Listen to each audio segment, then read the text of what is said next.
Chapter 1. Prologue to a Play. On May the 25th, Arthur Sir Bonadier, whose real name was Arthur Symes, went to visit his uncle, Jacob Saint, whose real name was Jacob Symes. Jacob was an actor before he went into management, and had chosen Saint as his stage name, and stuck to it for the rest of his life. He made bad jokes about it. "I'm no saint," and wouldn't allow his nephew to adopt it when he in turn talked to the boards. "Only one saint in the profession," he roared out.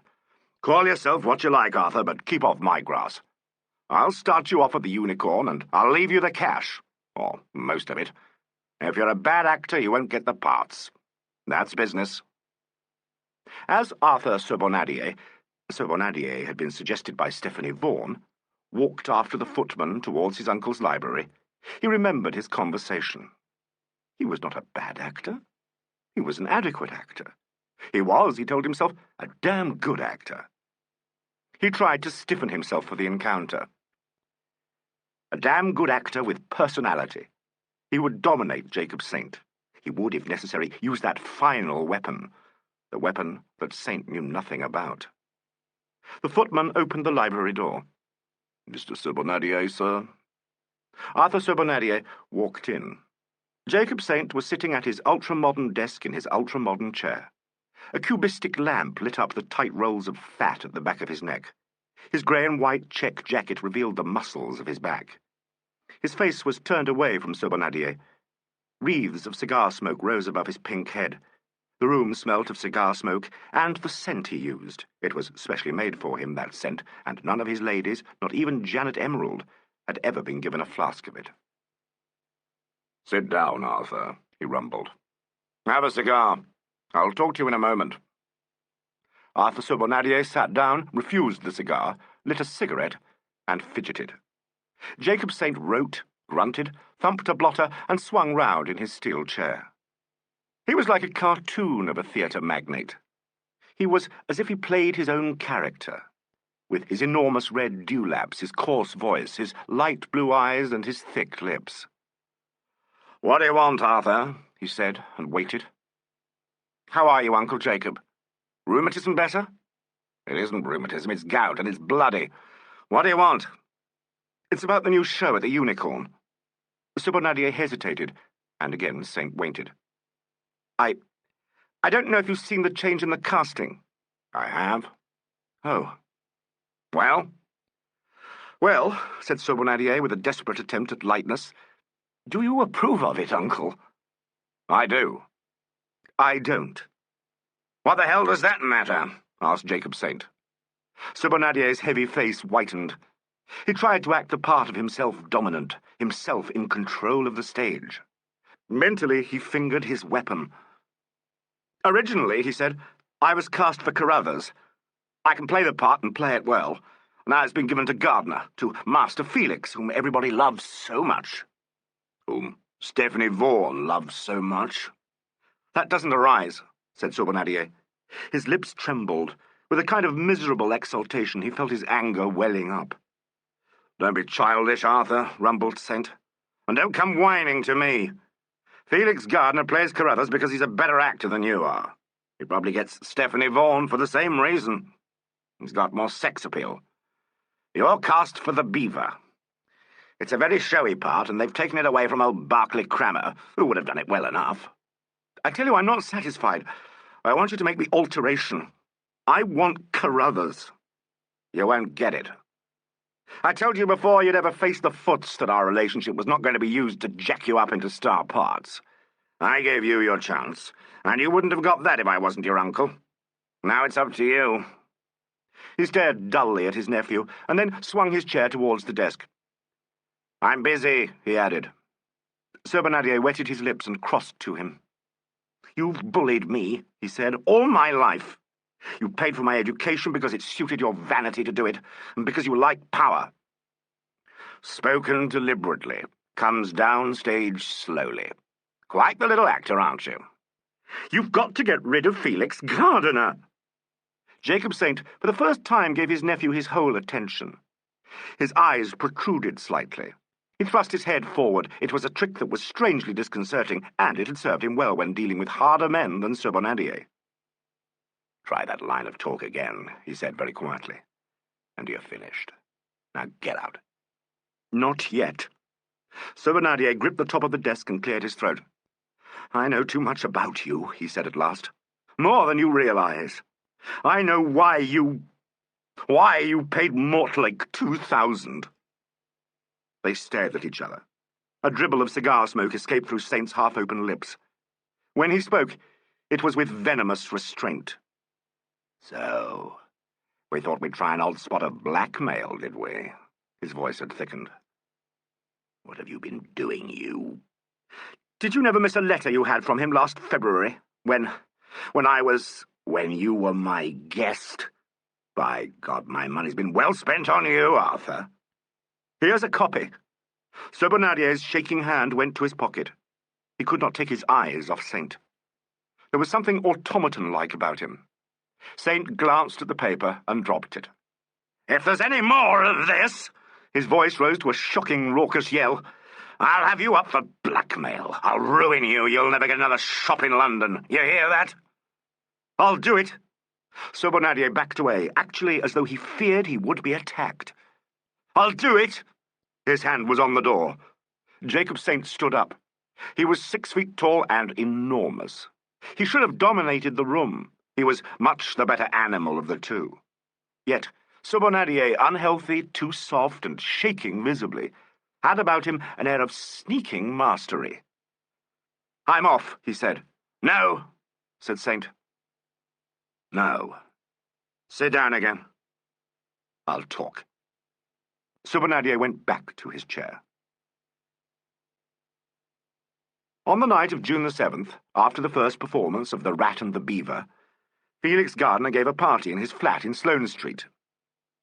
He had invited all the other members of the cast, even old Susan Max, who got buccaneerish over the champagne, and talked about the parts she had played with Julius Knight in Australia. Janet Emerald, the heavy of the play, listened to her with an air of gloomy profundity. Stephanie Vaughan was very much the leading lady. Very tranquil, very gracious, carelessly kind to everyone, and obviously pliant to Felix Gardner himself. Nigel Bathgate, the only journalist at the party, and an old Cambridge friend of Felix, wondered if he and Miss Vaughan were about to announce their engagement.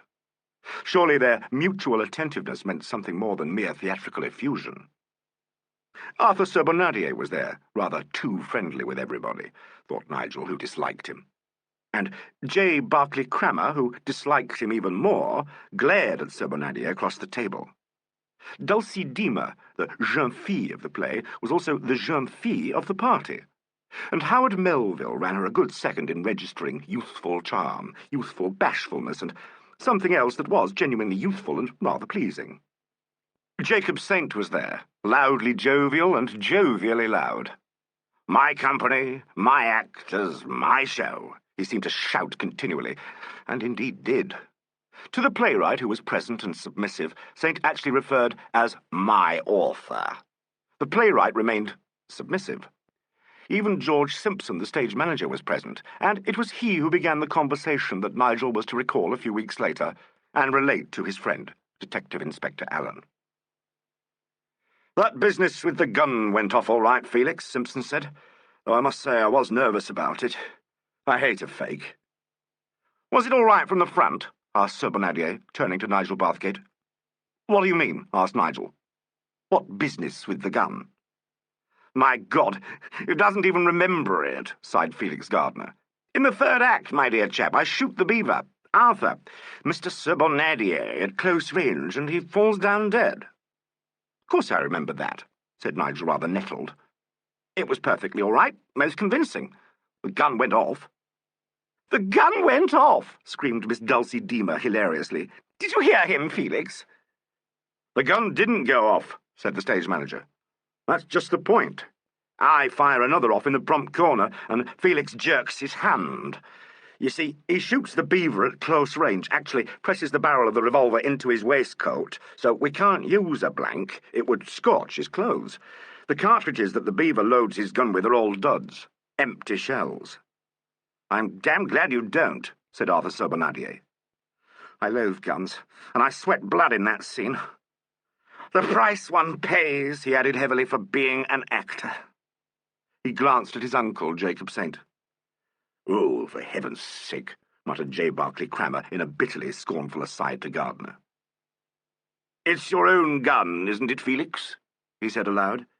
"Yes," said Felix Gardner. "It was my brother's. Went all through Flanders with him." His voice deepened. "I'm not leaving it in the theatre. Too precious. Here it is." A little silence fell upon the company as he produced a service revolver and laid it on the table. "It makes the play seem rather paltry," said the author of the play. They spoke no more of the gun. On the morning of June the 14th, when The Rat and the Beaver had run a week to full houses, Felix Gardner sent Nigel Bathgate 2 complimentary tickets for the stalls. Angela North, who does not come into this story, was away from London, so Nigel rang up Scotland Yard and asked for his friend, Chief Detective Inspector Allen. "You doing anything tonight?" he said. "What do you want me to do?" said the voice in the receiver. "How cautious you are," said Nigel. "I've got a couple of seats for the show at the Unicorn. Felix Gardner gave them to me." "You do know a lot of exciting people," remarked the inspector. "I'll come with pleasure. Dine with me first, won't you?" "You dine with me. It's my party." "Really? This promises well." "That's splendid," said Nigel. "I'll pick you up at 6:45. "Right you are. I'm due for a night off," said the voice. "Thank you, Bathgate. Goodbye." "I hope you enjoy it," said Nigel, but the receiver had gone dead. At cocktail time on that same day, June the 14th, Arthur Sobonadier called on Miss Stephanie Vaughan at her flat in Shepherd's Market and asked her to marry him. It was not the first time he had done so. Miss Vaughan felt herself called upon to use all her professional and personal savoir-faire. The scene needed some handling, and she gave it her full attention. "Darling," she said, taking her time over lighting a cigarette and quite unconsciously adopting the best of her 6 by-the-mantelpiece poses. "Darling, I'm so terribly, terribly upset by all this. I feel I'm to blame. I am to blame." Sobonadier was silent. Miss Vaughan changed her pose. He knew quite well through long experience what her next pose would be, and equally well that it would charm him as though he were watching her for the first time. Her voice would drop. She would purr. She did purr. "Arthur, darling, I'm all nervy. This piece has exhausted my vitality. I don't know where I am. You must be patient with me. I feel I'm incapable of loving anybody." She let her arms fall limply to her sides and then laid one hand delicately on her décolletage for him to look at. "Quite incapable," she added on a drifting sigh. "Even of loving Felix Gardner?" said Sobonadier. "Ah, Felix." Miss Vaughan gave her famous 3-cornered smile, lifted her shoulders a little, looked meditative, and resigned. She managed to convey a world of something or another quite beyond her control. "It comes to this," said Sobonadier. "Has Gardner—" He paused and looked away from her. "Has Gardner cut me out?" "My sweet, what an Edwardianism! Felix talks one of my languages. You talk another." "I wish to God," said Sobonadier, "that you would confine yourself to plain English. I can talk that as well as he. I love you. I want you. Does that come into any of your languages?" Miss Vaughan sank into a chair and clasped her hands. "Arthur," she said, "I must have my freedom. I can't be closed in emotionally. Felix gives me something."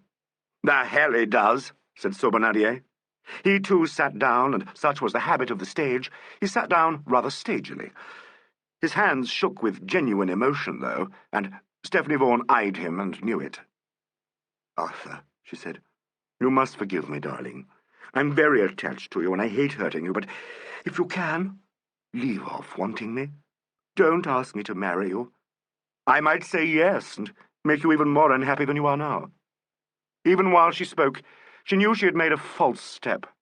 He had moved quickly to her side and taken her in his arms.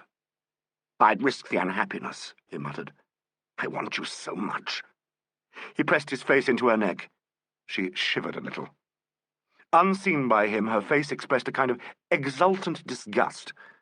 Her hands were on his hair, Suddenly she thrust him away. "No, no, no," she said. "Don't. Leave me alone. Can't you see I'm sick of it all? Leave me alone." In all the bad men parts he had played, Sobonadier had never looked quite so evil as he did at that moment. "I'm damned if I'll leave you alone," he said. "I'm not going to be kicked out. I don't care if you hate me. I want you, and by God, I'll have you." He took her by the wrists. She did not attempt to resist him. They stared, full of antagonism, into each other's faces. Distantly, an electric bell sounded, and at once her moment of surrender, if it had been a moment of surrender, was past. "That's the front door," she said. "Let me go, Arthur." She had to struggle before she could break away from him, and he was still beside her in a state of rather blatant agitation when Felix Gardner walked into the room.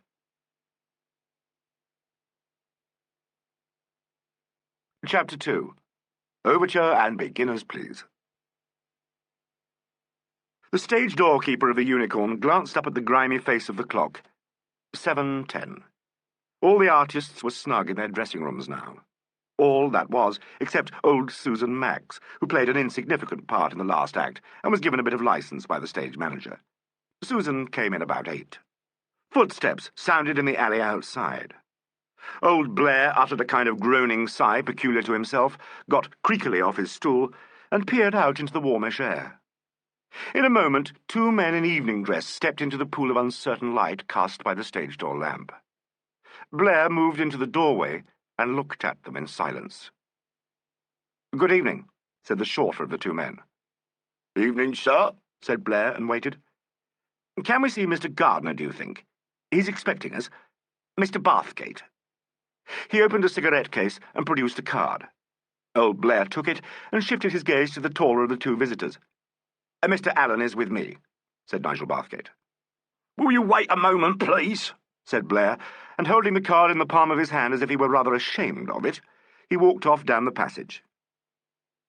"That old gentleman had a good look at you," said Nigel Bathgate. He offered his cigarette case. "Perhaps he knew me," said Chief Detective Inspector Allen. "I'm famous as anything, you know." "Are you now? Too famous, perhaps, to be amused at this sort of thing." Nigel waved his cigarette in the direction of the passage. "Not a bit. I'm as simple as I am clever. A lovable trait in my character. An actor in his dressing room will thrill me to mincemeat. I shall sit and goggle at him, I promise you." "Felix is more likely to goggle at you. When he gave me a couple of stalls for tonight, I told him Angela couldn't come, and—" "I mean," said Nigel hurriedly, "I said I'd ask you, and he was quite startled by the importance of me." "So he ought to be. All took aback. When your best girl's away, ask a policeman. Sensible man, Felix Gardner, as well as a damn good actor.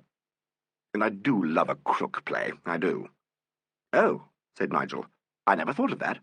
Rather a busman's holiday for you, I'm afraid." "Not it." "Is it the sort where you have to guess the murderer?" "It is. And you'll look a bit silly if you can't, won't you, Inspector?" "Shut up. I shall bribe this old gentleman to tell me. Here he comes." Old Blair appeared at the end of the passage. "Will you come this way, please?" he said, without returning to the door. Nigel and Allen stepped inside the stage door of the Unicorn, and at that precise moment Chief Detective Inspector Allen, all unknowingly, walked into one of the toughest jobs of his career. They at once sensed the indescribable flavour of the working half of a theatre when the nightly show is coming on. The stage door opens into a little realm, strange or familiar, but always apart and shut in. The passage led directly onto the stage, which was dimly lit and smelt of dead seam paint, of fresh grease paint, of glue size, and of dusty darkness, time out of mind, the incense of the playhouse. A pack of scene flats leaned against the wall, and a fireman leaned against the outer flat, which was painted to represent a section of a bookcase. A man in shirt-sleeves and rubber-soled shoes ran distractedly round the back of the set. A boy, carrying a bouquet of sweet peas, disappeared into a brightly lit entry on the right. The flats of the set vanished up into an opalescent haze. Beyond them, lit by shaded lamps, the furniture of a library mutely faced the reverse side of the curtain. From behind the curtain came the disturbing and profoundly exciting murmur of the audience, and the immemorial squall of tuning fiddle strings. Through the prompt entrance, another man in shirt-sleeves stared into the flies. "What are you doing with those bloody blues?" he inquired. His voice was deadened by carpets and furniture. Someone far above answered. A switch clicked, and the set was suddenly illuminated. A pair of feet appeared above Nigel's face. He looked up and saw dimly the electrician's platform, on which one man stood with his hand on the switchboard, and another sat dangling his legs. Blair led them into the bright entry, which turned out to be another passage. Along this passage on the left were the dressing-room doors, the first marked with a tarnished star. From behind all the doors came the sound of muffled voices, cosy, busy, at home. It was very warm. A man with a worried expression hurried round an elbow in the passage. As he passed, he looked at them inquisitively. "That's George Simpson, the stage manager," whispered Nigel importantly. Old Blair knocked on the second door. There was a pause, and then a pleasant baritone voice called, "Hello, who is it?" Blair opened the door 2 inches and said, "Your visitors, Mr. Gardner." "What?" "Oh, yes. Half a second," called the voice, and then to someone inside, "I quite agree with you, old boy, but what can you do?" "No, don't go." A chair scraped, and in a moment the door was opened. Come in," said Felix Gardner. They crossed the threshold, and Inspector Allen found himself for the first time in his life in an actor's dressing-room and shaking hands with the actor. Felix Gardner was not a preposterously good-looking man. Not, that is to say, so handsome that the male section of his audience longed at times to give him a kick in the pants. He had, however, the elusive quality of distinction. His straw-coloured hair was thick and lay sleekly on his neatly shaped head. His eyes, scarcely the width of an eye apart, were surprisingly blue, his nose straight and narrow. His mouth, generously large and curiously folded in at the corners, was a joy to newspaper cartoonists. His jawline was sharply marked, giving emphasis to a face otherwise rather fine drawn. He was tall, carried himself beautifully, but not too much like a showman, and he had a really delightful speaking voice, light but resonant. He was said by women to have it, by men to be a very decent fellow, and by critics to be an actor of outstanding ability. "I'm so glad you've come round," he said to Allen. "Do sit down. Oh, may I introduce Mr. Barclay Crammer? Mr. Allen, a Bathgate you've met." J. Barclay Crammer was a character actor. He was just sufficiently well known for people to say, "Who is that man?" when he walked onto the stage, and not quite distinctive enough for them to bother to look him up in the programme. He was dark, full-faced, and a good character actor. He looked bad-tempered, thought Nigel, who had met him once before at Gardner's first night supper party. "Can you all find somewhere to sit?" asked Gardner. He seated himself in front of his dressing-table. Allen and Nigel found a couple of armchairs. The room was a blaze of lights and extremely warm. A gas jet, protected by an open cage, bubbled above the dressing-table, on which stood a mirror and all the paraphernalia of makeup. The room smelt of grease paint. Near the mirror lay a revolver and a pipe. A full-length glass hung on the right-hand wall by a wash-basin. On the left-hand wall, a looped-up sheet half-covered a collection of suits. Through the wall came the sound of women's voices in the star room. "So glad you've both come, Nigel," said Gardner. "I never see you nowadays. You journalists are devilish hard to get hold of." "Not more elusive than you actors," rejoined Nigel, "and not half as slippery as the police. I may tell you it's rather a feather in my cap producing Allen tonight." "I know," agreed Gardner, turning to his mirror and dabbing his face with brown powder. "Makes me quite nervous. Do you realize, J.B., that Mr. Allen is a kingpin in the C.I.D.? "Really?" intoned Mr. Barclay Crammer deeply. He hesitated a moment, and then added with a rather ponderous gaiety, "Makes me even more nervous as I'm one of the villains of the piece. A very minor villain," he added with unmistakable bitterness. "Now, don't tell me you're the murderer," said Allen. "It would ruin my evening." "Nothing so important," said Barclay Crammer. "A little cameo part, the management tells me, and that's throwing roses at it." He uttered a short, scornful noise which Nigel recognized as part of his stock in trade. A voice outside in the passage called, "Half hour, please! Half hour, please!" "I must be off," said Mr. Crammer, sighing heavily. "I'm not made up yet, and I begin this revolting piece. Pah!" He rose majestically and made a not unimpressive exit. Poor old JB's very disgruntled, said Gardner in an undertone. He was to play the beaver, and then it was given to Arthur Sir Bonadier. Great heart-burning, I assure you. He smiled charmingly. It's a rum life, Nigel, he said. You mean they are rum people, said Nigel. Yes, partly. Like children, and terribly, terribly like actors. They run too true to type. You were not so critical in our Trinity days. Don't remind me of my callow youth. Youth, said Alan. You children amuse me. 20 years ago next month I came down from Oxford. Ah, me fie out upon it. All the same, persisted Nigel, you can't persuade me, Felix, that you're out of conceit with your job. That's another matter, said Felix Gardner. There was a light tap on the door, which opened far enough to disclose a rather fat face, topped by a check cap and garnished with a red-spotted handkerchief. It was accompanied by an unmistakable gust of alcohol, only partially disguised by violet cashews. Hello, Arthur, come in, said Gardner pleasantly, but without any great enthusiasm. So sorry, said the face unctuously. Thought you were alone, old man. Wouldn't intrude for the world. Rot, said Gardner. Do come in and shut the door. There's a hellish draught in this room. No, it's not important. Just that little matter of... I'll see you later. The face withdrew, and the door was shut very gently. That's Arthur Sir Bonadier, Gardner explained to Alan. He's pinched JB's part and thinks I've pinched his. Result, JB hates him and he hates me. And that's what I mean about actors. Oh, said Nigel with youthful profundity. Jealousy. And whom do you hate? Asked Alan lightly. I, Gardner said. I'm at the top of this particular tree and can afford to be generous. I dare say I'll get like it sooner or later. Do you think Sir Bonadier a good actor? Asked Nigel. Gardner lifted one shoulder. He's Jacob Saint's nephew. I see. Or do I? Jacob Saint owns 6 theatres, of which this is one. He gives good parts to Sir Bonadier. He never engages poor artists. Therefore, Sir Bonadier must be a good actor. I refuse to be more catty than that. Do you know this play? He said, turning to Alan. No, said the inspector. Not a word of it. I've been trying to discover from your make-up whether you were a hero, a racketeer, one of us police, or all three. The pipe on your dressing table suggests a hero, the revolver a racketeer, and the excellent taste of the coat you're about to put on, a member of my own profession. I deduce, my dear Bathgate, that Mr. Gardner is a hero disguised as a gunman and a member of the CID. There, said Nigel triumphantly. He turned proudly to Gardner.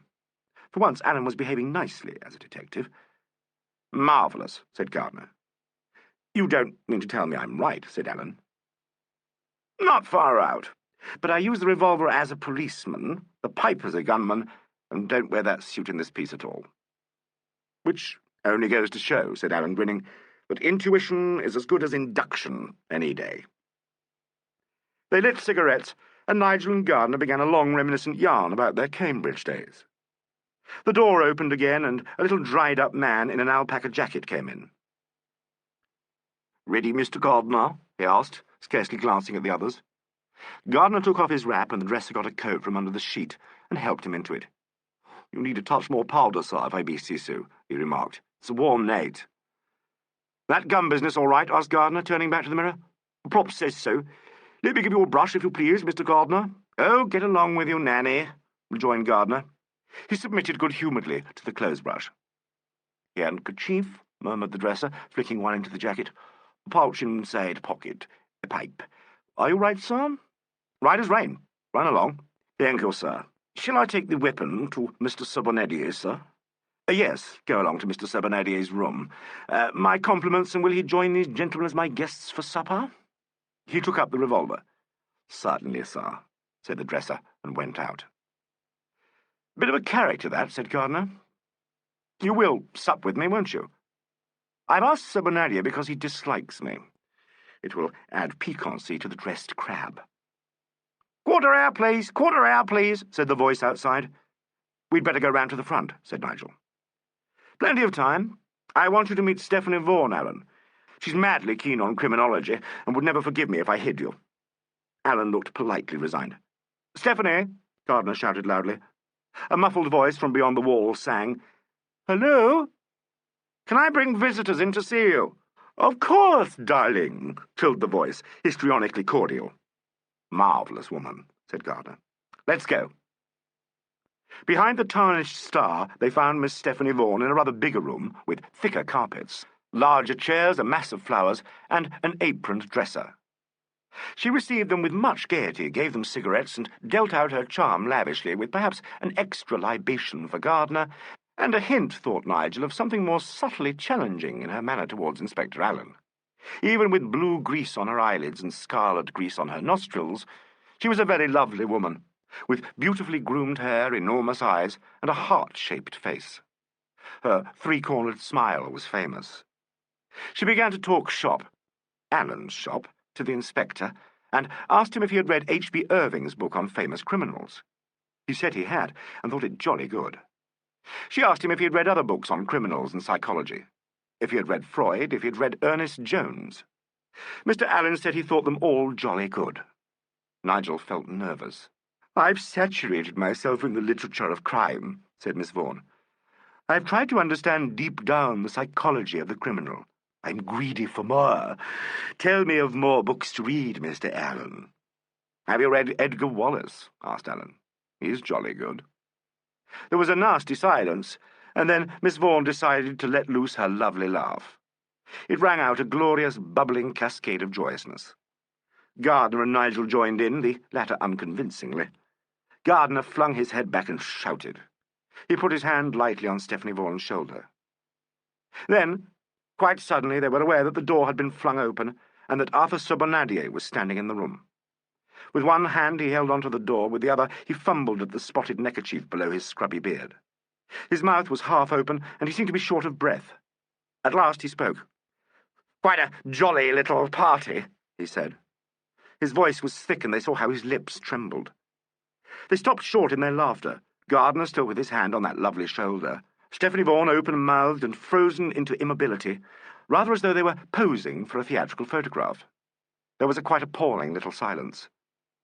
"Charming picture," said Sobonadier. "All loving and bright. Mayn't I know the joke?" "The joke," said Alleyn quickly, "was a bad one. Of mine." "The cream of the jest," said Sobonadier, "is on me. Stephanie will explain it to you. You're the detective, aren't you?" Gardner and Nigel both started talking. Nigel heard himself introduce Alleyn. Gardner was saying something about his supper party. Alleyn had got to his feet and was offering Miss Vaughan a cigarette. She took it without moving her gaze off Sobonadier, and Alleyn lit it for her. "I'm sure we ought to go round to the front," he said. "Don't let's miss the first scene, Nigel. I can't bear to be late." He took Nigel by the arm, said something courteous to Miss Vaughan, shook Gardner's hand, and propelled Nigel towards the door. "Don't let me drive you away," said Sobonadier without moving from the doorway. "I've come to see the fun. Came to see Gardner, really, and found him having his fun." "Arthur," Stephanie Vaughan spoke for the first time. "Well," said Sobonadier loudly, "I've made up my mind to stop the fun, see? No reason why you shouldn't hear." He turned slightly towards Nigel. "You're a journalist, literary man. Here's a surprise. Gardner's a literary man, too." "Arthur, you're tight," said Gardner. He moved towards Sobonadier, who took a step towards him. Alleyn seized his chance and shoved Nigel through the door. "Goodbye for the moment," he called. "See you after the show." And in a second or two they were back on the stage, staring at one another. "That was pretty beastly," said Nigel. "Yes," said Alleyn. "Come on." "The brute's drunk," said Nigel. "Yes," said Alleyn. "This way." They crossed the stage and made for the exit door, standing aside to let an elderly woman come in. They heard old Blair say, "Evening, Miss Max." As they went out, a voice in the passage behind them called, "Overture and beginners, please. Overture and beginners, please." Chapter 3. Death of the Beaver. "It's amazing to me," said Nigel in the second interval, "how that fellow Sobonadier can play a part in the state he's in. You'd never guess he was tight now, would you?" "I think I would have known," said Alleyn. From where we are, you can see his eyes. They don't quite focus. I call it a damn good performance, said Nigel. Yes, murmured Alan, yes. You've seen the piece before, haven't you? Reviewed it, said Nigel rather grandly. Has Sir Bonadier's reading of the part altered at all? Nigel turned and stared at his friend. Well, he said slowly, now I come to think of it, I believe it has. It's sort of more intense. I mean, in that last scene with Felix when they were alone on the stage. What is it he says to Felix? Something about getting him? I'll get you, Carruthers, quoted Alan, with an uncannily just rendering of Sir Bonadier's thick voice. I'll get you, and just when you least expect it. Good Lord, Alan, what a memory you've got, said Nigel, very startled. I've never before seen anything on the stage that impressed me so deeply. All carried away like, jibed Nigel. But Alan refused to laugh. It was uncanny, he said. The atmosphere of the dressing room intensified on the stage. Intensified and bigger than life, like emotion in a nightmare. And then he said, You think I'm bluffing, playing a part, don't you? And Carruthers, Gardner, you know, said, I think you're bluffing, Beaver, yes. But if you're not, look out. You're a damn good mimic, Inspector. Claptrap stuff it is, really, said Alan uneasily. What's the matter with you? I don't know. Got the ooble-boobles. Let's have a drink. They went to the bar. The inspector was very silent and read his programme. Nigel looked at his curiously. He felt apologetic about the horribly uncomfortable scene in the dressing room and wondered very much what was brewing between Gardner, Sir Bonadier, and Miss Vaughan. I suppose old Felix has cut that bounder out, he ventured. Yes, said Alan. Oh, yes, that of course. The warning bell set up its intolerable racket. Come on, said Alan. Don't let's miss any of it. He fidgeted while Nigel finished his drink and led the way back to their stalls. The supper party won't be much fun, I'm afraid, said Nigel. Oh, the supper party. Perhaps it'll be off. Perhaps. What'll we do if it's on? Apologise and get out? Wait and see. Helpful suggestion. I don't think the supper party will happen. Here she goes, remarked Nigel as the lights slowly died away, leaving the auditorium in thick populated darkness. At the bottom of the blackness in front of them, a line of light appeared. It widened, and in a silence so complete that the sound of the pulleys could be heard, the curtain rose on the last act of The Rat and the Beaver. It opened with a scene between the Beaver, Sir Bonadier, his cast-off mistress, Janet Emerald, and her mother, Susan Max. They were all involved in the opium trade. One of their number had been murdered. They had suspected him of being a stool pigeon in the employ of Carruthers, alias the Rat, Felix Gardner. Miss Emerald threatened, Miss Max snivelled, Sir Bonadier snarled. He took a revolver from his pocket and loaded it while they watched him significantly. "What are you going to do?" whispered Janet Emerald. "Pay a little visit to Mr. Carruthers." The stage was blacked out for a quick change. Carruthers, Felix Gardner, was discovered in his library among the leather chairs that Nigel and Alan had seen from the wings. It was still uncertain, to all but the wariest playgoer, whether he was the infamous Rat, organizer of illicit drug traffic, agent of the Nazis, enemy of the people, or the heroic servant of the British Secret Service. He sat at his desk and rapped out a letter on the typewriter, the keyboard of which was not visible. "He pounds away at the letter Q," whispered Nigel, full of inside knowledge.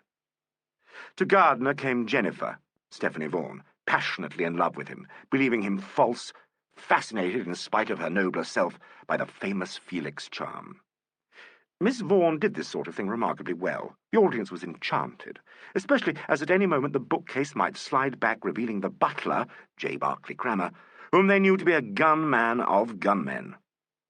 It was, as Nigel had remarked in reviewing the play, a generous helping out of the old stockpot, but Felix Gardner and Stephanie Vaughan played it with subtlety and restraint.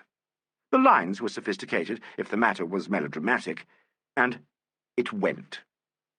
Even when the sliding bookcase slid and the gunman did seize Miss Vaughan by her lovely elbows and pinion her, he did it, as it were, on the turn of an epigram, since as well as being a butler and a gunman, he was also an Etonian. Miss Vaughan was borne off registering a multitude of conflicting emotions, and Felix Gardner remained wrapped in the closest inscrutability. He took out his pipe, filled and lit it, gave a little audible sigh, and sank into one of the leather chairs. "Isn't he marvellous?" breathed the woman's voice from behind Nigel. Nigel smiled a superior but tolerant smile, and glanced at Alan. The inspector's dark eyes were fixed on the stage. Positively, thought Nigel, more tolerant than ever. Positively, old Alan's all het up. Then he saw Alan's eyebrow perk up and his lips tighten, and he himself turned to the stage and experienced an emotional shock.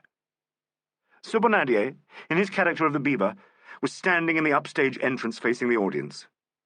With one hand he held on to the door, and with the other he fumbled with his spotted neckerchief below his scrubby beard. His mouth was half open, and he seemed to be short of breath. At last he spoke. So complete was the duplication of the scene in the dressing-room that Nigel expected to hear him repeat, "Quite a jolly little party," and got another shock when he said very softly, "So, the rat's in his hole at last." "Beaver," whispered Felix Gardner. It was a line that most actors would have played for a laugh. Few actors could have played it otherwise, but Felix Gardner did.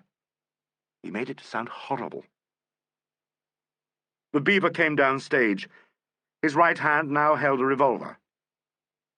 "You're not a killer rat," he said. "I am. Put 'em up." Gardner's hands went slowly above his head. Sir Bonadier patted him all over, still covering him with the gun. Then he backed away. He began to arraign Gardner. The intensity of his fury, repressed and controlled apparently by the most stringent effort, touched the audience like venom. The emotional contact between the players and the house was tightened to an almost unendurable tension. Nigel felt profoundly uncomfortable. It seemed to him that this was no fustian scene between the rat and the beaver, but a development of the antagonism of two men indecently played out in public. Carruthers the rat was his friend, Felix Gardner, and the beaver was Arthur Sir Bonadier, who hated him. The whole business was beastly, and he would have liked to look away from it, but for the life of him he couldn't do so. "Round every corner, rat, you've waited for me," Sir Bonadier was saying now. "Every job I've done this last year, you've bitched for me, rat. Rat! You've mucked around my girl." His voice rose hysterically. "I've had enough. I'm through. I've come to finish it, and by God, I've come to finish you." "Not this evening, Beaver. It's a lovely little plan, and I hate to spoil your party. But you see, we're not alone." "What are you saying?" "We're not alone." Gardner spoke with exasperating facetiousness of the popular hero. "There's a good angel watching over you, Beaver. You're covered, my Beaver." "Do I look easy?" "You look lovely, my Beaver. But if you don't believe me, take a step to your right and glance in the mirror behind me, and I think you'll see the image of the angel that's watching you." Sir Bonadier moved upstage. His right hand still held the revolver levelled at Gardner, but for a second he shifted his gaze to the mirror above Gardner's head. Then, slowly, he turned and stared at the upstage entrance. A moment, and Stephanie Vaughan stood in the doorway. She, too, held a revolver, pointed at Sir Bonadier. "Jenny," whispered Sir Bonadier. He dropped his hand, and the barrel of the gun shone blue. It hung limply from his fingers, and, as though in a dream, he let Gardner take it from him. "Thank you, Jennifer," said Gardner. Miss Vaughan, with a little laugh, lowered her gun. "You don't have any luck, do you, Beaver?" she said. Sir Bonadier uttered a curious little whinnying sound, turned, and clawed at Gardner's neck, forcing up his chin. Gardner's hand jerked up. The report of the revolver, anticipated by every nerve in the audience, was deafeningly loud. Sir Bonadier crumpled up and, turning a face that was blank of every expression but that of profound astonishment, fell in a heap at Gardner's feet. So far, the acting honours in the scene had been even. But now, Felix Gardner surpassed anything that had gone before. His face reflected horribly the surprise on Sir Bonadier's. He stood looking foolishly at the gun in his hand and then let it fall to the floor. He turned, bewildered, and peering at the audience as though asking a question. He looked at the stage exits as if he meditated an escape. Then he gazed at Stephanie Vaughan, who, in her turn, was looking with horror from him to what he had done. When at last he spoke, and his lips moved once or twice before any words were heard, it was with the voice of an automaton. Miss Vaughan replied like an echo. They spoke as though they were talking machines. Gardner kept his gaze fixed on the revolver. Once he made as if he would pick it up, but drew his hand back as though it were untouchable. "God, that man can act," said a voice behind Nigel. He woke up to feel Alan's hand on his knee. "Is this the end?" the inspector whispered. "Yes," said Nigel. "The curtain comes down in a moment." "Then let's get out." "What?" "Let's get out," repeated Alan. And then, with a change of voice, "Are you looking for me?" Their seats were on the aisle. Glancing up, Nigel saw that an usher was bending over his friend. "Are you Inspector Alleyn, sir?" "Yes. You want me? I'll come. Get up, Bathgate." Completely at a loss, Nigel rose and followed Alan and the usher up the aisle into the foyer, and out by a sort of office to the stage door alley. No one spoke until then, when the usher said, "He's terrible, sir. He's terrible." "Quite," said Alan coldly. "I know." "Did you guess, sir? Have they all guessed?" "I don't think so. Is someone going to ask for a doctor?" "Not that there's any hurry for that." "My God, sir, is he dead?" "Of course he's dead." As they approached the stage door, old Blair came running out, wringing his hands. Alan walked past him, followed by Nigel. A man in a dinner jacket, his face very white, came down the passage. "Inspector Alleyn," he said. "Here," said Alan. "Is the curtain down?" "I don't think so. Shall I go out in front and ask for a doctor? We didn't realise. I didn't stop the show. Nobody realised. They don't know in front. I don't think they know in front. He said we ought to send for you." The man gabbled on madly.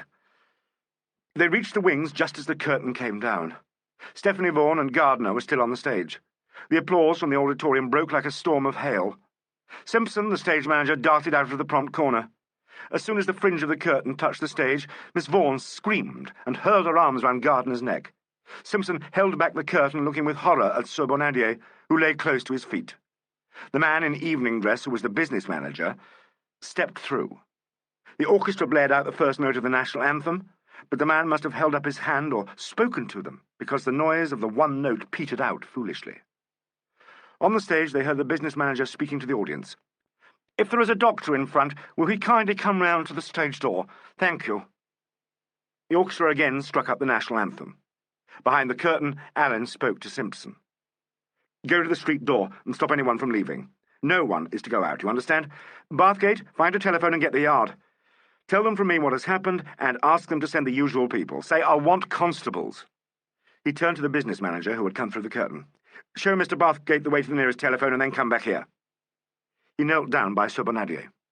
The business manager glanced at Nigel. "Where's the telephone?" asked Nigel. "Yes, of course," said the business manager. "I'll show you." They went together through a door in the proscenium that led to the auditorium, almost colliding with a tall man in a tailcoat. "I'm the doctor," he said.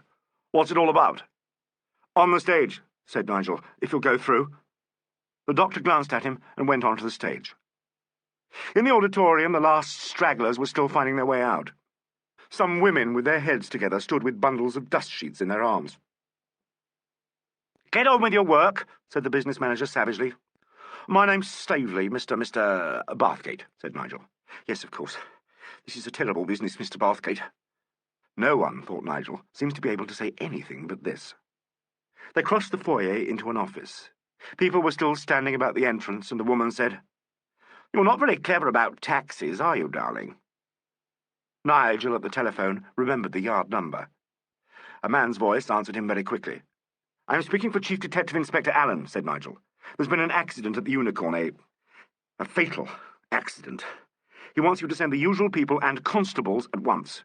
"Very good," said the voice. "Did you say fatal accident?" "Yes," said Nigel. "I think so.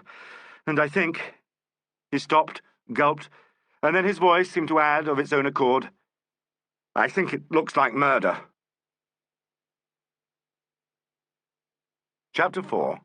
Alan Takes Over. When Nigel got back to the stage, he was surprised to find little alteration in the scene he had left. He did not realize how short a time he had been away. The doctor had finished his examination of Sir Bonadier's body, and stood looking down at him. Miss Vaughan was still on the stage.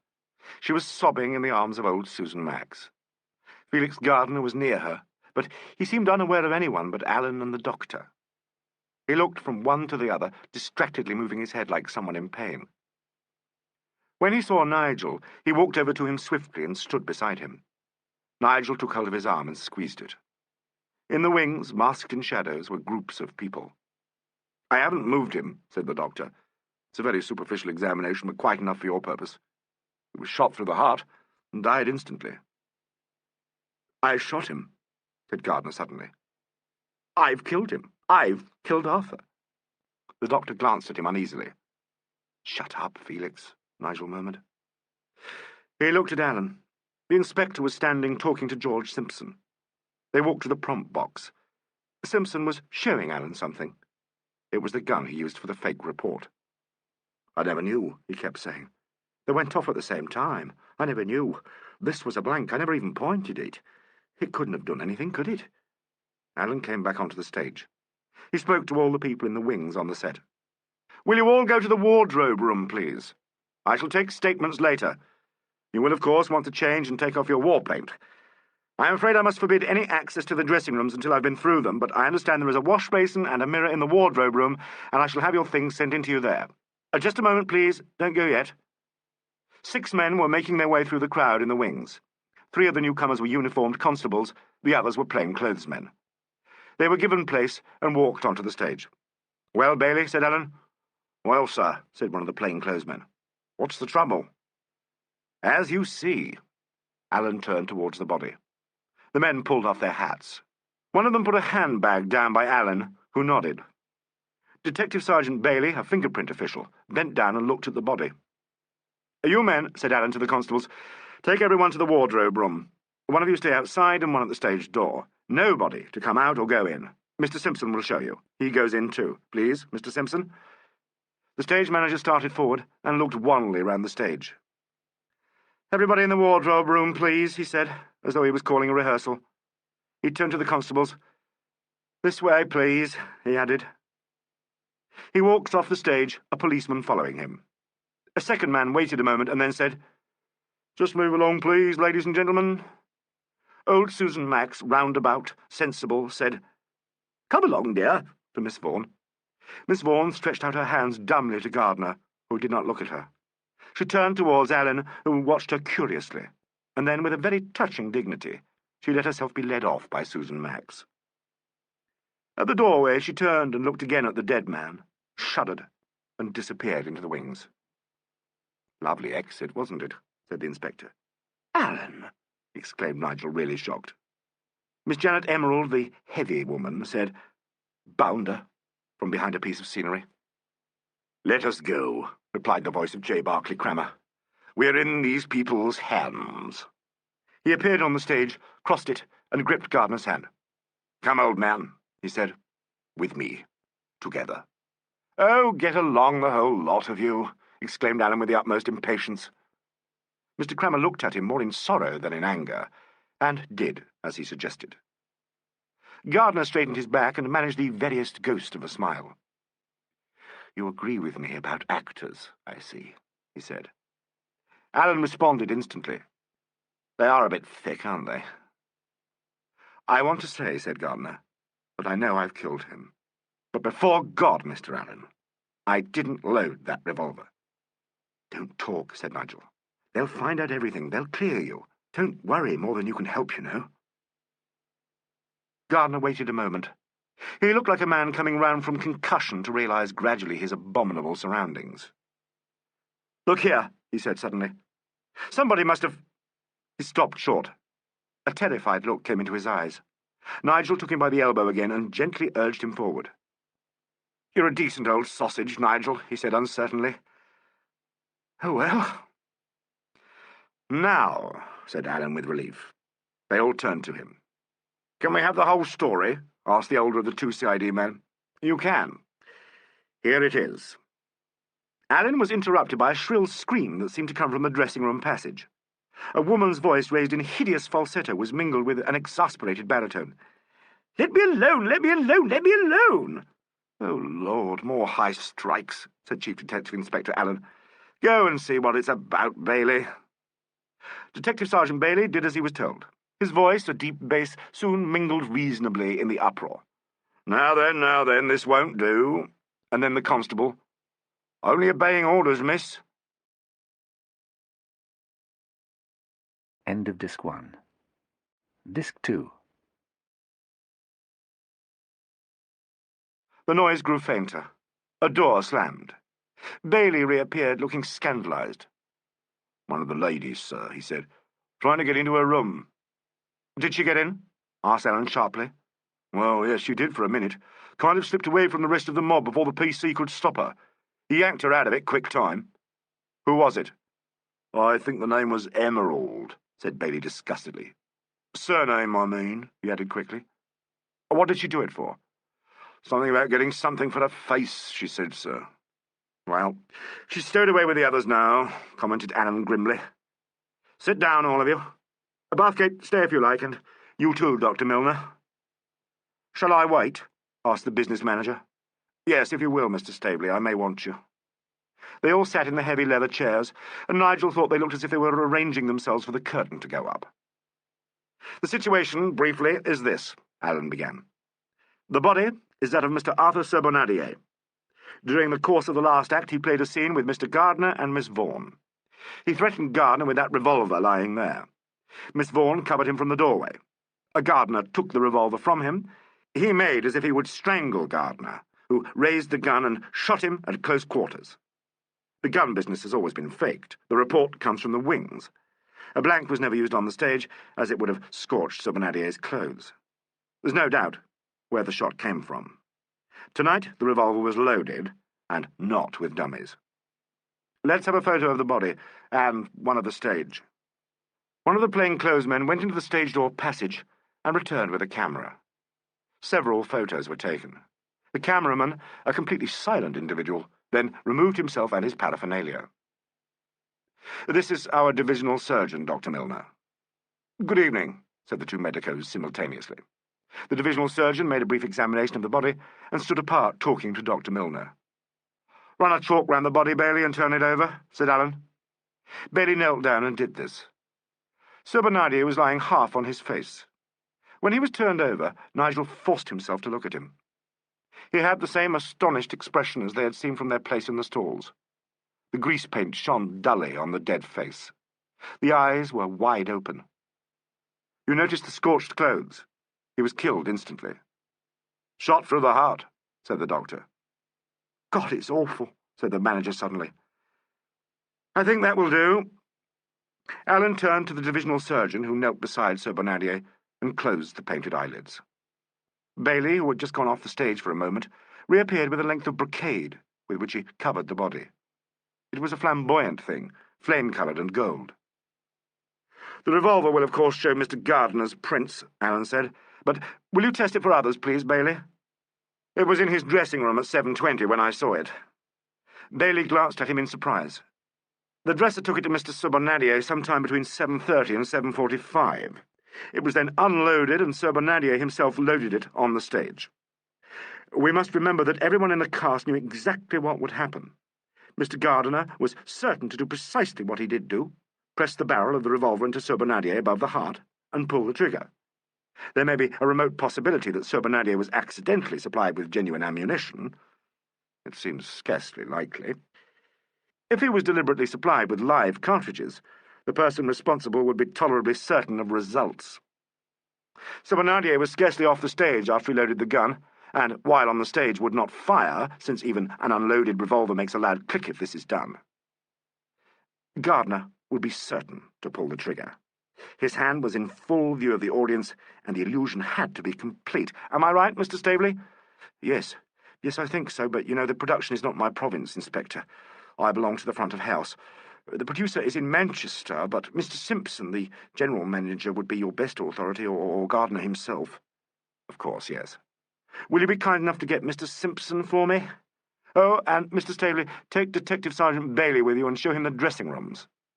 Bailey, don't disturb any room but Miss Max's. From that you may take a towel and soap and a pot of grease.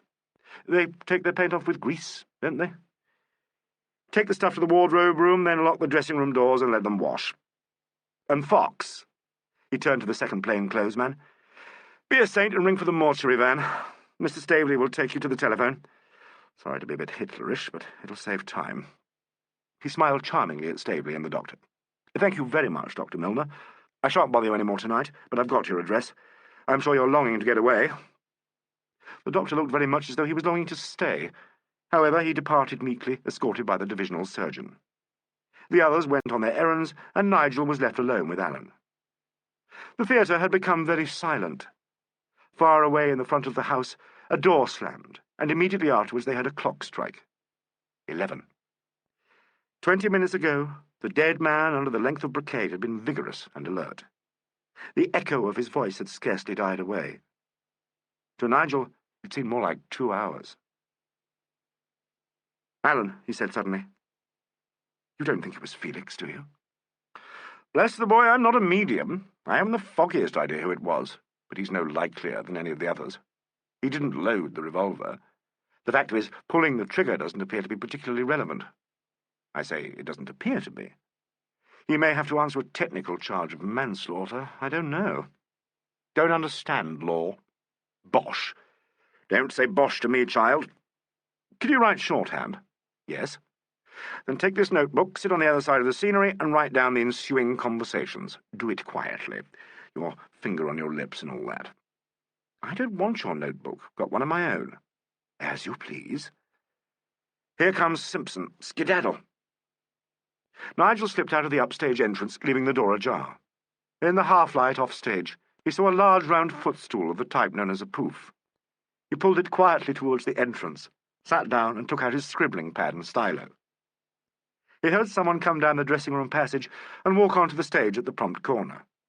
From behind the scene flat and quite close to him, Alan spoke. "Oh, here you are, Mr. Simpson.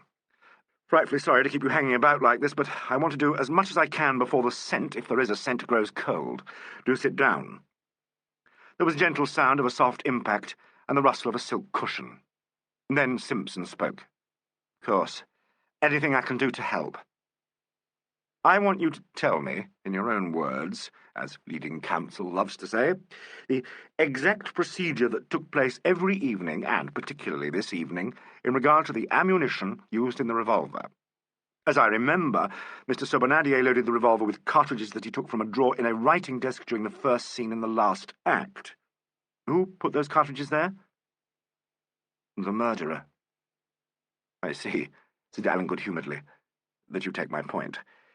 I should have said, who put the dummy cartridges there?" "I did," said George Simpson.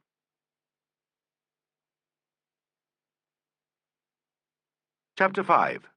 Statement of the Stage Manager. Nigel experienced a slight thrill in taking down Simpson's last statement, a thrill that was at once tempered by the reflection that the placing of the dummy cartridges was of little importance in tracing the deadly ones. Alan went on easily. "You did. Splendid. Now, when exactly did you put the dummies in that drawer?" "During the second act wait, just before the curtain went up. The desk was then on the stage, or should I say on the set? Only if you're a talky actor. The scene was set, and the desk was in position. I wish there'd been no further change of scene. Where exactly was the desk? As I remember, it was about here." Nigel heard Alan walk across the stage. By dint of squinting through the crack in the doorway, he saw that the inspector was standing in the prompt first entrance, that is to say, in the doorway on the audience's right of the stage. "It was just upstage of there," said Simpson. "And the face of the desk towards the door, wasn't it?" asked Alan. "That is so. Now, when you put the dummies in the drawer, who was on the stage?"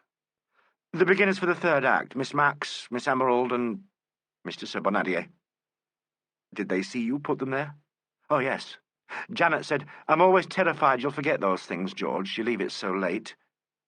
"The drawer was empty when you pulled it out?" "I think so. I don't know that I'd swear it was. I may not have looked at the back of it." "Do you remember if any of the others afterwards came near the desk? Perhaps sat down at it while waiting for the curtain to go up?" "I don't remember," said Simpson in a great hurry. Mr. Simpson tried to remember. There was a pause. "I can't remember," said Simpson querulously.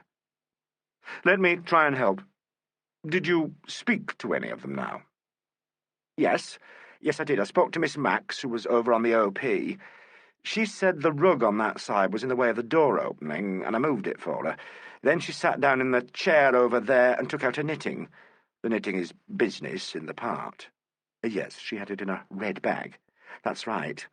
Simpson began to speak very rapidly, and she didn't move again before the curtain went up.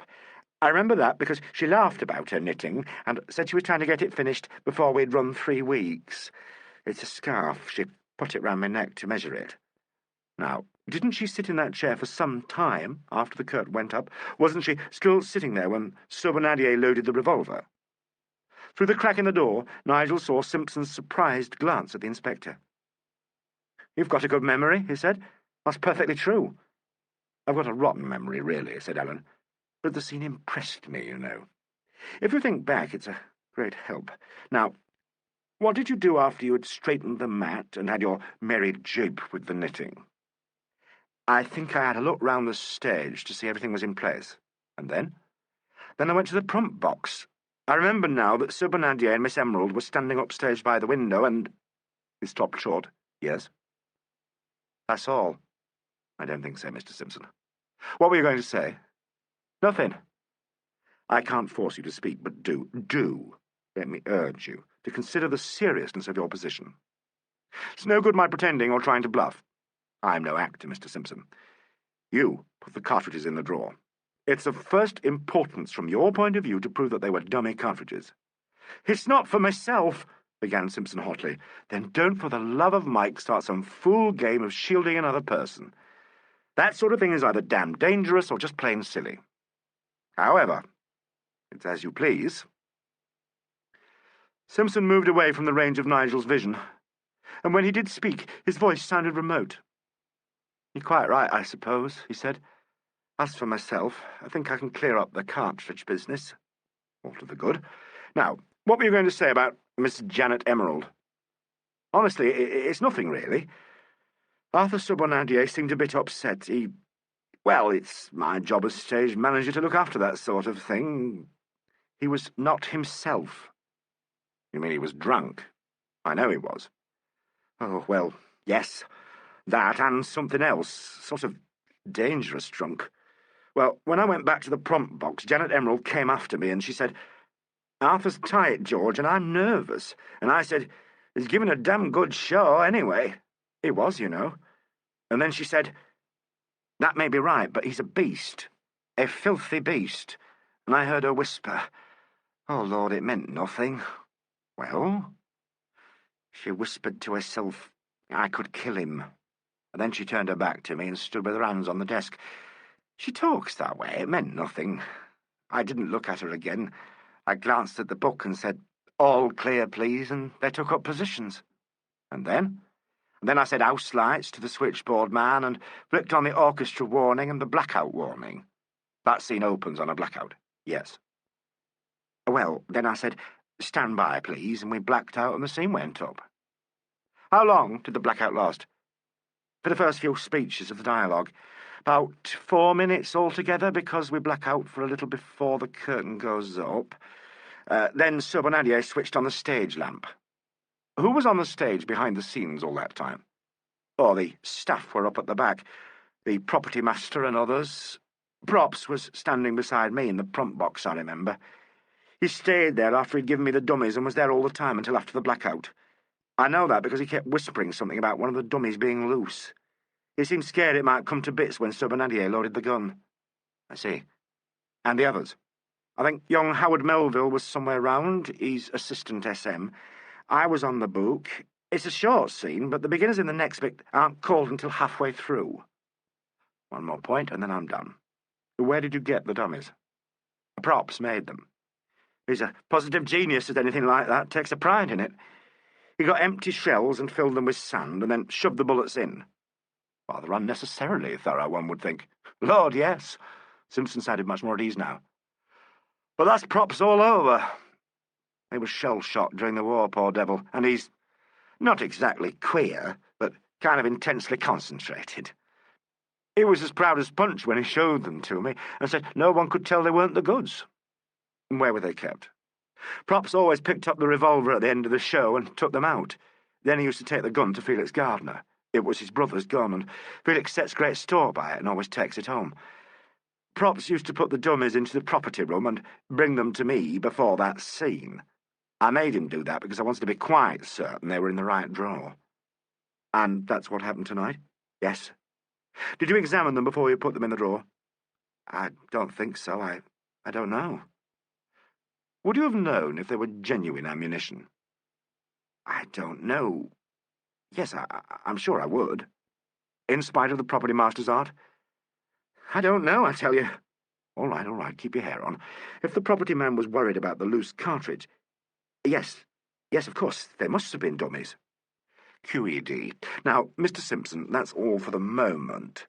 I see Inspector Fox is waiting out there. Just give him your address, will you, and get him to take you to your dressing room? Show him which clothes you want to change into.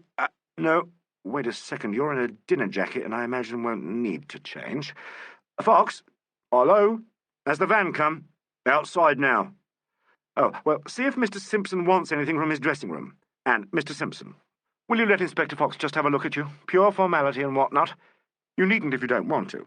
Don't get all het up over it. Simpson's reply to this speech was indistinguishable. Nigel, by dint of widening his peephole, could see Fox going rapidly and thoroughly through the stage manager's pockets. Cigarette case, £2 in notes and cash, pocketbook, handkerchief, matches, no written matter at all. Want to see anything, sir? He asked cheerfully. Not a thing. One last question. Would Gardner be certain to pull the trigger when he pretended to fire the shot into the beaver? Definitely certain. It was rehearsed most carefully. He always closed his left hand a fraction of a second before he pulled the trigger. That gave me the cue for the blank shot. I see, yes. Thank you so much. Good night, Mr. Simpson. Fox and the stage manager walked away. Nigel was wondering if he might speak when Alan's face suddenly appeared close to the door. The inspector laid his finger on his nose and made a face at Nigel, who was rather shocked at this display. Alan opened the door and came out. Nigel saw men with a stretcher on the stage and suddenly shut the door too. Alan looked curiously, but not unsympathetically at him. "Exit an actor, eh?" he said. "You're a callous old pig," said Nigel. "Did you get all that down?" "I did. Good boy. Hello, who's this? Stay where you are and stand by." Voices, noisy and argument, could be heard from somewhere near the stage door. "What the hell do you mean?" someone inquired loudly. "It's my theatre. Get out of my light." Nigel returned to his peephole. The body of Sir Bonadier had gone. Inspector Fox appeared in hot pursuit of a monster of a man in tails with a gardenia in his coat. He advanced truculently upon Alan, uttering a sort of roaring noise. "Mr. Jacob Saint, I believe," said the inspector politely. "And who the devil are you?" "From the yard, Mr. Saint, and in charge of this unhappy business. I'm sorry you should have to meet such shocking news. I see you've heard of the tragedy. Mr. Sir Bonadier was your nephew, wasn't he? May I offer my sympathy?" "Who's the swine that did him in?" "At present, we don't know." "Was he drunk?" "Since you ask me, yes." Jacob Saint eyed the inspector and suddenly threw his bulk into an armchair. Nigel was seized with an idea and began taking notes again. "I was in front tonight," said Saint. "I saw you," said Alan brightly. "I didn't know he was dead, but I knew he was drunk." "He did it himself." "You think so?" Alan seemed quite unmoved by this announcement. "Staveley rang me up at the Savoy. I was behind earlier in the evening and saw Arthur. He was tight then. I told him he'd have to get out at the end of the week. Couldn't face the music, and killed himself." "It would take extraordinary fortitude to load a revolver, play a part, and wait for another man to shoot you, I should have thought," remarked Alan mildly. "He was drunk." "So we agreed. He had provided himself with live cartridges before he was drunk, perhaps." "What do you mean?" "Oh, wouldn't put it past him. Where's Janet?" "Who?" "Miss Emerald. The artists are all in the wardrobe room. I'll go and see her. Please don't move, Mr. Saint. I'll let her know. Miss Emerald, please, Fox." Inspector Fox went. Saint glared after him, appeared to hesitate, and then produced a cigar case. "Smoke?" he said. "No, thank you so much," said Alan. "I'm for a pipe." Saint lit a cigar. "Understand this," he said. "I'm no hypocrite, and I don't spill any sob stuff over Arthur. He was a rotten failure.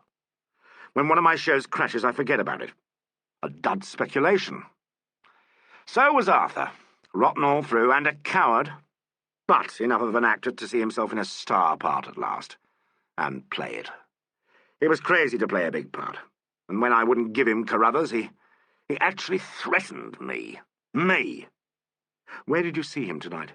In his dressing room. I had business in the office here and went behind. Would you care to tell me what happened? Told you already. He was drunk, and I fired him. What did he say? Didn't wait to listen. I had an appointment in the office for 7:15. Janet. Saint's voice changed. He got to his feet. Nigel moved a little and saw that Janet Emerald had appeared in the prompt doorway. She gave a loud cry, rushed across the stage, and threw herself into Saint's arms. "Jacko, Jacko!" she sobbed. "Poor baby," Saint murmured, and Nigel marvelled at the kindness in his voice as he soothed the somewhat large and overwhelming Miss Emerald. "It wasn't you," she said suddenly. "They can't say it was you." She threw her head back distractedly, and her face, clean now of its makeup, looked ghastly. Saint had his back to Nigel, but it was sufficiently eloquent of the shock her words had given him. Still holding her, he was frozen into immobility. When he spoke, his voice was controlled, but no longer tender.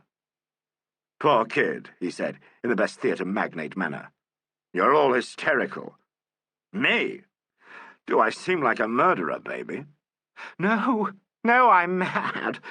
It was so awful, Jacko. Jacko, it was so awful." Growled Mr. Saint soothingly. "Quite," Alan's voice cut in. "Most unpleasant. I'm sure you must be longing to get away from it all, Miss Emerald." "I'll drive you home," offered Jacob Saint. He and Miss Emerald stood side by side now, and Nigel could see how pale they both were. "An excellent idea," Alan's voice sounded close to the door. "But first of all, may I just put a few questions to Miss Emerald?" "You may not," said Saint. "If you want anything, you can come and see her tomorrow. Get that?" "Oh, yes, rather. Full in the teeth. Afraid, however, it makes no difference. There's a murder charge hovering round waiting for somebody, Mr. Saint, and shall we say a drama is being produced which you do not control, and which you play a part that may or may not be significant. To carry my flight of fancy a bit farther, I may add that the flat-footed old law is stage manager, producer, and critic. And I, Mr. Saint, in the words of an old box-office success, I, my lords, embody the law. Sit down if you want to, and please keep quiet. Now then, Miss Emerald." Chapter 6. Into the Small Hours. Nigel took down every word of Alan's little speech with the liveliest enthusiasm. At the conclusion he wrote in brackets, "Noise of theatre magnate sitting down." In a moment he was busy again. Alan had concentrated on Miss Janet Emerald. "Do you mind if I light my pipe, Miss Emerald?" "Thank you." "Oh, cigarette? Those are Turks, and those are... well, I expect you know that one." "No, thank you." A match scraped, and Alan spoke between sucks at his pipe. "Well now, will you tell me, as far as you know, how the business of loading the revolver was managed?" "But he knows all that," thought Nigel impatiently. I know nothing about it. I had nothing to do with it," said Janet Emerald. "Of course not. But perhaps you noticed who put the blank cartridges in the drawer, and when." "I didn't notice at all. Anything about the cartridges." "Did you never see them put in the drawer?" "I didn't notice." "Really? You didn't concern yourself about whether they were there, or say to Mr. Simpson that you were terrified he would forget them?" "I couldn't have done so. What makes you think I said anything of the sort?" "Jacko, I don't know what I'm saying. Please, can't I go?" "Don't move, Mr. Saint. I shall soon be done. Now, Miss Emerald, please answer my questions as best you can, and as simply as you can. Believe me, an innocent person has nothing to fear and everything to gain in telling the truth. You are not the silly, bewildered little thing you pretend to be. You are a large, and I should say very intelligent woman." "Jacko!"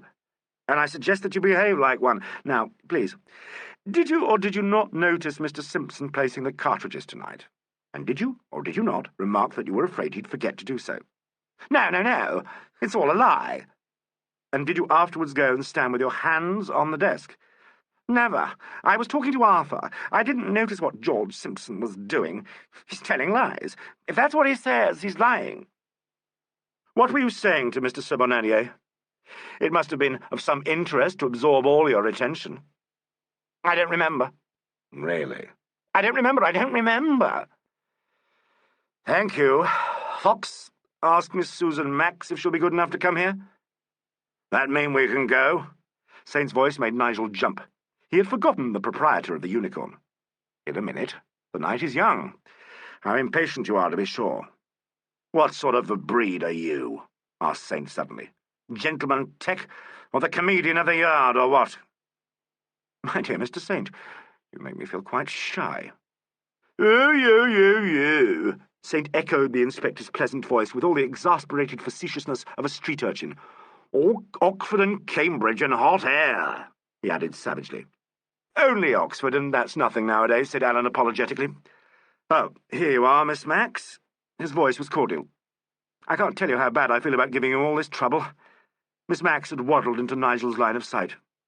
Never you mind, she said comfortably. You're only doing your job, I suppose. Miss Max, if only everyone felt like that, a policeman's lot would be a happier one. I played Ruth in Pirates on the Australian circuit, said Miss Max, letting herself down into the chair the inspector had pushed forward. Did you really? Do you remember the trio about the paradox? Frederick, Ruth, and Pirate King? Indeed I do.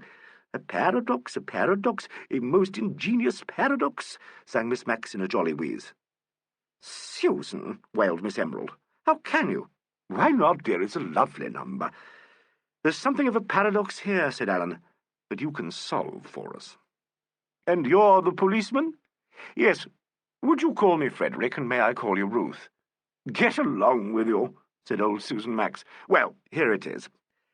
Perhaps I won't tell you the paradox, but ask you a question and hope that your answer will explain it. Can you tell me just what happened on the stage before the curtain went up on the last act? Susan, began Janet Emerald. You remember, please. Alan made Nigel jump. Now, Miss Max. Well, let me think.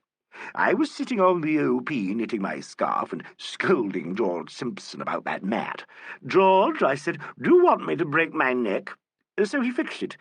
Little things like that look so bad from the front, and it quite spoiled my exit at the end of that scene. I enjoyed your reading of the part enormously. Well, dear, I made it a type, you know. Is this a cosy chat or a statement? Inquired Saint. It's a dialogue between two people only, answered Alan.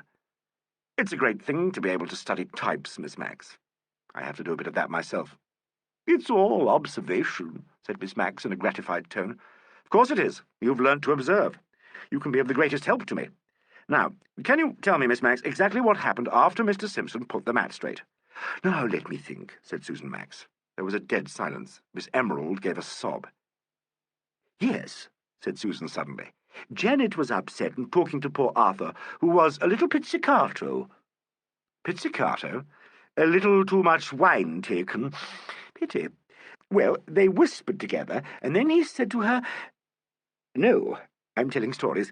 She said to him, Are you all right? And he said to her, No, I'm all blankly wrong, using language as he did so.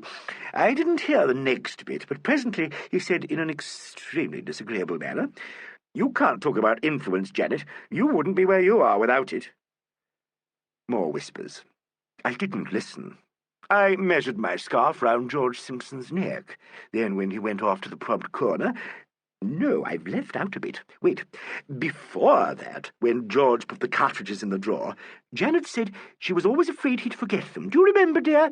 Then after all the other bit about poor Arthur being drunk and influence and so forth, you followed over to the prompt corner, and I recollect that you had another whisper with him.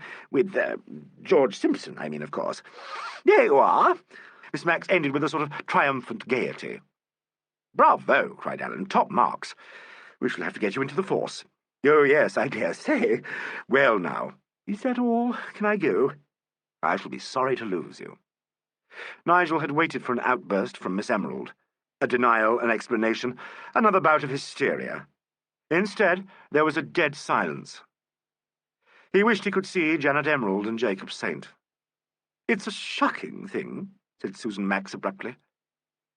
It's a very shocking thing for a young man to die as Arthur Sobonadier died. Not himself. Angry. For he was angry, you know. What about? All sorts of things. Not satisfied with the casting. Unhappy over other matters, too, I believe. I suppose it's murder. It looks like it. And poor Felix. You're not running away with the idea Felix had anything to do with it, I hope, except pulling the trigger, poor fellow, hmm? Why not? Janet Emerald demanded. Why not Felix Gardner? He shot him. It was his revolver. Why is everybody so sure he knew nothing about it? Stephanie doing brave heroine stuff all over him. Everybody treating him like an invalid, while I am treated like a criminal. It's infamous. There's only one thing more, said Alan, exactly as if she had not spoken. It's unavoidable, or I wouldn't press it. I should like everyone behind the scenes tonight to be searched before they leave. I can't insist, but it will save a lot of bother if you consent. Miss Max, I expect you know what we're looking for. I don't, then. For the dummy cartridges. Oh. They will be fairly bulky. Miss Emerald, will you take off your wrap? Here, said Jacob Saint. What are you going to do? Oh, hold your tongue, Jacko. A slithery noise. Nigel craned his neck and saw Janet Emerald move forward. She was clad in a sequined sheath that fitted her like a skin. Miss Emerald, will you let me make a very superficial examination, or would you prefer to go to a police station where there will be a wardress? Don't let him touch you, Janet. Oh, Jacko, don't be a fool. There was no touch of hysteria there, only a harsh and wearied contempt. Do whatever you like, said Janet Emerald. She held up her magnificent arms and closed her eyes. Alan passed his delicate hands lightly over the surface of her dress. He, too, had closed his eyes.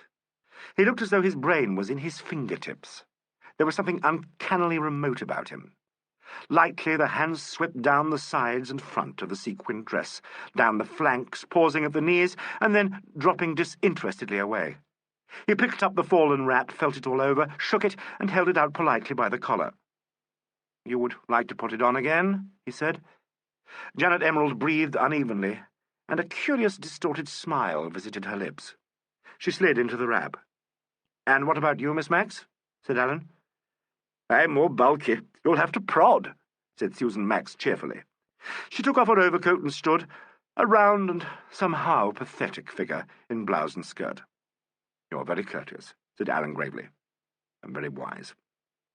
He searched her, and then Jacob Saint, who stood up for it without protest or comment. Alan looked carefully at the papers in his pocket-book, but appeared to find nothing that interested him. That is all, he said at last. I'll keep you no longer. How will you get home, Miss Max? I live in South Kensington. I suppose I've missed the last bus. Fox, be a good fellow and tell the constable at the door to get a taxi. My party, Miss Max. You are kind, said Susan Max. Good night, Ruth. Good night, Miss Emerald, Mr. Saint. Inspector Fox will take your addresses. Here, said Saint suddenly. Maybe I've been short with you, Inspector. The thing's upset me. You're doing your duty, and I respect that. I'd like to see you tomorrow. I shall be at the Yard at 11, should you wish to make a statement, Mr. Saint. Statement be damned. By all means. Good night. Footsteps, and then silence. Still awake, Bathgate? Asked Ellen. Just, said Nigel. Let me come out there for a minute. I'm all pins and needles. Come out, my dearest dear. What did you think of little Janet and Uncle Jacob? Not much. Nigel emerged and stood blinking. By Jove, she told some stinking big whoppers. She did, rather. I say, do you think, only very confusedly, it's all so muddly. I distrust you intensely, said Nigel, when you go on like that. Get back to your corner. Who shall we have next? Don't ask me. It's beastly cold on this stage. Shall we adjourn to a dressing room? Good idea. Whose? Bailey has been searching them while you were in your cosy corner. I rather fancy Arthur Serbonadier's. You old ghoul. May I ask if you intend to search all the ladies? Don't you think it quite nice? No, I don't. Perhaps you're right. Hello, Bailey. The fingerprint expert reappeared. I've been through the rooms, he said in a bored voice. No sign of the blanks. Got all their prints. Really? How? Asked for them, Bailey grinned sardonically. You weren't there, sir. That's all right. Alleyn disliked asking directly for fingerprints and preferred to pick them up without the owner's knowledge. Well, he said, we'd better get on with the good work. We could do with those dummies, Bailey remarked. Inspector Fox is searching the other men now, sir. Thought it would save you the trouble. Intelligent as well as kind, but he won't find them. The dummies? Bailey eyed his surprise. The dummies? Unless our murderer is particularly vindictive. What's this? Demanded Nigel suspiciously. Isn't a murderer usually rather vindictive? You don't understand, I'm afraid, said Alleyn kindly. I think, he added, turning to Bailey, I think the cartridges will be in the obvious place. Obvious? Repeated Bailey. You've got me beat, sir. Is there an obvious place? You'll never make a murderer, Bailey. Before we move away, let us have a look at that desk. It's in the wings there. Give me a hand. Nigel stood near the centre of the stage. He had moved forward towards the wings, when a voice, raucous and detached, yelled above their heads. Look out! An instant later, Inspector Alleyn hurled himself full at Nigel, driving him backwards. He fell, sprawling across a chair, and at the same moment was aware of something else that fell from above, and crashed down deafeningly onto the stage. Something that raised a cloud of dust. He got to his feet, shaken and bewildered. Lying on the stage was a shattered heap of broken glass. Alleyn stood near it, looking up into the flies. Come down out of that, he shouted. Yes, sir. Coming, sir. Who the devil are you? Bawled Bailey suddenly. Only the props, sir. I'm coming. They stumbled into the wings, where they were all met by Inspector Fox, who had run agitatedly from the wardrobe room. They all peered up at the wall of the stage. An iron ladder ran aloft into the shadows. Soft footsteps padded up there in the dark, and presently, among the shadows, a darker shape could be seen. The iron ladder vibrated very faintly. Somebody was coming down.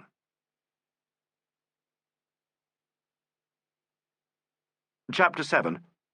Props. The shadowy figure came very deliberately down the ladder. Nigel, Alleyn, and Bailey did not speak, but fell back a little. Nigel was still shaken by his escape from the chandelier. He felt bewildered and watched, without thinking, the rubber soles of a pair of dilapidated tennis shoes come down, rung by rung. The man did not turn his face away from the wall until he had completed his descent. Then he swung round slowly. Bailey moved forward and seized his arm. "Now then, you," he said. "Don't you act old-fashioned at me," snarled the man. "Just a minute, Bailey," said Alleyn. Bailey stared indignantly round. "You're the property master," said Alleyn. The man stood with his heels together and his hands held tidily at the seams of his trousers. His face was long, thin, and white, with eyebrows that grew together. He looked fixedly at a spot on the scenery above the inspector's head. "Yes, sir," he said. "Been at this job long?" "Ever since I was demobbed." "In the Brigade of Guards, weren't you?" "Yes, sir. Grenadiers, sir. King's Company." "You made the dummy cartridges for this show?" "Yes, sir." "Where are they?" "I gave them to Mr. Simpson." "The dummy cartridges? Are you sure of that?" "Yes, sir." "How are you so sure?" "They might have been the real thing." "No, sir." The man swallowed. "I was looking at them. I dropped a cartridge, and the bullet was loose, sir." "Where are they now?" "I don't know, sir." "How did you come to drop that chandelier?" Silence. "How is it fixed up there?" "On a pulley." "And the rope turned round a piece of wood or something to make it fast?" "Yes, sir." "Did the rope break, or did you unwind it?" "I can't say, sir." "Very well. Sergeant Bailey, go up and have a look at the rope there, will you? Now, Props, you go up to the switchboard and give us some light behind the scenes." Props turned smartly and did as he was told. In a moment, light flooded the backstage harshly, while, with the facial expression popularly attributed to a boot, Bailey climbed the ladder. "Now come back." Props returned. Alleyn had moved over to the desk which stood a little way out from the wings. Nigel, Fox, and the property master followed him. He drew out a pocket knife and slipped the front of the blade under the top left-hand drawer and pulled it out. "That's where Sir Bonadier got the cartridges," he said. "It's empty. Bailey had better get to work on it, but he'll only find stagehands' prints and Sir Bonadier's, I expect. Now then, Using the very greatest care to avoid touching the surface, Alleyn next drew out the second drawer with the point of his blade. "And here we are," he said brightly. The others bent forward. Lying in the drawer were 6 cartridges. "By gum," said Fox, "you've got 'em." With one accord, he and Nigel turned to look at the property master. He was standing in his ridiculous posture of attention, staring as usual above their heads. Alleyn, still bent over the drawer, addressed him mildly. "Look into that drawer. Don't touch anything. Are those the dummies you made?" Props craned his long neck and bent forward stiffly. "Well?" "Yes, sir." "Yes. And there, look, is the loose one. There was a grain or two of sand fallen out. You made a job of them. Why didn't you want me to find them?" Props gave another exhibition of masterly silence. "You bore me," said Alleyn, "and you behave oddly, and rather like an ass. You knew those dummies were in the drawer. You heard me say I was going to look for them. You were listening out there in the dark, so you cheerfully dropped half a ton of candelabrum on the stage, first warning us of its arrival, as apparently you weren't keen on staging another murder tonight. I suppose you hoped for a scene of general confusion, during which you would shin down the ladder and remove the dummies. It was a ridiculous manoeuvre. The obvious inference is that you dumped the darn things there yourself, and took to the rigging when the murder came off." "That's right, sir," said Props surprisingly. "It looks that way, but I never. You are, as I have said, an ass, and I'm not sure I oughtn't to arrest you as a something or other after the fact." "My God, I never done it, sir." "I'm delighted to hear you say so. Why, then, should you wish to shield the murderer?" "Oh, well, if you won't answer me, you won't, and I refuse to go on giving an imitation of a gentleman talking to himself. I shall have to detain you in a police station, Props." A kind of tremor seemed to shake the man. His arms twitched convulsively, and his eyes widened. Nigel, who was not familiar with the after-effects of shell shock, watched him with reluctant curiosity. Alleyn looked at him attentively. "Well," he said. "I never done it," said Props in a breathless whisper. "I never done it. You don't want to lock me up. I was standing in the prompt books, and if I thought I seen a bloke, or it might have been a woman, moving round in the dark—" He stopped short. "You'd much better say so," said Alleyn. "I don't want to get nobody in for the job. He was a swine. Whoever done it done no harm, to my way of thinking." "You didn't care for Mr. Bernardier." Props uttered a few well-chosen and highly illuminating words. "He were the only 2 of them that were printable." "Why do you say that?" asked Alleyn. "Has he ever done you any harm?" The man made as if to speak, hesitated, and then, to Nigel's horror and embarrassment, began to cry. "Fox," said Alleyn, "will you and Mr. Bathgate muster the rest of the stage staff one by one in a dressing-room or somewhere, and see if you can get any information from them? You know what we want. Unless anything crops up, you can let them go home. I'll sing out when I've finished." Nigel thankfully followed Inspector Fox down the dressing-room passage, and Fox, having unlocked the door, into Felix Gardiner's room. It seemed an age since they had sat there, listening to his friend's views on the characteristics of actors. "Well, sir," said Inspector Fox, "I reckon that's our man." "You really think so?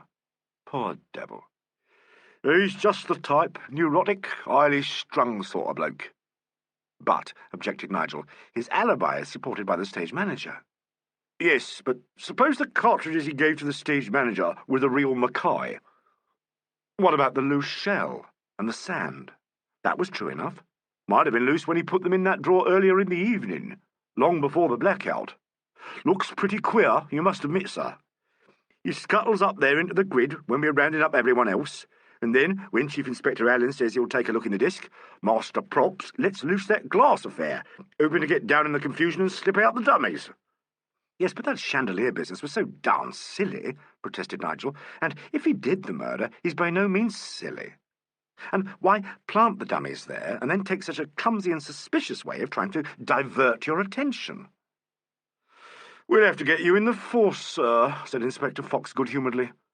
"All the same, I think he's our man. The Chief will be getting something now, I don't doubt. Well, sir, I'll just get the rest of the staff along." The observations made by the rest of the staff of the Unicorn were singularly uninteresting. They were all in the property room at the time of the blackout, preparing to enjoy a game of poker. In the words of their head, one Mr. Bert Willings, they didn't know nothing about it. Questioned about Props, Mr. Willings said Props was a funny bloke, very jumpy-like, and kept himself to himself. Married? Asked Inspector Fox. No, Props was not married, but he kept company with Trixie Beadle, Miss Vaughan's dresser, what was old Bill Beadle's daughter. Old Bill Beadle was Mr. Gardner's dresser. Who dressed Mr. Surbonadier? Old Bill also, it appeared. At this juncture, one of the underlings remarked, unexpectedly and dramatically, "He hated him." Who hated who?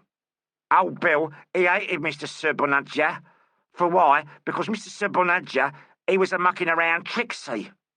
Ah, said Mr. Willings uneasily. Fox pricked up his ears. And how did Props like, the deceased, paying attention to his girl? He hated him too. Did he now? Said Fox. There was a short silence. Mr. Willings looked at his boots, stood uncertainly on one leg, grinned, and ran out of information. He and his myrmidons were told they might go home, having first left their names and addresses. They departed. Fox almost rubbed his hands together. "There you are," he exclaimed. "Deceased was interfering with his girl. He's just the type to go off the deep end. I think before we go any further I'd better let the big noise know about this." They returned to the wings. Neither Allen or Props were to be seen. "Well, now," remarked Inspector Fox, "where's he gone popping off to, I wonder?" "Here I am," said Allen's voice. Nigel and Fox started slightly and walked around the prompt wing. Allen and Bailey were on their knees by the prompt box. Bailey was busy with an insufflator, and the Chief Inspector seemed to be peering at the floor through a magnifying glass. Beside him, opened, was the bag they had brought him from the yard.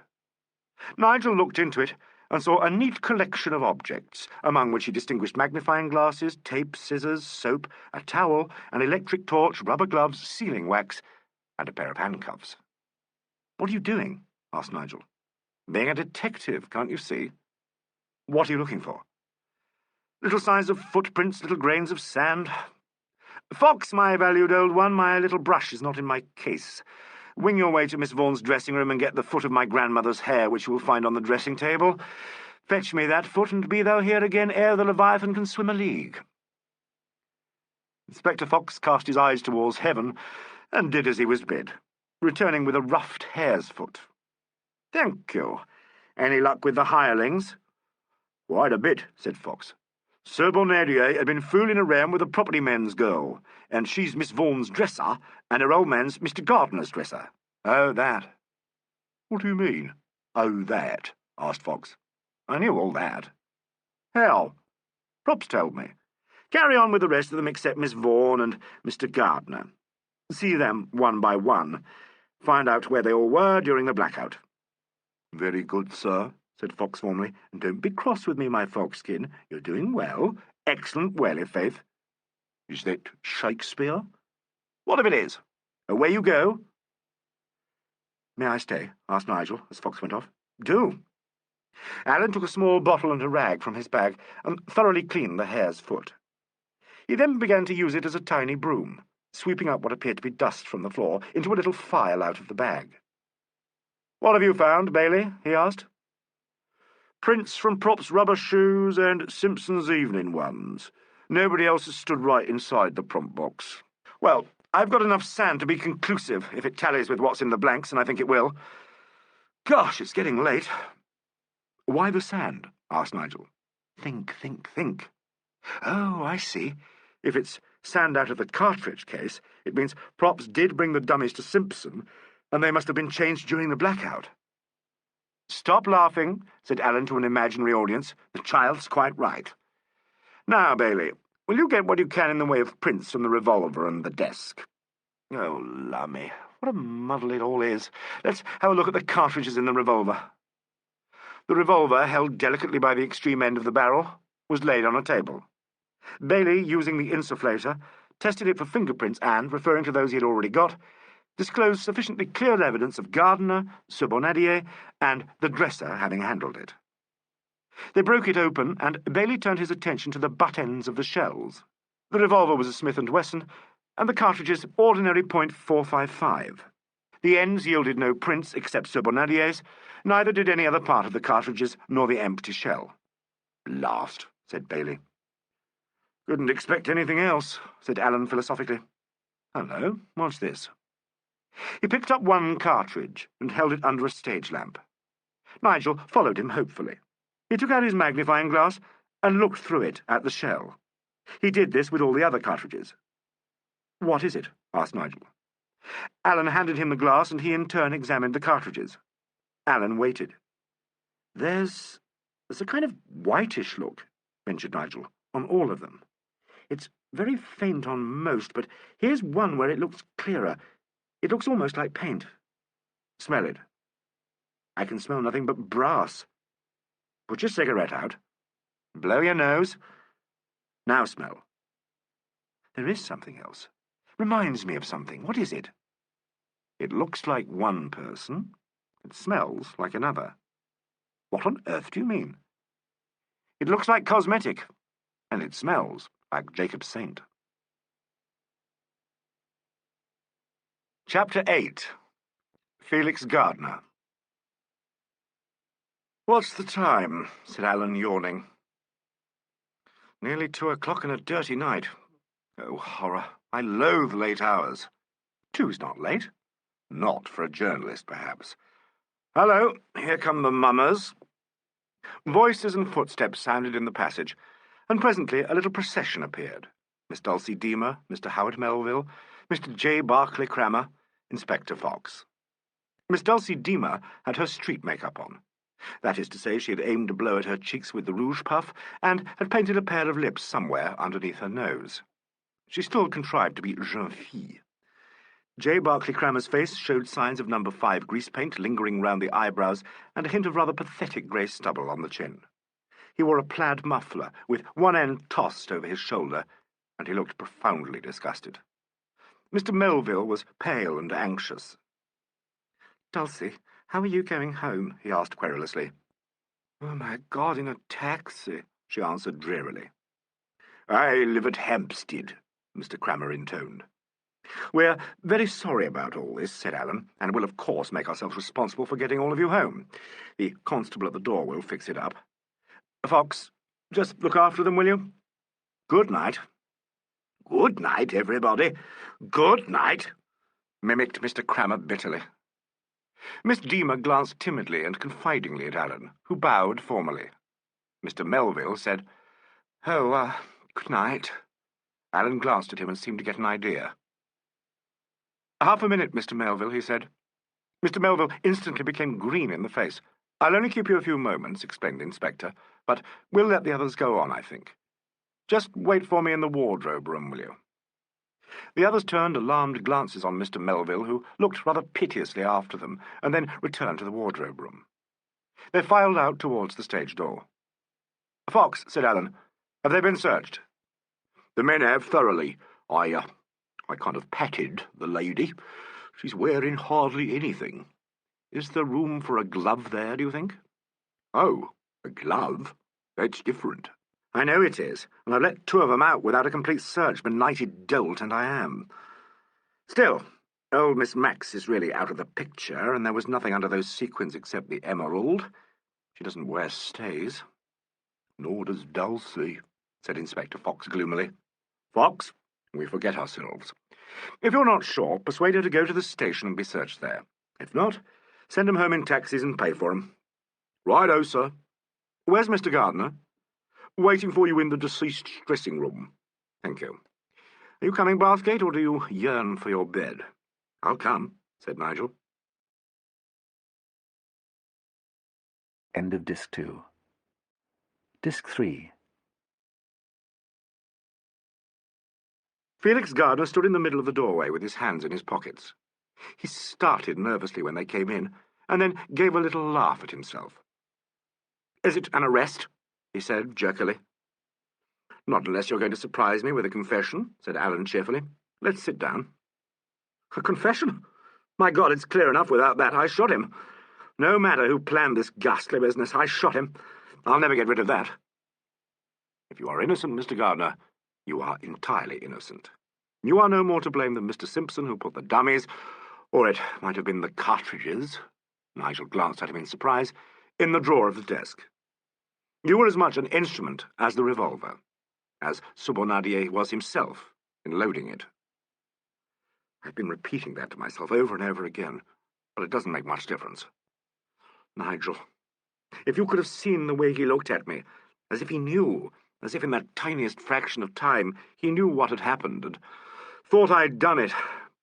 He looked so surprised. I didn't know myself at first.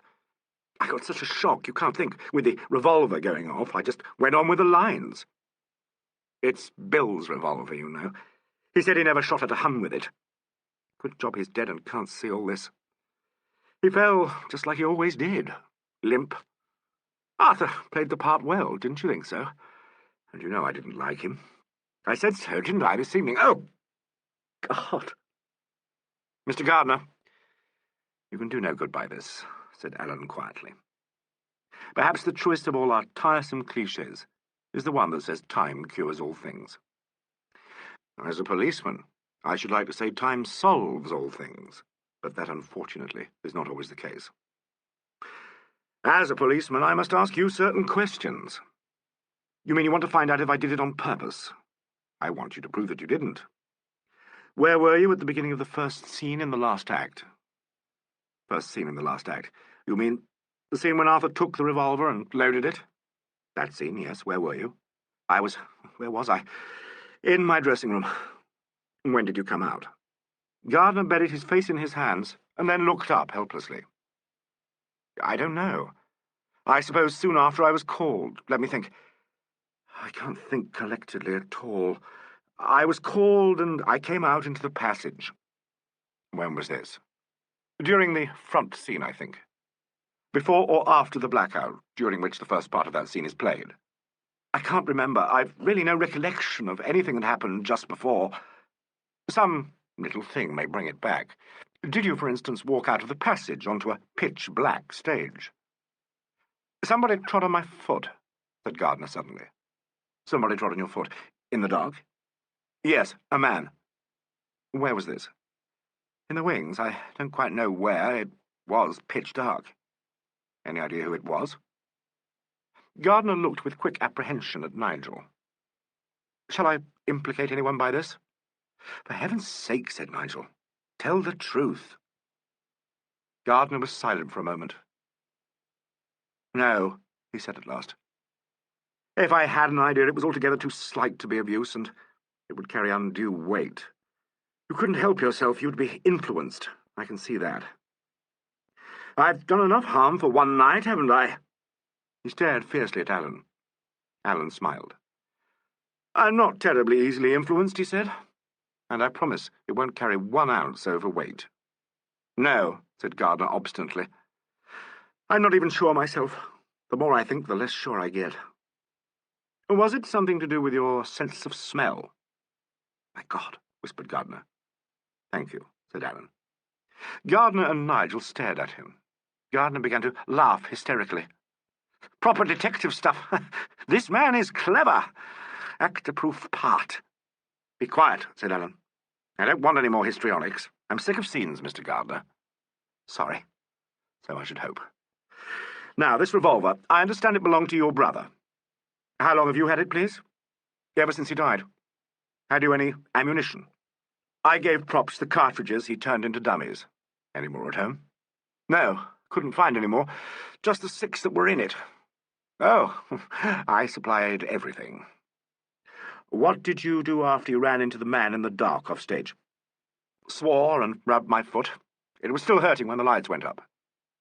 Did you go anywhere near the desk that was standing on the stage, almost in the wings? I've no idea. I suppose I must have done so. You mean the desk that the cartridges were in? It must have been close by. About that scene we all witnessed in Miss Vaughan's dressing room. Why did Sobonadier make that very unpleasant to do? It was tight. Nothing else behind it? He dislikes me. I told you that. So you did, agreed Alan. But it seemed to me that he disliked you for more reason than that of professional jealousy. Yes. You must have seen how it was. Miss Vaughan. At least let us keep Stephanie out of this. She is in it. She must take her place in the jigsaw puzzle, I'm sorry. The nicer delicacies do not enter into murder cases. I take it you were engaged to Miss Vaughan and that Sir Bonadier was the unsuccessful suitor. We're not publicly engaged. We're not. I've no doubt killed my chances along with my only serious rival. The engagement was to be announced at our supper party. Yes, I see. Mr. Gardner, have you a pair of gloves here in your dressing room? Gardner turned very white. Yes, he said, I have. Where? I don't know. Probably in my overcoat pocket. I don't wear any in the piece. Alan felt in the pockets of an overcoat that hung under the sheet.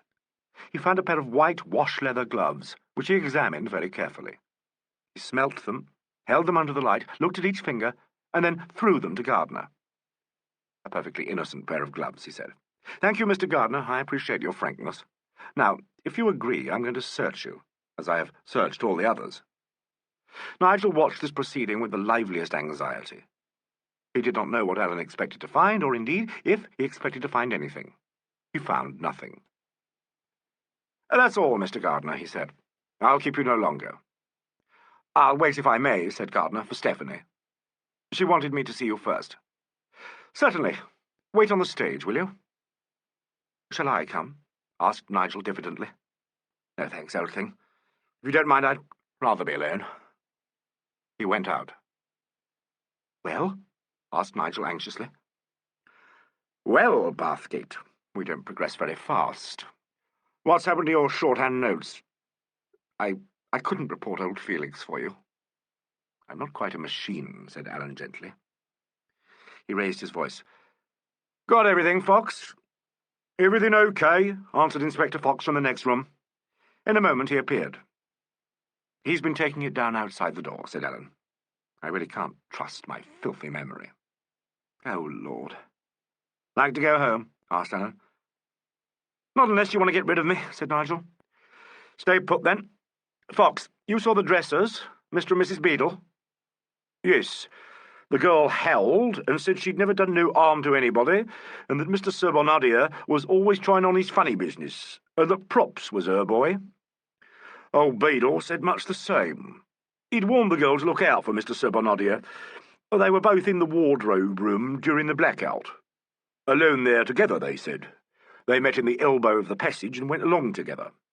She's a flighty bit of goods, I should say. Deceased was evidently... Inspector Fox stopped and grimaced. A nasty kind of chap.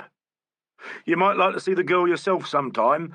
The old father's a decent old bird and seems very fond of her. All right, I'll remember them. And now I'll have to see Miss Vaughan. I should have done so earlier and let her go home. She wanted the others to go first, said Fox. I took her clothes into the wardrobe room and she said she'd change. She's not quite ready. It was obvious from Inspector Fox's manner that he put Miss Vaughan in a superior catalogue to the rest of the cast. Alan looked at him and grinned. What's the joke? Inquired Fox suspiciously. No offence in the world. Have you carried on with routine work? Mr. Melville helped Bailey reset the scene in which the revolver was loaded. Haven't found the gloves. I'll just take a look at it while she's changing. They returned to the stage. Felix Gardner was walking up and down the passage to the outside exit, and paid little attention to them. Nigel went and spoke to Gardner, but he answered at random and looked at him as though they were strangers. It'll be all right, Felix, ventured Nigel lamely. What'll be all right? Alan will find out who did it. Innocent people are never accused nowadays. Do you think I'm worrying about that? Asked Gardner, and fell to walking up and down again. Nigel left him alone. On the stage, Alan looked critically at the reconstruction of the penultimate scene. The desk was in position. Miss Max's armchair was on the OP side, and the window seat in position, near which Janet Emerald had had her last conversation with Arthur Sir Bonadier. We've had all the chair seats out and so on, said Bailey, who was in shirt-sleeves. The two constables who had been helping him stared solemnly at the furniture. Melville had gone. There's something missing, said Alan. Mr. Melville said not, sir, said Bailey. Yes, there is.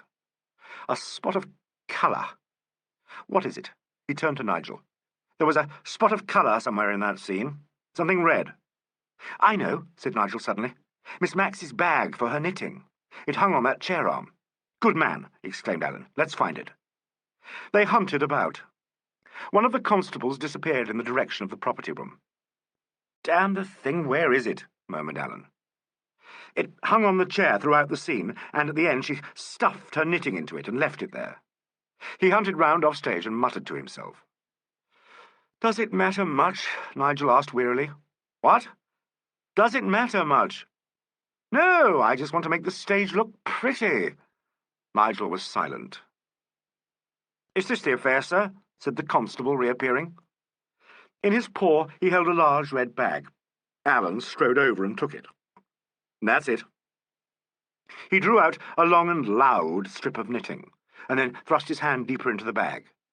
A singularly blank look stole over his face, and others who knew him pricked up their ears. Has any gentleman in the audience missed an article of clothing? Asked Alan. He made a face at Nigel, and looked round most provokingly. Then, so suddenly that they all jumped, he whisked out his hand and held it high above his head. In it was a pair of grey suede gloves. Eureka! Said Chief Detective Inspector Allen. Chapter 9. Stephanie Vaughan's Shoulder. Yes, but look here, Nigel began indignantly. Old Miss Max, I mean to say, that's a bit too thick. She's a nice old thing. Alan gave one of his rare laughs. All right, he said. Don't bite my head off. I didn't plant the things. Well, somebody else did then. Quite possible, during the blackout. Oh, it's a very nasty bit of goods, this is. And so clever, so filthily clever. Everything nice and simple, no fancy touches. I tell you one thing, all of you, for what it's worth. I've been telling it to myself ever since this started. We're up against good acting. Yes, said Nigel thoughtfully. The very best. As you say, it's a West End production. Bad luck to it. Anything on the thumb of the right-hand glove? Asked Fox abruptly. Alan picked it up by one finger. Oh, Mr. Fox, aren't you wonderful, he said. Such a lovely quality, madam, or rather, sir. Yes, definitely, sir. Have a sniff. He held them out. I've got it, said Fox. I smell of cigars and scent and... Damn it, where did I smell that scent? On Mr. Jacob Saint. By gum, you're right, sir. It's a very good scent. Something rather special. But how careless of Mr. Saint to lose his gloves. How rather surprisingly careless. He handed the glove over to his colleague. When were they lost? He was wearing none when he came round, Fox declared. I know that because he shoved me aside at the door, and his ring dug into my hand. His altogether too big signet ring, murmured Alan. It does dig in, look. He held up the little finger of the left-hand glove. The base showed a distinct bulge. He was behind the scenes earlier in the evening, you know, before the curtain went up. And then he was in front. Could he have come round again later? Asked Nigel. We must find out. By George, Fox, what happened to the old gentleman? Who's he? The stage doorkeeper. I never saw one. He must have gone home during the first few moments. He was there when we came round. Not very good. He'll have to be traced. Oh, well, let's have Miss Vaughan. I think I'll see her alone, if you please, Fox. There's nothing much else to be done here that I can think of. Have you looked closely at the thumb? Yes, said Fox carefully. There's a bit of whitish stain on it. There is indeed. We may want an analysis of that to compare with the cartridges. What do you make it out to be? Oh, cosmetic, Fox, cosmetic. While I'm talking to Miss Vaughan, see if you two can match it in any of the dressing rooms. Take samples of any makeup that looks like it, and note where from and all that. And now, would you take my compliments to Miss Vaughan and ask her if she would be kind enough to come out here? Fox and Bailey went off. Presently, the constable, who had been stationed outside the wardrobe room, came back, and, with a glance at Alan, disappeared in the direction of the stage door. Alan followed him, said something that Nigel did not catch, and returned. Any objection to noting this down for me? Asked Alan. No, said Nigel. If I had any, they are overruled by curiosity. I'll go back to my cash. Thank you. Here she comes. Nigel slipped through the doorway in the set. He discovered that by moving his seat, he could leave the door half open and get a fuller view of the stage without being visible. In this way, he was able to see Stephanie Vaughan when she came onto the scene. She had changed her dress and was wearing a dark fur wrap. The stage makeup was gone, and she looked pale and rather tired. There was no hint of histrionics in her manner now. She was grave and dignified, and a little remote. Why, it's not the same woman, thought Nigel. You sent for me, she said quietly. I'm sorry if my message sounded peremptory, answered Alan. Why not? You're in charge. Will you sit down? She sank into an armchair, and there was a little silence. What do you want to ask me? She said at last. Several questions. The first, where were you during the blackout at the beginning of the last act? In my dressing room, changing. Then I went in to see Felix. Was anyone with you? In your own room, I mean. My dresser. All the time? I've no idea. From my dressing room I couldn't see when the stage lights went on. I should have thought you could hear the dialogue. Possibly. I didn't listen. Was Mr. Gardner still in his room when you left it? No. He went out first. He came on before I did. When did you go out onto the stage? When the scene was over. Yes, thank you. What happened after Bathgate and I left your dressing room? The question must have taken her by surprise. Nigel heard her draw in her breath. When she spoke, however, her voice was quite even. After you left, she said, there was a scene. It was the making of one while we were there. What happened? She leant back wearily. Her wrap slipped down. She winced, as if something had hurt her, and sat forward again, pulling the fur collar over her shoulders. You were hurt, said Alan. Your shoulder? You put your hand up to it. Arthur hit me. What? Oh, yes. Let me see it. She let her wrap fall and pulled aside her dress, hunching up her shoulder. Nigel could see the bruise. Alan bent over her without touching her. What did Gardner do? He wasn't there. I'm beginning halfway, I suppose. The moment you had gone, I made Felix leave me. He didn't want to, of course, but I had to deal with Arthur alone, and I insisted. He didn't like going, but he went. And then? And then there was a scene in a whisper. We had had them before. I was used to it. He was quite beside himself with jealousy, and threatened me with all sorts of things. Then he became maudlin and shed tears. I'd never seen him like that before. With what did he threaten you? He told me, said Miss Vaughan gently, that he would drag my name in the mud. He said he would stop Felix marrying me. Really, if Felix had been shot, I should not have wondered. Arthur looked murderous. I think he did it himself. Do you? Had he that sort of rogue's courage? I think so. He hoped Felix would be accused. Where was he? Asked Alan. When he struck you? How do you mean? I was sitting where you left me, on the small chair in my room. He was standing, I think, about as far off as you are now. With his left hand, then? No, I don't know. I can't remember, I'm afraid. Perhaps if you were to do it, but gently, please, I might remember. Alan moved his right arm, and Nigel saw his hand against the left side of her throat. It will be there on your face, he said. I think it must have been with his left hand, and even then it would be a strange sort of blow. He was drunk. So everyone keeps telling me. Could he not have been behind you? Like this? Alan stood behind her and laid his right hand on her right shoulder. Nigel was suddenly and vividly reminded of the scene in the dressing room, when Gardner had stood, touching her in the same way and laughing at Alan's remark about Edgar Wallace. My hand falls exactly over the bruise, said Alan. Am I hurting you? No. Let me draw up your wrap. You're cold. Thank you. Do you think that could have been the way of it? Perhaps he was lurching about the room. I really don't remember. You must have been terrified. No, he was not a terrifying man, but I was glad Felix had gone. I managed to get rid of Arthur, and then I went to Felix's room. Next door, yes. I said nothing about the blow on my shoulder. Beadle was there, but left as soon as I went in. Then I told Felix it had all petered out. What did he say? He said that Arthur was a drunken pig, but that in a way he was sorry for him. He said I must let him speak to Master Sobonadier and tell him to behave himself, and that he wouldn't have me worried like that. Quite temperate about it? Yes. He knew that sort of thing didn't really count, and we both had a horror of more scenes. We only spoke a few words, and then Felix went out onto the stage. The lights were still out, I remember. Have you got a cigarette, Mr. Alleyn? I should like one. I'm very sorry. I didn't think.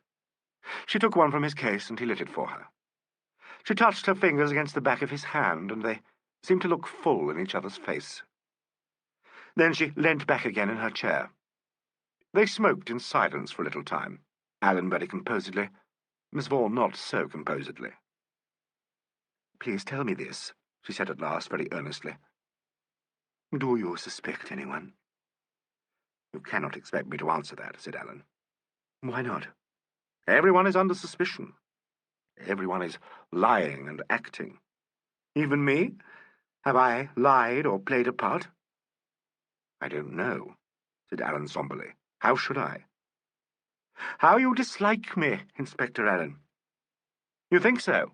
said Alleyn swiftly, and then after a pause, "Do you ever do jigsaw puzzles?" "Sometimes." "And do you ever conceive an ardent distaste for a bit that won't fit in?" "Yes." "That is the only kind of personal prejudice a policeman can allow himself. I have that feeling for the pieces that don't fit. For the ones that do, I develop a queer sort of affection. And you can't fit me into your puzzle. On the contrary, I think I have you just where you belong." My cigarette is finished.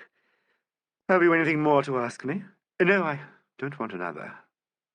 Only one more point. May I have your hand? She held out both her hands.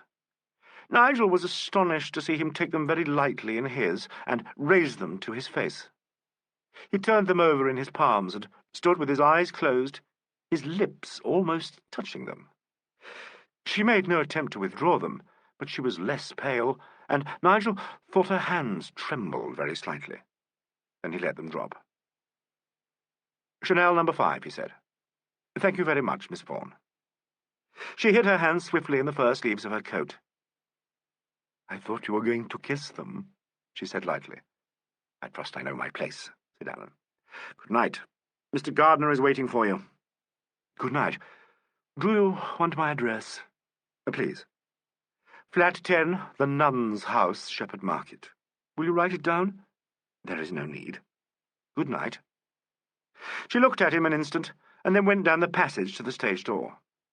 Nigel heard her calling, "There you are, Felix," and in a moment her footsteps had died away. "Have you got that address down, Bathgate?" asked Alleyn anxiously. "You old devil," said Nigel. "Why?" "Well, I don't know. I thought you didn't like her before, in the dressing-room." "So did she." "No, I'm not so sure." "Nor is she." "Are you being a cad, Mr. Alleyn?" "Yes, Mr. Bathgate." "What were you driving at about that bruise?" "Didn't you guess?" "Can't you see?" "No, I can't. Unless you wanted an excuse to dally with the lady." "Have it that way if you like," said Alleyn. "I think you're very silly," said Nigel grandly, "and I'm going home." "So am I. Thank you for giving me such a lovely evening." "Not a bit. So glad you were able to come." "I must do a job of work before I go to bed." "What's this? What's this?" "Story for my paper. It's a scoop. You'll bring whatever gup you write to me in the morning, young fella." "Oh, I say, Alleyn," Nigel protested. "Yes, indeed. I'd forgotten your horrible evening shocker. The officer outside has turned away a collection of your boyfriends already." "Well, let me do a bit. It's a scoop. Really it is. Bring it to my study tomorrow morning, sir." "Oh, all right." Alleyn assembled his men, and they filed out of the stage door. The lights were turned off. A final blackout, said Alan's voice in the dark.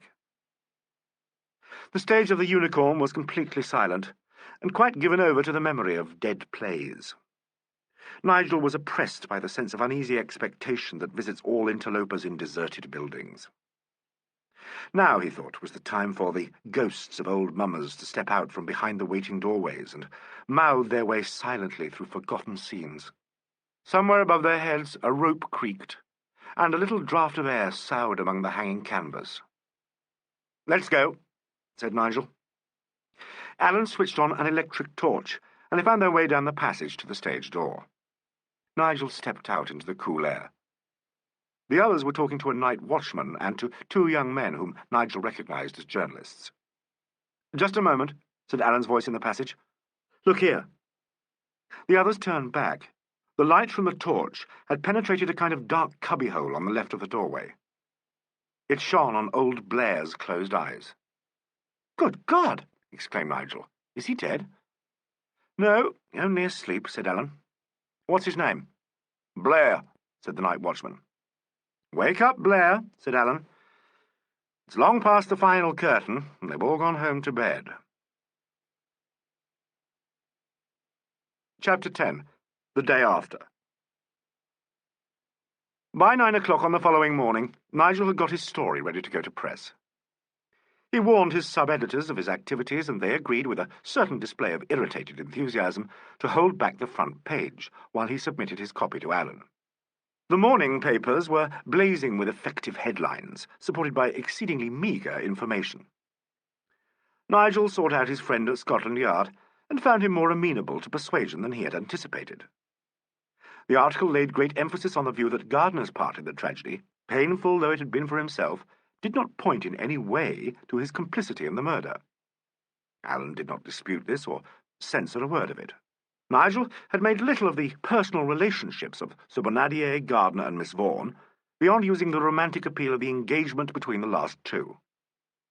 He made a lot of his first-hand impression of the tragedy, and of the subsequent scenes behind the curtain. "Less culpable than I anticipated," said Chief Detective Inspector Allen. "With the few deletions I've penciled, it can go through. Are you returning to your office?" "Not if you'll have me here," said Nigel promptly. "I've got a boy to take back the copy." "Aren't you a one? All right, come back. I've come to the stage when I can do with a Boswell." "Throwing bouquets at yourself, I see," said Nigel. "I'll be back in a jiffy."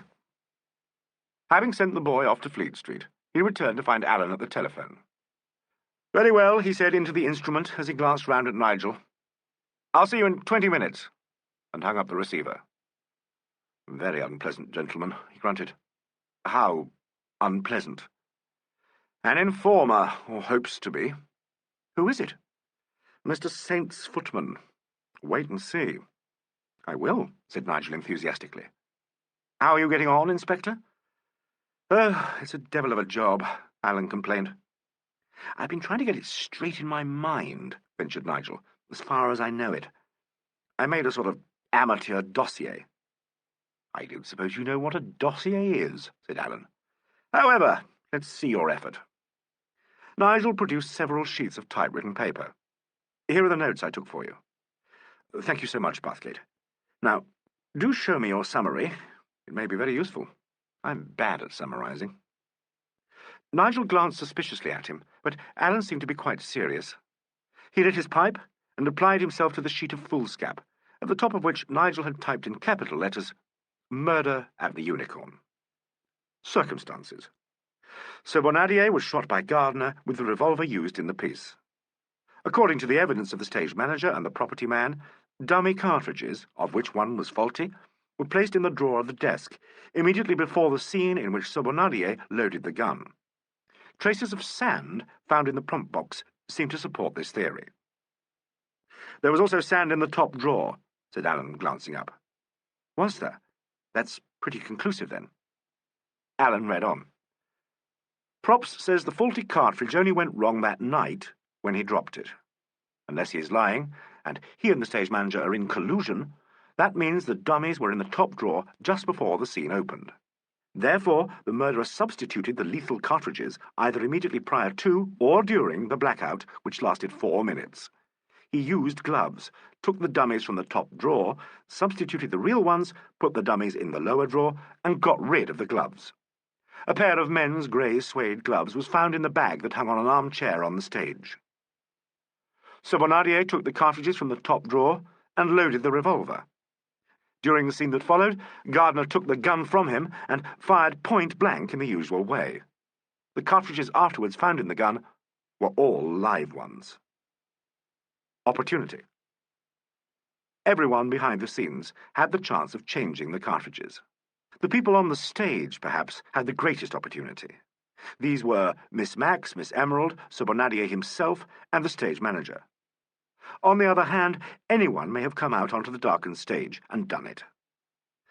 Miss Vaughan, Barclay Crammer, Howard Melville, Miss Deemer, the dressers and the staff all come under the heading. Motive. The characters involved may now be taken in turn. Miss Emerald. She was on the stage.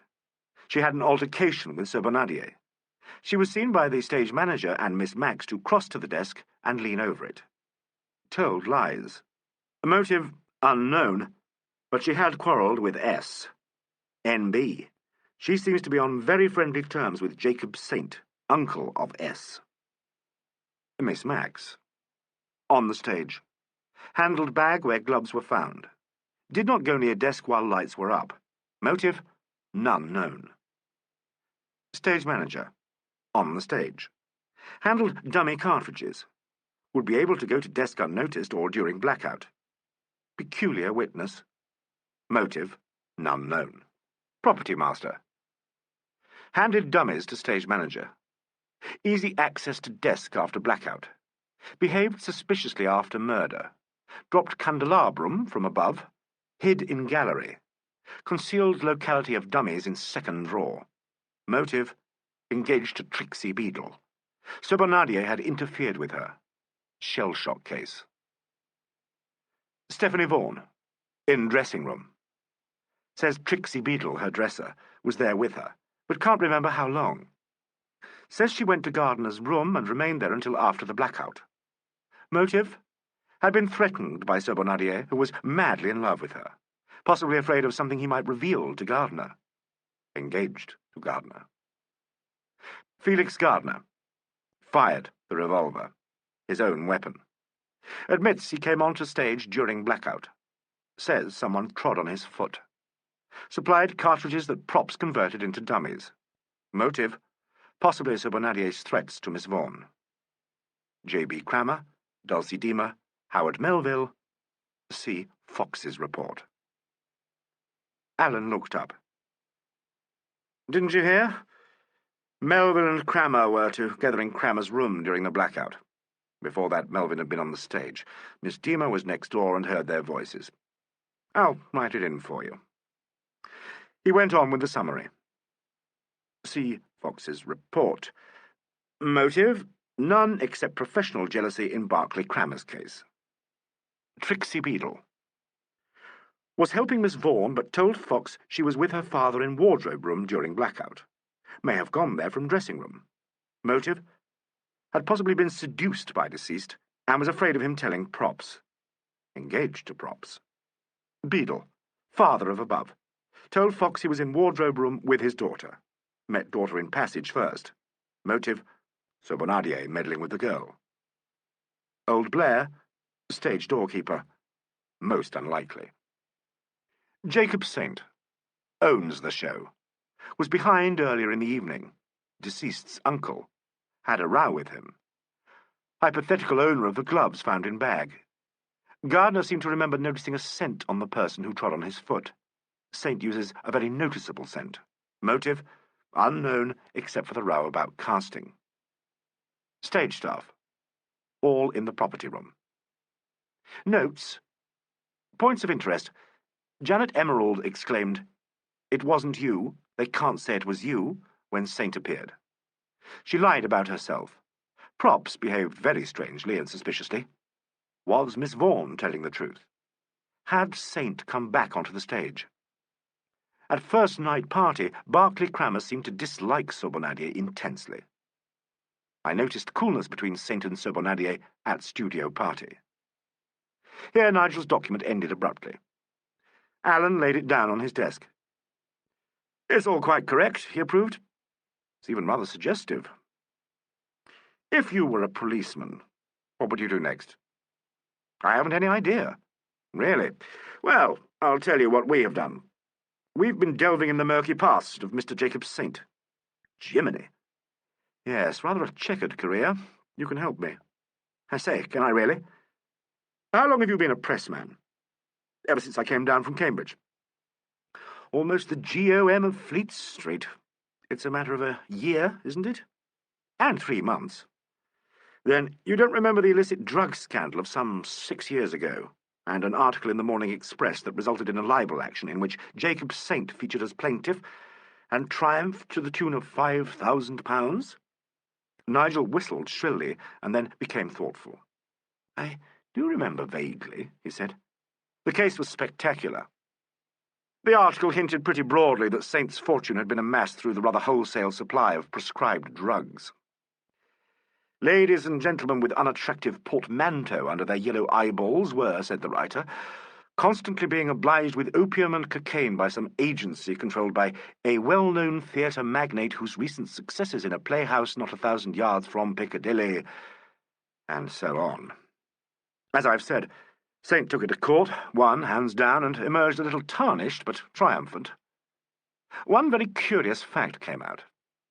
The identity of the author was unknown. A leading reporter on the Morning Express was away on holiday. The article arrived at the office purporting to have come from him. A typewritten note was signed with a clever forgery of his name.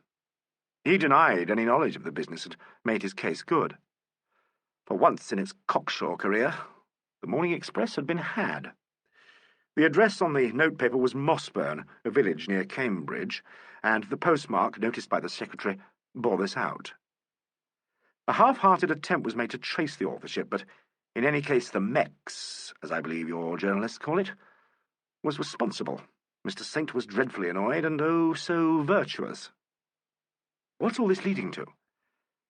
The postmark was of a village near Cambridge. "Are you thinking of Felix?" said Nigel hotly. "Of Gardner? Where was he this time 6 years ago?" Nigel paused. He eyed Alleyn uncomfortably. "Well, since you must know," he said at last, "he had just gone up to Cambridge. He was 2 years ahead of me." "I see. Look here, what are you thinking?" "I'm only wondering. That article reads like undergraduate stuff. There's an unmistakable flavour." "Suppose there is. What are you driving at?" "Literally only this. Gardner may possibly be able to throw some light on the matter." "Oh, if that's all," Nigel looked relieved. "I thought you meant he might have written it." Alleyn looked curiously at him. "That particular year," he said, "Sobonadier was sent down from Cambridge." "Sobonadier?" said Nigel slowly. "Yes," said Alleyn. "Now do you see? You mean Sobonadier may have written the article and therefore knew too much about his uncle?" "That is possible." "Yes. The catch in it is that all this happened 6 years ago." "He may." The telephone rang. Alleyn took off the receiver. "Yes? Who? Oh, send him up, will you?" He turned to Nigel. "This may help," he said. "Who is it?" "Mr. Jacob Saint's footman. The informer?" "Yes, I hate this sort of thing. He's going to make me feel ashamed." "Really? You don't want me to go?" "Stay where you are. Have a cigarette and look as if you belonged. Have you seen Gardner this morning?" "No, I'm going to ring him up. I'm afraid he's not going to forget this business in a hurry." "I don't suppose so. Would you, in his place?" "Never. But I think I'd worry a bit more about whether the police thought me guilty. It's the shock of having fired the revolver that seems to have got him down. Isn't that what you'd expect in an innocent man?" "I'm glad to hear you call him that," said Nigel warmly. "I talk a great deal too much," declared Alleyn. "Come in." The door opened to admit a tall, thin, and rather objectionably good-looking man. His face was a little too pale, his eyes were a little too large, and his mouth a little too soft. He closed the door tenderly and stood quietly inside it. "Good morning," said Allen. "Good morning, sir." "You wanted to see me in reference to the murder of Mr. Arthur Sobonadier." "I thought you might wish to see me, sir." "Why?" The footman glanced at Nigel. Allen paid no attention to this indication of caution. "Well?" he said. "If I might inquire, sir, whether a little inside information about the late Mr. Sobonadier's relationships with my employer." "Oh," Allen cut him short. "You want to make a statement?" "Oh, no, sir. I only wanted to inquire. I don't want to mix myself up in anything unpleasant, sir. On the other end, there was an incident that might be worth the police's while." "If you are withholding any evidence that may be of value to the police, you will get into quite serious trouble. If you are expecting a bribe, however—" "Oh, police, sir." "You won't get one. Should your information be relevant, you'll be called as a witness, and you'll be paid for that." "Well, sir," said the man with an angry smirk, "I must say you're very outspoken." "I should advise you to follow my example." The footman thought for a moment and shot a rather apprehensive glance at the inspector. "It's merely an incident," he said at last. "Let's have it," said Allen. "Will you take it down for me, Bathgate?" Nigel moved up to the desk. "I understand you are a footman in the employ of Mr. Jacob Saint." "Yes, sir." "Or rather, I was. Name?" "Joseph Mincing. Age 23. Address 299A, Hanover Square," volunteered Mr. Mincing with a little burst of frankness. "Tell me, in your own words, what this incident was." "It took place a month ago before this play came on. The 25th of May, to be exact. I took special notice. It was in the afternoon. Mr. Sobonadier came to see Mr. Saint. I showed him into the library and waited outside in the hall. Angry words passed, of which I heard many." Mr. Mincing paused and looked self-conscious. "Yes," said Allen. "My attention was first aroused by hearing Mr. Sobonadier say very loud that he knew why Mr. Saint had paid Mr. Mortlake £2,000. This seemed to make Mr. Saint very wild, sir. He didn't speak so loud at first, but his tones are penetrating at the best of times. Mr. Sobonadier says, 'I'll do it,' very defiant, and over again. I rather gathered, sir, that he was using pressure to force Mr. Saint to give him another part in the play. At first Mr. Saint took on something dreadful and ordered Mr. Sobonadier out, but presently they settled down a bit and spoke quieter and more reasonable." "You still heard them, however?" "Not everything. Mr. Saint seemed to promise Mr. Sobonadier a leading part in the next production, saying he couldn't alter this one. They argued a bit, and then it was settled. I heard Mr. Saint say he'd left his money to Mr. Sobonadier, sir. Not all of it, he says. Janet gets some, and if you go first, she gets the lot. They looked at the will, sir." "How do you know?" Mr. Saint came out with Mr. Sobonadier later on, and I saw it on the desk." "And read it?" "Just glanced, as you might say, sir.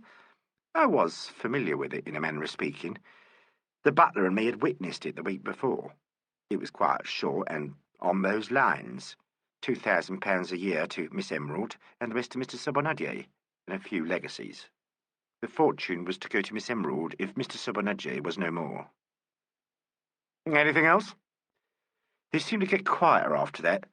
Mr. Sobonadier said something about sending back a letter when the next piece was cast. Soon after that he left." "Were you with Mr. Saint 6 years ago?"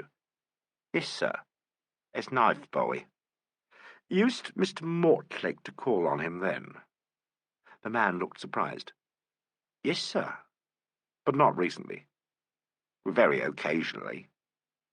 "Why did you get the sack?" A big pardon, sir. I think you heard what I said." "Through no fault of my own," said Mincing sullenly. "I see. Then you bear him a grudge. No wonder if I do. Who is Mr. Jacob Saint's doctor?" "His doctor, sir?" "Yes." It's Sir Everard Sims, sir." "Has he been called in lately?" "He comes in quite regular." "I see. No other information or incidents?" "Then you may go. Wait outside for half an hour. There will be a statement for you to sign." "Thank you, sir." The man opened the door quietly.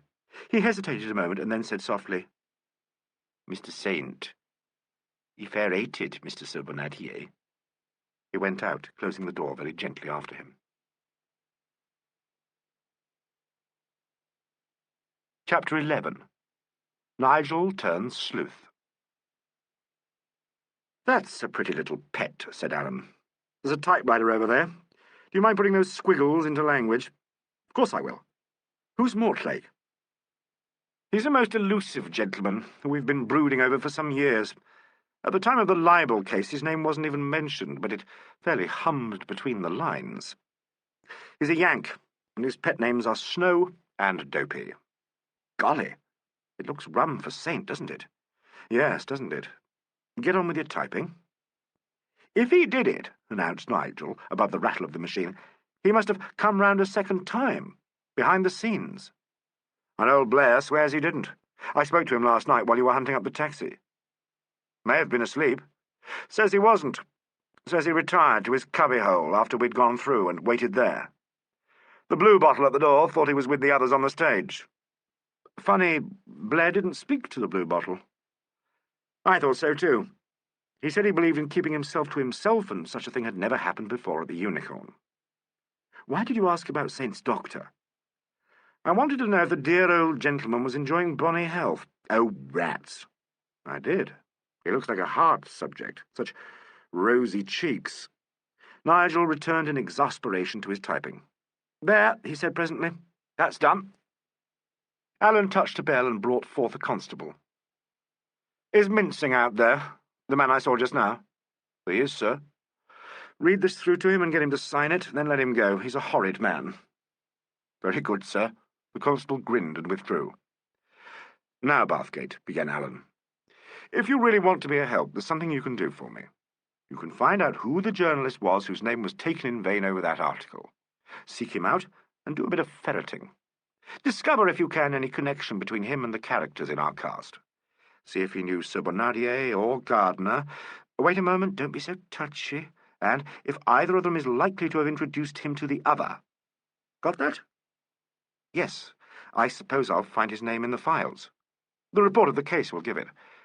Hello, come in." Detective Sergeant Bailey put his head round the door. "Busy, Inspector?" he inquired. "Not if it's the Unicorn case." "It is," announced Bailey. He came in and, at Alan's invitation, sat down. Nigel kept quiet and hoped to hear something. "It's the report on the cartridges," began Bailey. "The white staining was stuff used by Miss Vaughan. It's in a bottle labelled Stage White. It has been upset, but there was plenty left, and quite enough for the analyst on the glove. All the ladies used some sort of stuff, but hers was different, specially made up for her. I'd seen the chemist." "And the same on the thumb of the glove?" "Yes. Beats me, sir." "What would she want to dong him off for?" "I reckon it was the other lady." "Your exquisite reason, Bailey?" "Well, look how she carried on," said Bailey disgustedly, "making a break for her dressing-room and lying away like a good un. Now I've seen the statements, it looks still more like it. And she's one step nearer Mr. Saint's fortune by this. She was his heir after the deceased. And Mr. Saint consults a heart specialist regularly and no doubt does not obey his orders. That makes your eyes bulge, doesn't it?" "I must say it does, sir." "Now, look at it this way. Suppose my Lady Emerald takes Mr. Saint's glove when he's round behind. She's sure to meet him, seeing how things are between 'em. She plants the gloves and the cartridges somewhere, likely enough in one of the unused drawers of the desk. She's on the stage. She's by the desk. She waits for the lights to be blacked out, and then puts on the glove, changes over the cartridges, and drops the gloves in Miss Maxey's bag. It would look too obvious to leave them near the desk. She knows all this stuff about bad blood between Saint and his nephew will come out. Saint gets rigged out with the ug-me-tight necktie, and she romps home with the dibs. Could anything be better put? And I suppose she dips the thumb of the glove into Miss Vaughan's wet white just to make it more difficult." "That's the catch in it," admitted Bailey gloomily. "Look here," said Nigel loudly. "Listen." "Shh," whispered Alan excitedly. "Don't be silly now. Listen to me. Miss Vaughan showed you how Sir Bonadier struck her on the shoulder. Suppose he got the stuff on his hand and— Oh, no, sorry. "As we were, Bailey," said Allen. "We all of us make mistakes, sir," said Detective Bailey kindly. Nigel looked foolish. "Well, anyway," he said, "I bet Surbonadier upset the stuff." "More than likely," agreed Allen. At this juncture, Inspector Fox walked in. "Here's the props fancier," said Allen. "Good morning, Mr. Bathgate. Yes, that's me.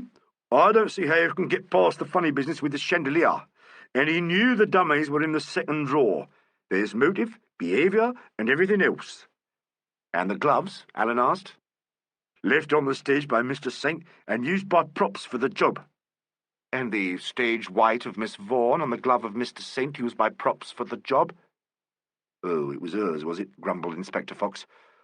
"Well, Saint must have gone into her room." "It's ingenious, Fox," said Allen, "but I don't think it's quite right. I take it this stage white dries like a particularly clinging powder.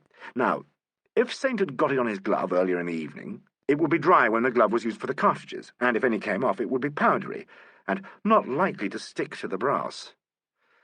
Through the lens, those marks looked as if the stuff had been smeared on, wet." "The same thing applies to Felix," ventured Nigel. "According to Miss Vaughan, he left her room soon after we did, and after that they only met in his room." Allen swung round slowly. "That's quite true," he said, "leaving her room vacant during the blackout." "I get you," said Fox heavily. "I don't," confessed Nigel. "Don't you? Well, I'm jolly well going to be inscrutable. The next thing to do is to see Mr. Jacob Saint again. He said he might call in. You know, I believe I'll ask the old darling. Run and do your job, Bathgate." "Oh, I say," Nigel protested, "can't I wait and hear Uncle Jacob?" "Away you go." Nigel attempted persuasion and was cheerfully invited to get out before he was thrown out. He departed conscious of smiles on the faces of Inspector Fox and Detective Sergeant Bailey.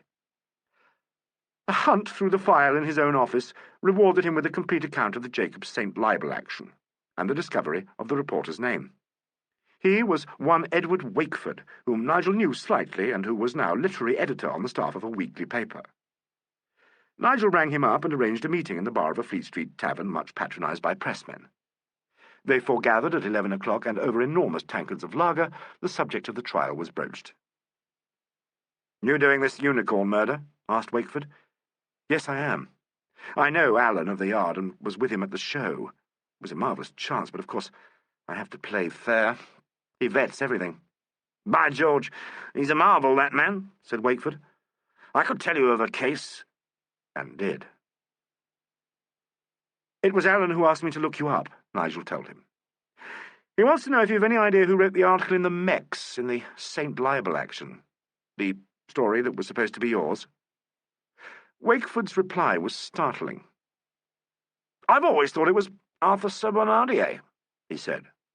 "Gosh, Wakeford, this is simply terrific. Honestly, it is. Why did you think so?" "Oh, I've nothing much to go on, but I knew the blighter, and I'd written to him, so he could have forged my signature. He was Saint's nephew, and likely enough to have inside information. But why would he do it? Old Saint paid for his education and gave him everything he had. They never got on, though, and Surbonadier was always in debt. By the way, he wasn't Surbonadier in those days. He was Arthur Symes. Saint's name is Symes, you know. Arthur crashed heavily soon after that and was sent down. It was a very unsavoury business. Then Uncle Jacob gave him a chance on the boards, and he hurriedly changed to Surbonadier. And he wasn't paid for the article? No, of course not. But then I don't see why. Nor can I. Except that he was an extraordinary vindictive sort of chap and was drinking heavily even then. Didn't Saint suspect him? Saint always swore that forgery was a ramp and that the story was written by me. Legally, it didn't arise. The Mex was responsible, whoever wrote the stuff, and thank the Lord they believed me. It wasn't quite my style, but it wasn't a bad imitation. Have you ever met Felix Gardner? No? Why? He's a friend of mine. It's a ghastly situation for him. Awful, but the police don't suspect him, surely. No, I'm sure they don't. But you see, he did actually shoot Surbonadier. It's an unpleasant thought for him. Oh, terrible, I quite agree. Well, that's all I can do to help you. What do I get? It's not my line, or I'd pinch your story. Nigel gave him a friendly but rather absent-minded punch. Felix must have been a freshman when it happened. I wonder if he could let any light in on it himself. He may have known Sir Bernardier. Try him. I must push off. I'm terribly obliged to you, Wakeford. Not a bit. Bungo, said Wakeford genially, and went his ways. Nigel was in two minds whether to rush off to Alleyn with his booty, or to seek out Gardner with what, he could not help feeling, was a piece of heartening news. In the end, he plumped for Gardner, and in the fury of his zest, took a taxi to the studio flat in Sloane Street. Gardner was in. Nigel found him looking wretchedly lost and miserable. He had apparently been staring out of his window, and turned from there with a terribly startled face as Nigel walked in. "Nigel," he said breathlessly, It's you." "Hello, old thing," said Nigel. "Hello. I've been thinking. Look here. I believe they'll get me for this. Last night I couldn't think of anything except how he looked when he fell, and then later, when it was getting light, I began to see what would happen. I'll be arrested for murder, and I won't be able to prove anything. It'll mean being hanged." "Oh, shut your silly face up," implored Nigel. "Why the devil should they think you did it? Don't be fatuous." "I know why he asked me all that stuff. He thinks I planted the cartridges. He damn well doesn't. He's on an entirely different tack, and it's about that I've come to see you." "I'm sorry." Gardner dropped into a chair and pressed his hand over his eyes. "I'm making an ass of myself.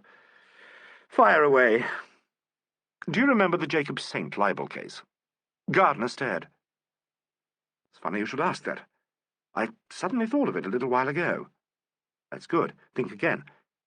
Did you know Sir Bernardier then?" "He was sent down soon after I went to Cambridge, and we were at different colleges. His real name was Symes. Yes, I'd met him." "Did you ever think he wrote the article in the Morning Express that Saint brought the case about?" "I'm afraid I'm rather vague about it now, but I remember hearing third-year men talk about it at the time." "Well, the article was sent in by an unknown writer purporting to be one of the Met's staff. It came from Mossburn, near Cambridge." "I remember now." Gardner paused for a moment. "I should think it most unlikely Sir Bernardier wrote it. He'd hardly want to kill the goose that laid the golden eggs. He was supposed to be on bad terms with his uncle. Yes, that's true. I remember hearing it. He was a most unaccountable chap, and subject to fits of the vilest sort of temper." "Why was he sent down?" "On several accounts. A woman, and then he was mixed up with a drug-taking set. Fearful scandal." "Drugs, eh?" "Yes. When Saint found out, he threatened to cut him off altogether. He survived that, and went down for good over some affair with a farmer's daughter, I imagine. Oh, Lord, what's the good of all this? Can't you see? If he wrote that article, it's quite possible he's been blackmailing Saint for years." "You mean Saint—" "Oh, no. Somebody did it. I'm half inclined to think he did it himself. He'd have loved to send me to the gallows." Gardner looked as though he forced himself to say this for the sheer horror of hearing the words. He reminded Nigel of a child opening the pages of a book that he knew would terrify him. "Do get that idea out of your head, Felix. You're the last man they're thinking of," he declared, and hoped he spoke the truth. "Can you remember the names of any men who were friendly with Sir Bernardier then?" "There was a fearful swine called— what was his name? Oh, Gaynor. I can't think of anyone else. He was killed in an aeroplane accident, I believe. Not much good. If you remember anything more, let me know. I'll go now, and do, for the love of Mike, pull yourself together, old thing." "I'll try. Goodbye, Nigel. Goodbye. Don't ring. I'll let myself out." Gardner walked to the door and opened it. Nigel paused to collect his cigarette case, which had slipped into a crevice of his chair. That was why Stephanie Vaughan didn't see him as she came to the door. "Felix," she said, "I had to see you. You must help me. If they ask you about—" "Do you remember Nigel Bathgate?"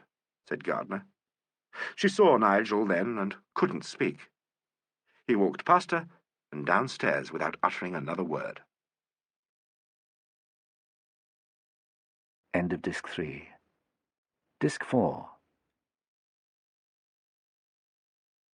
Chapter 12. Sobonadier's Flat. Big Ben struck 12 noon as Nigel made his way back to Scotland Yard. Chief Detective Inspector Alleyn was engaged, but Nigel was invited to take a seat in the passage outside his room. Presently, the door opened and a roaring noise informed him of the presence of Mr. Jacob Saint. "That's all I know. You can ferret around till you're blue in the face, but you won't find anything else. I'm a plain man, Inspector." "Oh, I don't think so at all, Mr. Saint," Alleyn said politely, "and your comedy stuff makes me tired." "It's a suicide case. When's the inquest?" "Tomorrow at 11. Mr. Saint uttered a rumbling sound and walked out into the passage. He stared at Nigel, failed to recognize him, and made off in the direction of the stairs. "Hello, Bathgate," said Alleyn from the doorway. "Come in." Nigel, by dint of terrific self-suppression, managed to report Wakeford with a certain air of nonchalance. Alleyn listened attentively. "Wakeford's theory is possible," he said. "Sobonadier was a peculiar individual. He may have written the article, fathered it on to Wakeford, and hugged himself with the thought that he was dealing a sly blow at Uncle Jacob. We know he tried to blackmail him a week or so ago. It's not as inconsistent as it seems. Saint himself swore he didn't do it. At the time of the trial, I mean. Of course he did. If his nephew had proved to be the author, he would have seemed a better authority than a reporter eager for sensational copy. No, in a way, it's a reasonable theory. You sound doubtful." "I am. So's Gardner. He doesn't think Sobonadier did it." "What? You've seen him?" "Yes. He's got the wind up now and thinks you're going to pull him in." "He doesn't think Sobonadier wrote the article." "He said so, quite honestly, though I'm sure he understood how the theory would point to Saint rather than to himself. All the same, I got the feeling he really believed there might be something in it." "Tell me exactly what was said." Nigel repeated as closely as he could his conversation with Gardner. Rather reluctantly, he described Miss Vaughan's appearance and her unfinished sentence. What was she going to warn him about, he wondered. "Can't you guess?" Alleyn asked. "No, I cannot." Think. "Oh, shut up," said Nigel crossly. "You talk like a Thorndyke." "Why not? I wish I could sleuth like one. I'll have a stab at it, too. Dig up some old dirt at Cambridge. Do you think there's anything in the suicide theory?" "No, he hadn't the guts. I suppose you realise the significance of Gardner's information about the drug coterie at Cambridge. It suggests that Sobonadier might be in the know that way as well as any other about his uncle's goings-on," said Nigel confusedly. "I must go," said Alleyn, looking at his watch. "Where to?" "The deceased's flat." "May I come too?" "You? I don't know. You're rather a prejudiced party in this case." "You mean about Felix?" "Yes." "If you'll come, you'll have to give me your word you'll keep quiet about it." "I will, I swear." "Not a word to anyone, nor with arms encumbered thus or this head shake, or by pronouncing of some doubtful phrase. No. Swear." "I swear." "All right. Let's have lunch and go." They lunched together at Allen's flat, and, after a liqueur and a cigarette, made their way to Sobonadier's rooms in Gerald's Row. A police constable was on guard there and produced the keys. At the door, Alleyn turned to Nigel. "I've little idea," he said, "what we shall find in here. It's an ugly case. Are you sure you wouldn't rather keep out of it?" "How you do go on," said Nigel. "I'm in on the deal." "So be it. Here we go." He unlocked the door and they walked in. The flat comprised 4 rooms and a bathroom and kitchenette, all opening on the right from a passage that ran their length. The first was Sobonadier's bedroom, and the second a sitting room with folding doors leading to a small dining room. The kitchenette and bathroom came next, and another bedroom at the end. This seemed to be unused and was filled with trunks, boxes, and odds and ends of furniture. The flats were served by a married couple and their son, who all lived in the basement. Alleyn, after a glance at the small bedroom, sighed and rang up the yard, suggesting that Inspector Fox or Detective Bailey should come and help. The sitting room was luxuriously and rather floridly furnished. A framed supplement from La Vie Parisienne was a striking note above the sideboard. The cushions, of which there were many, were orange and purple. Alan sniffed distastefully. "May as well begin in here," he said. He would have a satin-wood desk, wouldn't he? Disgusting object. He produced a bunch of keys, selected one, and fitted it in the lock. "Are those his keys?" asked Nigel. "They are indeed." The lock clicked, and Alan let down the front of the desk. A conglomerate welter of paper fell forward and spilled onto the floor. "Oh, Lord. Come on, Bathgate. Bills in one pile, receipts in another, circulars here, letters there. Read everything and tell me if you strike anything interesting. Wait a moment. You'd better hand over all private letters to me. Here we go. Try and get the bills into chronological order, will you?" There were a great many bills, and the separate accounts had been sent in a great many times, with added reminders that began obsequiously and worked their way through the humble, the plaintive, the reproachful, and the exasperated tenor, until they reached the final and threatening note that indicates immediate proceedings. These, however, never appeared to eventuate, and after half an hour's work Nigel made a discovery. "I say, Alan," he said, "he paid all his bills about a year ago, when the shops threatened to dun him, and, as far as I can see, he hasn't paid one since, and they're all threatening to dun him again. I suppose old Saint must have made him a yearly allowance." "Old Saint says he made Sir Bonadier no allowance. He cleared up his debts at Cambridge, gave him a start on the stage, and intimated it was up to little Arthur." "Really? Well, he was evidently expecting something to come in, as far as one can judge by the letters from the shops." "What did the total of his last payout amount to?" "Wait a bit." Nigel did some feverish sums, swore under his breath, began again, and finally said triumphantly, £2,000. That's what he paid out last May, and he owes about the same amount again now." "What's that you've got?" asked Alan. "It's his passbook. He's overdrawn. Let me see now. May last year. There's no note of any large sum to his credit. Must have been cash. No, by Jove, here it is.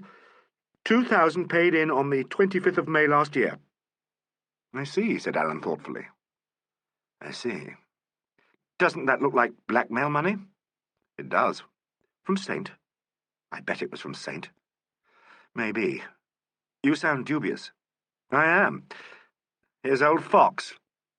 Inspector Fox heard the news without enthusiasm. "He's still wedded to props," said Alan. "Let's get on with the horrid job." "Deceased seems to have kept every letter that was ever sent to him," said Fox. "Here's a little pile from somebody called Steph." "Steph?" echoed Alan sharply. "Let me see." He took the letters and walked to the window with them. He stood very still, glancing swiftly at page after page, and placing each face downwards on the sill as he finished it. "A pig of a man," he said suddenly. "That's what Felix called him," remarked Nigel. "So she told me." "She?" "Stephanie. Vaughan." "Steph? Oh, I see," said Nigel eagerly. "The letters are from her." "Oh, Lord," said Alan, looking at him wearily. "You're there, are you?" "Is there anything useful, sir?" asked Fox. "There's a good deal that's painful. They start off in her best leading lady manner, all ecstasy and style and fashionable dalliance. Then he must have shown up in his true colours. She's horrified by something, but still rather mannered and flowery. She keeps it up until about a week, no, 2 days ago. And then there are 2 little notes. 'Please let's stop, Arthur. I'm sorry. I can't help it if I've changed.' And the signature. That was written 2 days ago. The last, which is in a different key, was actually sent yesterday morning." "Carrying on with him and Mr. Gardner together, seemingly," said Fox. "I don't see that it helps." "I'm afraid it does help a little," Alan rejoined. "Ah, well, on with the hunt." At last the contents of the desk were exhausted, and Alan led them to the spare bedroom, where the search began again and went on wearily. The yard men were terribly thorough. Finally they unearthed an old trunk that had been put away in the wardrobe. Nigel switched the lights on and drew the curtains. It was already beginning to get dark in the room. Alan opened the trunk. Here they found letters from a great many women, but beyond throwing a little extra light on Mr. Sir Bonadier's unsavoury character, they were of no value. At the bottom were 2 old newspapers, carefully folded. Alan pounced on one, shook it open, and folded it back. Fox and Nigel looked over his shoulder and read in flaring capitals the single word, cocaine, and underneath, amazing revelation of the illicit drug trade, fool's paradise, and after. The paper was the Morning Express of March 1929. "The story itself," shouted Nigel. "Look, Alan, look. And there's Wakeford's signature, reproduced across the top." "Was that done with all his articles?" "I think so. All the middle page, special articles. The Mex always did it." "It's quite a clear-cut reproduction," said Alan. "Good enough to forge from any day. And an easy one to copy, too." "Of course," said Fox slowly, "the deceased would be interested, even if he had no hand in the matter."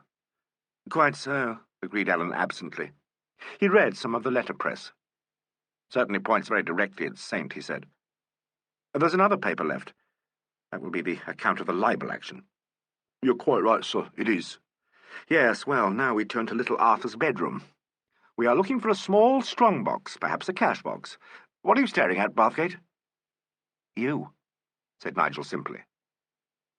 The bedroom was extremely ornate and smelt of stale incense. "Quite disgusting," muttered Alan, and opened a window. They set to work again, leaving Fox to deal with the bathroom. He made the first discovery, a hypodermic syringe in the cupboard above the basin. Nigel found another in the bedside table drawer, and with it a little oblong packet. "Dope," said Alan. "I thought he was still at it. Let me see." He examined the packet closely. "It's the same as the lot we got from Sniffy Quarles," he said. "Oh, what a tangled web we weave when first we practice to deceive." "It's right," said Inspector Fox, and returned to the bathroom. "I adore Fox," said Alan. "He's the perfect embodiment of the last loveliest expression of horse sense. There is nothing in this chest of drawers, nor in any of the pockets of Mr. Surbonadier's suits, except— Hello, what's this?" It was another letter, this time a very humble affair written on common paper. Alan handed it to Nigel, who read, "Dear Mr. Surbonadier, please don't take no more notice of me because I'm sorry about what I done, and Dad's that angry he found out. And Bert is a decent fellow, so I told him, and he's forgiven me, but if you ever look at me again, he says he will do for you, so please do not look at me, and oblige. Yours sincerely, Trixie. P.S. I said nothing about getting them little parcels, but will not get any more. T." "Who's Bert?" asked Nigel. "Albert Hickson is the property master's name," said Alan. "One up to Fox," said Nigel. "You'll think so, yes. So Trixie got it for him. I must see Trixie again." He got a chair, put it by the wardrobe, and stood on it. Then he reached up and groped at the back of the top shelf. "Stand by," he said suddenly. Nigel hurried to his side. From behind a leather hat box, Alan drew out a small tin, very sturdily made, and bound with iron. "That's what we're looking for," he said. Chapter 13. Contents of an iron-bound box. "How the devil did you know he had this?" asked Nigel. Alan climbed down from his perch, put his hand in his pocket, and produced a small key hanging on a long, very fine steel chain. "We found this round his neck. It suggested something of the sort to me. These boxes are made by one particular firm, and the keys are rather individual. Now, let us open it." He inserted the little key and turned it twice. The lock gave a sharp click and opened. Alan lifted the lid. "More paper," said Nigel. "Yes. Wait a moment." Alan put the box down on the glass top of the dressing table. From his pocket he took 2 pairs of tweezers and, using them delicately, lifted out a sheet of blue notepaper. It was folded. He opened it up carefully and bent over it. Nigel heard him draw in his breath. "Don't touch it," he said. "But look." And Nigel looked. On the paper 2 words were written over and over again. Edward Wakeford, Edward Wakeford, Edward Wakeford. Without a word, Alan went out of the room, returning, followed by Fox, with the newspaper they had found in the trunk. He folded down the heading of the special article and laid it beside the paper on the dressing table. The writing of the signature was identical. "Why, in heaven's name, did he keep it?" whispered Nigel. "You may well ask," said Fox. "Human nature's very rum, sir, very rum indeed. Vanity, as like as not." "Vanitas vanitatum," Alan murmured. "But not this time, Fox." The second paper proved to be another letter. It was signed H.J.M. and began, "Dear Mr. Saint." "Hello," said Alan. "Here's the ex-footman coming out in a blaze of dubious glory. He mentioned this.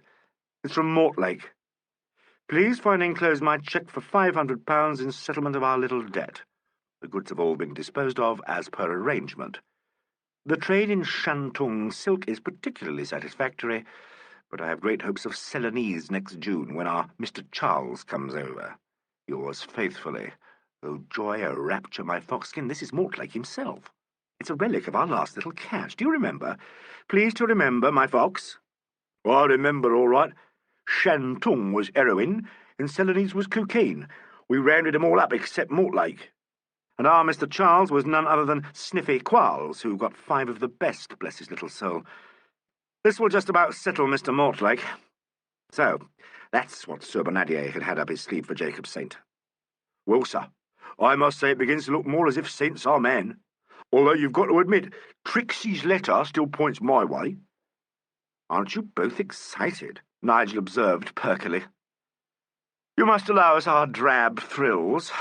There's nothing more in the box." Alan refolded the papers, using the utmost care not to touch the surfaces. He put them in a black japanned case that Fox produced. Then he shut the iron-bound box, returned it to the wardrobe shelf, and lit a cigarette.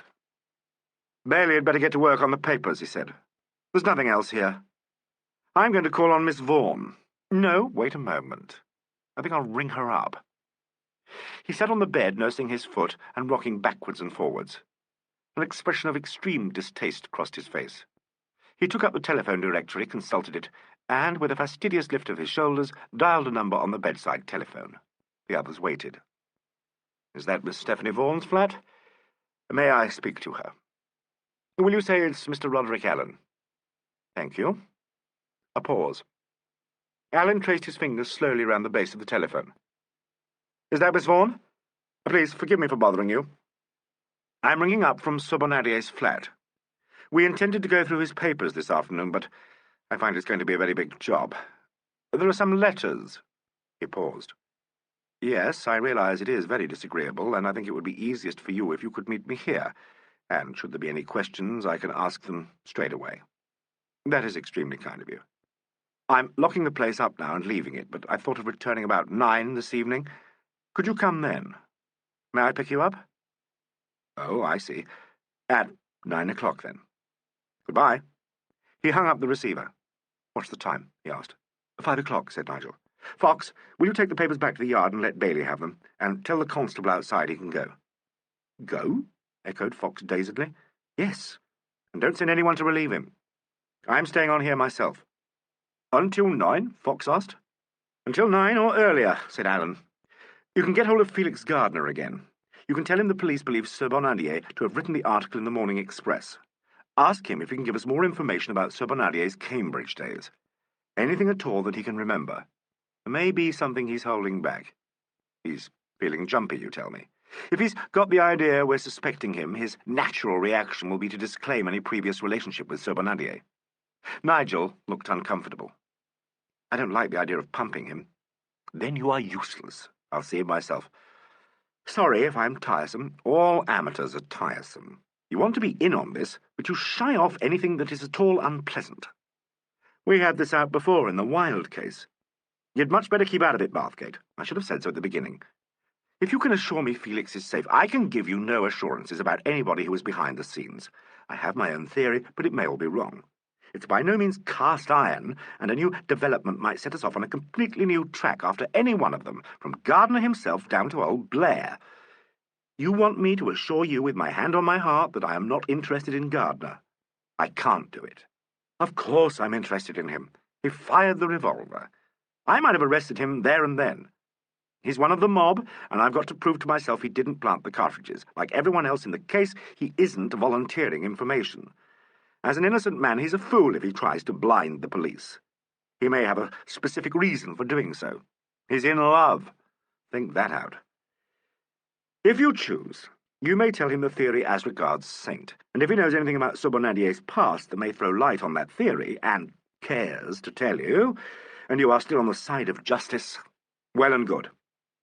Otherwise, I shall have to ask you to regard me as you would regard any other detective on his job, and to expect no information but the sort of stuff you can publish in your paper. Have I made myself intelligible?" "Abundantly. I can take a snub with as good a grace as anybody else, I hope," said Nigel miserably. "I'm sorry you look at it like that. What line do you mean to take?" "May I think it over? If I decide to pull out, you may be quite sure I shall treat this afternoon's discoveries as entirely confidential. I promised that anyway. And I'll let you see my copy, of course." "That's a very fair answer.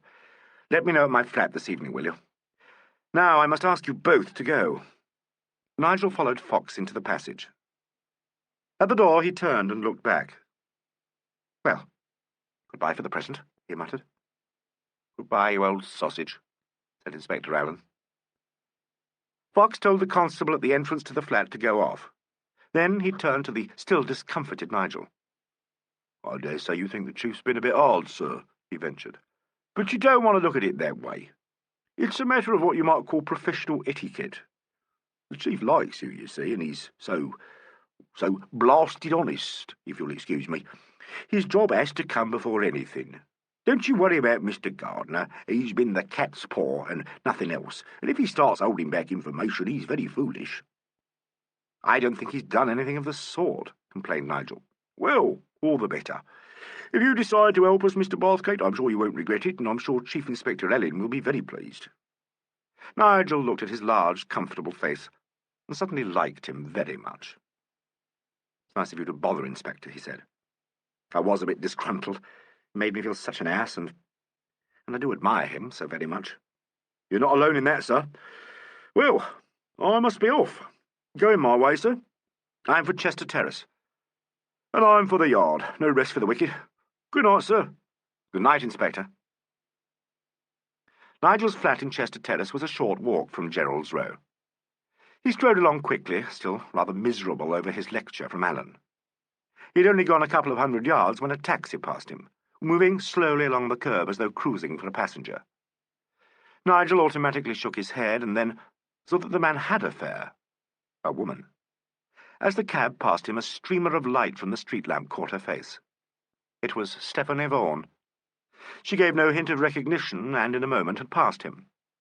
He turned and stared after the taxi. She must have misunderstood, he thought, and is going now to the flat. However, the man drove slowly down the little street, past Sir Bonadier's windows, and then turned off to the left and disappeared. "Rum," thought Nigel, and walked on thoughtfully. "Very rum," he said aloud. Back in his own flat, he turned on the light and, after further cogitation, decided to try and put himself in a better mood by writing to Angela North, who does not come into this story. She was an ardent admirer of Chief Detective Inspector Alleyn and would now know just how raw Nigel felt. Would she suggest he kept in the game? Would she tell him his scruples about pumping Gardner were ridiculous? He couldn't ask her without breaking confidence. Damn it all, what was he going to do? Perhaps he'd better go to the Queen's in Cliveden Place and have an evening meal. He wasn't hungry. Alleyn was fed up with him and had made him feel young and a prig. He knew, good Lord, that Felix hadn't murdered Arthur Sir Bonadier. Why shouldn't he ask him if... The telephone pealed shrilly. Nigel muttered and grumbled and took off the receiver. Gardner's voice came urgently. "Is that you, Nigel? Look here, I want to see you. There's something I didn't tell you about Cambridge this morning. I was a fool. Could I see you now?" "Yes," said Nigel. "Yes." "Will you come here, or would you rather I came to you? How about dining here with me? Will you?" "Yes," said Nigel. "Thank you, Felix." "Well, don't change. Come along now." "Yes," said Nigel. "Thank you, Felix." They rang off. He could have shouted with joy. His problem was solved. He rushed to the bathroom and washed lavishly. He changed his shirt and brushed his hair. Seized with the desire to acquire a little merit in Alleyn's eyes, he rang up Sir Bonadier's flat. He could hear the telephone ringing there and waited for some time, but nobody answered it. Alleyn had gone, after all. He would ring up again later. He seized his hat and ran downstairs. He hailed a taxi, gave Gardner's address, and flung himself back. Only then did it occur to him that it was very clever of Chief Detective Inspector Alleyn to have guessed that Gardner would be able to tell them something more about the peculiar behaviour of Arthur Sobonadier during the days when he was an undergraduate. Gradually, he was conscious of an idea that edged in at the back of his mind, an idea that was still only half-sensed. He examined it now more closely, letting it come up to the front of his consciousness. For a moment he shied round it nervously, but it was insistent, and presently he fell to reasoning it out with logical persistence. Then a great light dawned on Nigel. "That's it," he whispered. "That's it. Gosh, what a blind fool I've been." And then, with complete understanding, he thought, "Poor old Felix." Meanwhile, in Sobonadier's flat, it had grown very dark. Chapter 14. Gardner Looks Backwards. "If you don't mind, Nigel," said Gardner, "I'm going to get this off my chest right away. It'll clear the air. There's a drink. Sit down." He looked less jumpy and nightmare-ridden, thought Nigel, and had the air of a man who has come to a decision and is glad of it. "It's this," he began. "When you came this morning, I was properly under the weather, hadn't slept a wink, and the awfulness of having killed Arthur Sobonadier had given place to the terror of being suspected by your friend Alleyn. You simply can't imagine what that sort of fear is like. Perhaps if a man's guilty, he's less panic-stricken than I was. It seemed to me I couldn't prove I was not guilty, and that, in spite of everything you said, I was the man they really suspected. You were quite wrong. I hope so. Then I was sure I was right.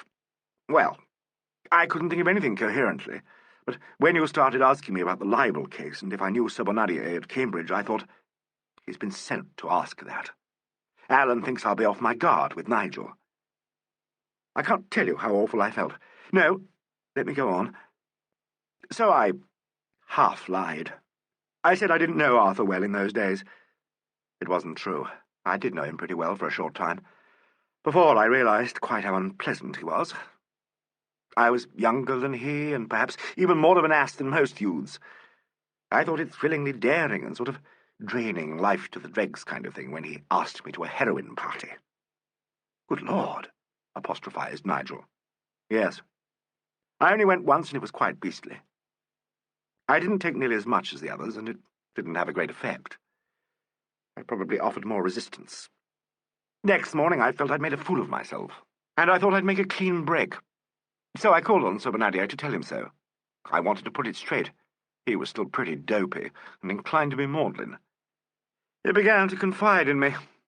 He told me things about his uncle, and he talked about Stephanie Vaughan." Gardner stopped speaking, hesitated, and then said, "I'd seen her. She'd come up for a production of Othello. If I said I loved her from then onwards, I suppose you'd think it very highfalutin. It's true, though, and when Sobonadier began to tell me how friendly they were, I hated him. Then he said his uncle was going to give her leading parts, and he began to tell me how he hated his uncle and what a lot he knew about him. He told me how Saint was mixed up in the drug trade. He told me about his mistresses. Stephanie seemed so innocent, and when I thought of her in that galère, it had a terrible effect on me. I was dreadfully young. Saint seemed like the embodiment of all evil. It was nightmarish. I don't understand psychology, and I expect the heroin had something to do with it. We were neither of us normal. Anyway, when Sobonadier told me in a dopey sort of way that he could, if he chose, deal his uncle a pretty shrewd blow, I encouraged him feverishly. He said that Saint was refusing to pay his bills, but that he knew too much and could make him. He then suggested writing that article, and I urged him to do it and egged him on. Then I suddenly remembered what I'd come for and tried to tell him I wouldn't go to any more of his parties. He didn't seem to pay much attention. He was engrossed with the idea of the article. I left him, and from that time on I had nothing to do with him. When the article came out, I guessed who had done it, and once when we met he tried to pump me. I told him, shortly enough, that he'd nothing to fear from me, and, until tonight, I've never spoken of it." "What made you decide to tell me?" Nigel asked. Gardner did not answer immediately. Then he said slowly, "I thought the police would start ferreting round in Sobonadier's past and would find out I had known him." "That's not it," said Nigel compassionately. You thought they were on another trail altogether. I'm right, aren't I? You realized that unless they knew Sir Bernardier had been blackmailing Saint, they might suspect someone else altogether. Isn't that it? Then they are. I don't think so. Anyhow, this will clinch it. Surely she doesn't think you were guilty. Each of us was afraid. And then this morning when she came in... Oh, my God! They couldn't suspect her. Well, you needn't worry about that now. And as for you... Yes, as for me... Gardner looked at him. Nigel, he said, do you mind telling me this? Do you, in your heart of hearts, hide a sort of doubt about me? Do you? No, on my word of honour. Then, on my word of honour, I'm not guilty of Sir Bernardier's death, and neither is she. There's something I can't tell you, but we're not guilty. I believe you, old thing. I feel better, said Felix Gardner. Let's dine. The dinner was an excellent one, and the wine extremely good. They talked about many things, sometimes harking back to the case, but now with less sense of restraint. Once Gardner said suddenly, "It's pretty gruesome to think of the immediate future of the Symes family." Then don't think of it. What's happening at the Unicorn? You mean about production? Would you believe it? He actually thought of going on with The Rat and the Beaver. What? Yes, he did. As soon as the police were out of it. Of course, I refused to carry on, and so did Stephanie. The others didn't like it, but didn't actually refuse. Then he began to wonder if, after all, it would be a big attraction, with other people playing the leads. The papers might comment unfavourably. So, a new piece goes into rehearsal next week. What'll you do? Oh, I'll wait. There are other managements. He grimaced dryly. They tell me I'm a sort of popular figure, and it's helped my publicity. Maudlin sympathy coupled with morbid curiosity, I suppose. Come into the studio room. They sat down in front of the fire. The front doorbell of the flat rang, and Gardner's servant came through with a letter. "This has just come by special messenger, sir," he said. "There's no answer." Gardner slit the envelope and drew out a sheet of paper. Nigel lit a cigarette and wandered round the room. He had paused in front of a photograph of Gardner's brother when he was recalled by an exclamation from his host. "For heaven's sake," murmured Gardner, "what's all this in aid of?" He held out the sheet of paper. It contained a solitary typewritten paragraph which Nigel read with bewilderment. "If your job and your life are any use to you, mind your business or you'll lose both. Forget what's past, or you will get worse than a sore foot." Nigel and Gardner stared at one another in utter bewilderment. "Cool lummy," said Nigel at last. "Not half," agreed Gardner with emphasis. "Have you got a sore foot?" Nigel inquired. "Yes, I have. I told you. Somebody trod on it. Somebody who smelt like Jacob Saint." "I only thought so. I wasn't sure." "Look here," said Nigel. "This is no joke. Alleyn ought to know about it." "Oh, help." "Well, he ought to, anyway. I'll ring him up if I may." "Where will you find him?" Nigel paused and considered. Possibly Alleyn might not want him to disclose his whereabouts. Nigel did not even know if he would still be at Sir Bernardier's flat. He looked up the number in the directory and dialed it. "He may not be at home," he said deceitfully. Again he could hear the bell pealing in the flat in Gerald's Row. Again there was no answer. He felt vaguely uneasy. "Nobody there?" said Gardner. "I could try the yard," mumbled Nigel. "But I'll leave it for the moment. Let's have another squint at that paper." He and Gardner spent the next hour in speculation on the authorship of the letter.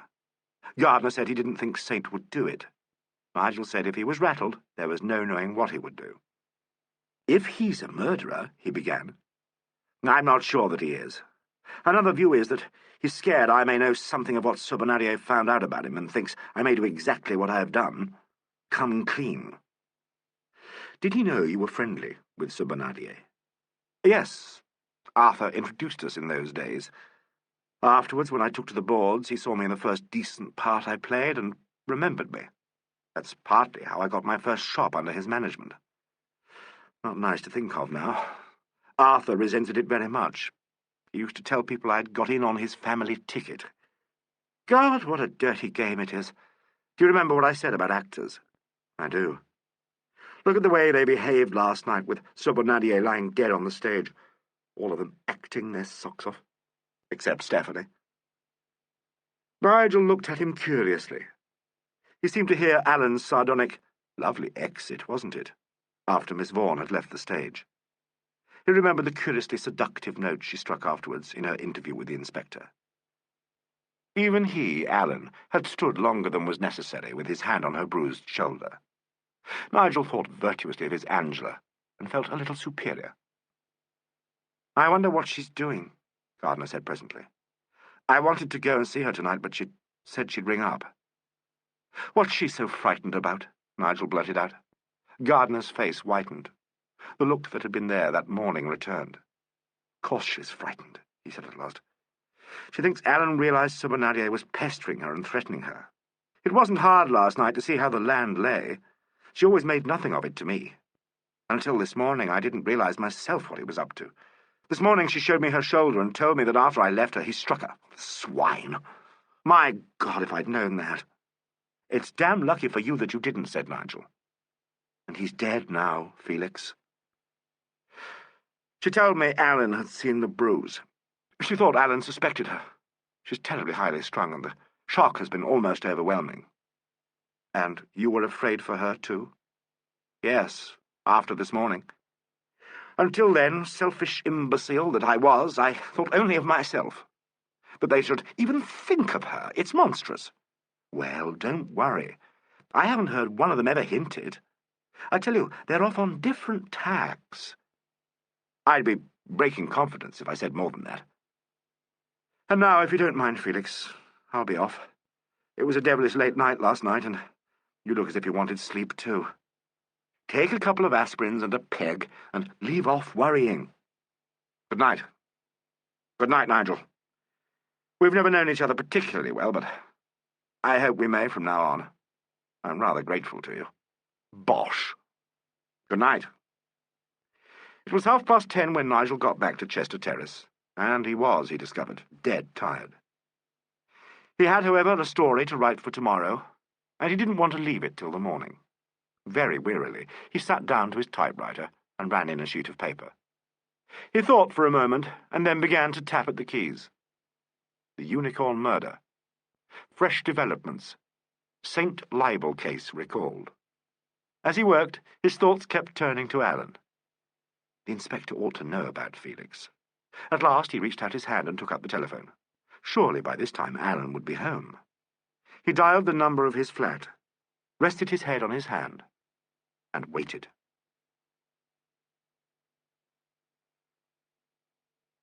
Chapter 15. Achilles' Heel. After Nigel and Inspector Fox had gone out of the room, and the door was shut, Inspector Allen stood very still and listened to their footsteps dying away down the passage. He heard Fox speak to the constable at the entrance door, and a little later their voices floated up from the footpath beneath. If an onlooker had been there, he might perhaps have supposed Allen's thoughts were unpleasant ones. The inspector had the type of face that is sometimes described as winged. The corners of his mouth made two deep depressions, such as a painter will render with a crisp upward stroke of the brush. His nostrils, too, slanted up, and so did the outside corners of his very dark eyebrows. It was an attractive and fastidious face, and, when nobody watched him, a very expressive one. At the moment, it suggested extreme distaste. One might have guessed that he had just done something that was repugnant to him, or that he was about to undertake a task which displeased him. Alan looked at his watch, sighed, turned out the lights, and went to the window, where he was careful to stand behind the curtains. From here he could watch unseen the desultory traffic of Gerald's Row. Perhaps only 2 minutes had passed since Nigel and Fox had gone. A solitary taxi came very slowly down the little street. It loitered past the flat. He had an aeroplane view of it, but he fancied that the occupant's face was in an unusual and uncomfortable position below the window, for all the world as though its owner were kneeling on the floor, enjoying a worm's-eye view of the flat, and taking rather particular care not to be seen. At this, Inspector Allen smiled sideways. He was trying to remember the exact location of the nearest telephone booth. The taxi disappeared, and he moved away from the window, took out his cigarette case, thought better of it, and pocketed it again. 3 or 4 minutes passed. His meditations were uncannily checked by the bedside telephone, which came to life abruptly with a piercing double ring. Alan smiled rather more broadly and sat on the bed with his hands in his pockets. The telephone rang 20 times and then inconsequently went dead. He returned to the window. It was now very quiet in the street, so that when someone came briskly on foot from Elizabeth Street, he heard the steps a long way off. Suddenly, he drew back from the window and, with a very desolate groan, crawled under the bed, which was a low one. He was obliged to lie flat on his front. He rearranged the valance, which he had noted disgustedly was of rose-coloured taffeta. Then he lay perfectly still. Presently, a key turned in the entrance door to the flat, and whoever it was who came in must have taken off their shoes, because only the faintest sound, a kind of sensation of movement, told him someone was coming, step by stealthy step, along the passage. Then he heard the handle of the door turn, and from under the edge of the valance, in the dim light reflected from the street lamps, he saw the door itself swing slowly open. In the shadow beyond, a darker shadow moved forward. The faintest rustle told him that someone had come into the room. Another rustle, and the scaly sound of curtain rings. The light from the street was blotted out. When the silence had become intolerable, the telephone above him rang out again shrilly. The bell pealed on and on. The bed above him sank down and touched his shoulders stealthily. The noise of the telephone changed into a stupidly coarse clatter. Something had been pressed down over it. Alan counted 20 more double rings before it stopped. Nigel, over in Chester Terrace, had hung up his receiver and gone to dine with Gardiner. A faint sigh of relief sounded above Alan's head. He could have echoed it with heartfelt enthusiasm when the bed rustled again and the weight on his shoulders was lifted. Next came the sound of chair legs dragging a little on the carpet and coming down finally across the room. The wardrobe door creaked. A pause, followed by furtive scrabblings. Then a metallic click. Alan cleared his throat. "You'll simply have to turn up the light, Miss Vaughan," he said. She didn't scream, but he knew how near she came to it by the desperate little gasp she gave. Then she whispered bravely, "Who is it?" "The law," said Alan grandly. "You?" "Yes, do turn the light on. There's no reason at all why you shouldn't. The switch is just inside the door." He sneezed violently. "Bless you, Mr. Allen," he said piously. The room was flooded with pink light. Alan had thrust his head and shoulders out from the end of the bed. She stood with one hand still on the switch. In the other she carried the little iron-bound box. Her eyes were dilated like those of a terrified child. She looked fantastically beautiful. Alan wriggled out and stood up. "I think bed dust is quite the beastliest kind of dust there is," he complained. Her fingers slid away from the door handle. Her figure slackened. As she pitched forward, he caught her. The box fell with a clatter to the floor. "No, no," he said, "this won't do. You're not a woman who faints when she meets a reverse. You, with your iron nerve. You haven't fainted. Your heart beats steadily." "Yours, on the contrary," she whispered, "is hammering violently." He put her on her feet and held her elbows. "Sit down," he said curtly. She pulled herself away and sat in the armchair he lugged forward. "All the same," said Miss Vaughan, "you did give me a fright." She looked at him very steadily. "What a fool I've been. Such an obvious trap. I was surprised that it caught you. When I saw you in the taxi, I knew I'd succeeded. And then a little later, when you rang, I thought Sir Bernardier would have given you a latchkey. I had meant to return it." "Really?" "I must say, I can't think where the attraction lay. Evidently you're a bad selector." "Not always." "Perhaps not always. After all, you have nothing against me. Why shouldn't I come here? You yourself suggested it." "At 9, with me. What were you looking for in that box?" "My letters," she said quickly. "I wanted to destroy them." "They are not there." "Then, like Ophelia, I was the more deceived." "You weren't deceived," he said bitterly. "Mr. Allen, give me my letters. If I give you my word, my solemn word, that they had nothing whatever to do with his death." "I've read them." She turned very white. "All of them?" "Yes, even yesterday's note." "What are you going to do? Arrest me? You're alone here. I do not think you would struggle and make a scene. I can't picture myself dragging you dishevelled and breathless into the street and blowing a fanfare on my police whistle while you lacerated my face with your nails. No, that would be too undignified. She began to weep, not noisily or with ugly distortions of her face, but beautifully. Her eyes flooded and then overflowed. She held her handkerchief over them for a moment. "I'm cold," she said. He took the eiderdown cover off the bed and gave it to her. It slipped out of her hands, and she looked at him helplessly. He put it round her, tucking it into the chair. Suddenly, she seized the collar of his coat. "Look at me," said Stephanie Vaughan. "Look at me. Do I look like a murderess?" He took her wrists and tried to pull them down, but she clung to his coat. "I promise you I didn't mean what I said in that letter. I wanted to frighten him. He threatened me. I only wanted to frighten him." He wrenched her hands away and straightened himself. "You've hurt me," she said. "You obliged me to. We'd better not prolong this business. At least let me explain myself. If after you've heard me you still think I'm guilty, I'll go with you without another word. I must warn you. I know, but I must speak. Sit down for 5 minutes and listen to me. I won't bolt. Lock the door if you like." Very well. He locked the door and pocketed the key. Then he sat on the end of the bed and waited.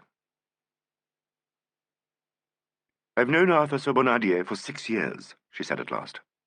"I went to Cambridge to take part in a charity show that was being got up by some of the undergraduates. They engaged me to play Desdemona. I was a novice then and very young. Arthur was good-looking in those days, and he always had a charm for women. I don't expect you to understand that. He introduced me to Felix, but I hardly remembered Felix when we met again. He had never forgotten me, he says. Arthur was attracted to me. He introduced me to Jacob Saint, and through that I got a real start in my profession.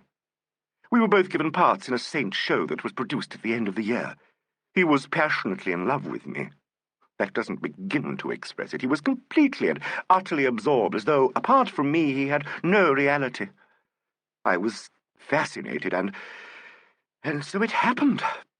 He asked me over and over again to marry him, but I didn't want to get married, and I soon knew he was a rotter. He told me about all sorts of things he had done. He had a fantastic hatred of his uncle, and once at Cambridge he wrote an article that attributed all sorts of things to Saint. There was a case about it, I expect you remember. But Saint never thought Arthur had done it because Arthur was so dependent on him. He told me all about that, and his own vices. He still attracted me. And then I met Felix, and... She made a little gesture with her hands, a gesture that he might have recognized as one of her stage tricks. From that time onwards, I wanted to break off my relationship with Arthur. He terrified me, and he threatened to tell Felix about all sorts of things. She paused, and a different note came into her voice. Felix, she said, was a different type. He belongs to another caste. In a funny sort of way, he's intolerant, but he's dreadfully honourable. If Arthur had told him, I was terrified. I began to write those letters at the time I went to New York, but when I got back, Arthur still dominated me. Yesterday, seems years ago, he came to see me and there was a scene. I thought I would try to frighten him, and after he left, I wrote that note. In which you said, if you don't promise tonight to let me go, I'll put you out of it altogether. My God, I meant I'd tell Saint what he'd done, how he'd written that article. He's been blackmailing Saint for years. Surely you knew that? She looked as if she was thunderstruck. Did you know? Asked Alan. No, he never told me that. I see, said Alan. She looked piteously at him. She was rubbing her wrists where he had gripped them. As if on an impulse, she held out her hand. Can't you believe me? And pity me? She whispered. A silence fell between them. For some seconds neither moved or spoke, and then he was beside her, her hand held close between both of his. He raised it, her fingers threaded through his own. He had bent his head and stood in what seemed to be a posture of profound meditation. You've won, he said at last. She leant forward and touched her face against his fingers, and then with her free hand she pulled aside the eiderdown quilt and let it slide to the floor. "Last night I thought you were going to kiss my hand," she said. "Tonight," he kissed it deliberately. In the silence that followed, they heard someone come at a brisk walk down the narrow street. The sound of footsteps seemed to bring her back to earth. She drew her hand away and stood up. "I congratulate you," she said. "On what?" "On your intelligence. You would have made a bad gaffe if you had arrested me. Will you let me go away now? If you must." "Indeed I must. Tell me, what made you first suspect me?" "Your cosmetic was on the cartridges." She turned away to the window and looked into the street. "But how extraordinary," she said quietly. "That bottle was overturned on my table. Arthur himself knocked it over." She seemed to ponder this for a moment, and then she said quickly, "That means whoever did it was in my room." "Yes. Your room was empty just before it happened. You were talking to Gardner next door." No, that's all wrong. At least, he may have gone in there." "No, he didn't. He was on the stage by that time. Arthur knocked the bottle over. He was splashed with the stuff. When he put the cartridges in the drawer, there was some on his hands. Probably there was still some more of it on his thumb when he loaded the revolver. He realized it was all up with him, and he wanted Felix accused of murder. Or me. He may have deliberately used my wet white. It would have been like him." "Would it? You poor child." "Yes. Oh, I know that's it." "I wonder if you can be right," said Alan. "I'm sure I am." "I'll approach it again from that angle," he said. But he scarcely seemed aware of what he said. He looked at her hungrily, as though he would never be satisfied with looking. "I must go now. May I take the letters, or must they come out?" "You may have them." He went into the next room and got the letters. When he came back with them, she looked them through carefully. "But there's one missing," she said. "I don't think so." "Indeed there is. Are you sure you didn't drop it?" "Those are all we found." She looked distractedly round the room. "I must find it," she insisted. "It must be somewhere here. He threatened to show that one in particular to Felix." "We sifted everything. He must have burnt it." No, I'm sure he didn't. Please let me look. I know where he kept all his things." She hunted frantically through all the rooms. Once she stopped and looked at him. "You wouldn't—" "I have held back none of your letters, on my word of honor." "Forgive me," she said, and fell to hunting again. At last she confessed herself defeated. "If it's found, you shall have it," Alan assured her. She thanked him, but was clearly not satisfied. At last he persuaded her to stop hunting. "I'll telephone for a taxi," he said. "No, don't do that. I'll walk to the corner and get one." "I'd rather." "I'll come with you. I've just to lock up." "No, we'll say good night now," she laughed. "I can't be seen out with you. You're too compromising." "Nous avons changé tout cela." "You think so, do you, Inspector?" "Good night." "Good night, Stephanie." "If I weren't a policeman—" "Yes?" "Give me that key, madam." "Oh, the key of the flat. Where did I put it? Now that's lost. Is it on the chain?"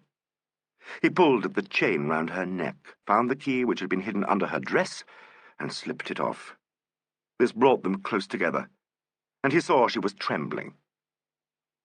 "You're quite done up," he said. "Shan't I come with you? Give me that pleasure." "No, please." "Good night again." He touched her hand. "Good night." She took a step towards him, looked into his eyes, and smiled. In a moment he had her close held in his arms. "What's this?" he said roughly. "I know you're everything I most deplore, and yet, look at this. Shall I kiss you?" "Why not?" "Every reason why not." "How strangely you look at me, as if you were examining my face inch by inch." He released her suddenly. "Please go," he said. In a moment she had gone. He leaned from the window and watched her come out onto the pavement below. She turned towards South Eaton Place. A few seconds later, a man came out of an alleyway by the flat, paused to light a cigarette, and then strolled off in the same direction. Alan closed the window carefully and put out the light. In walking to the door, he stubbed his toe on the little iron-bound box, which was still lying where she had dropped it.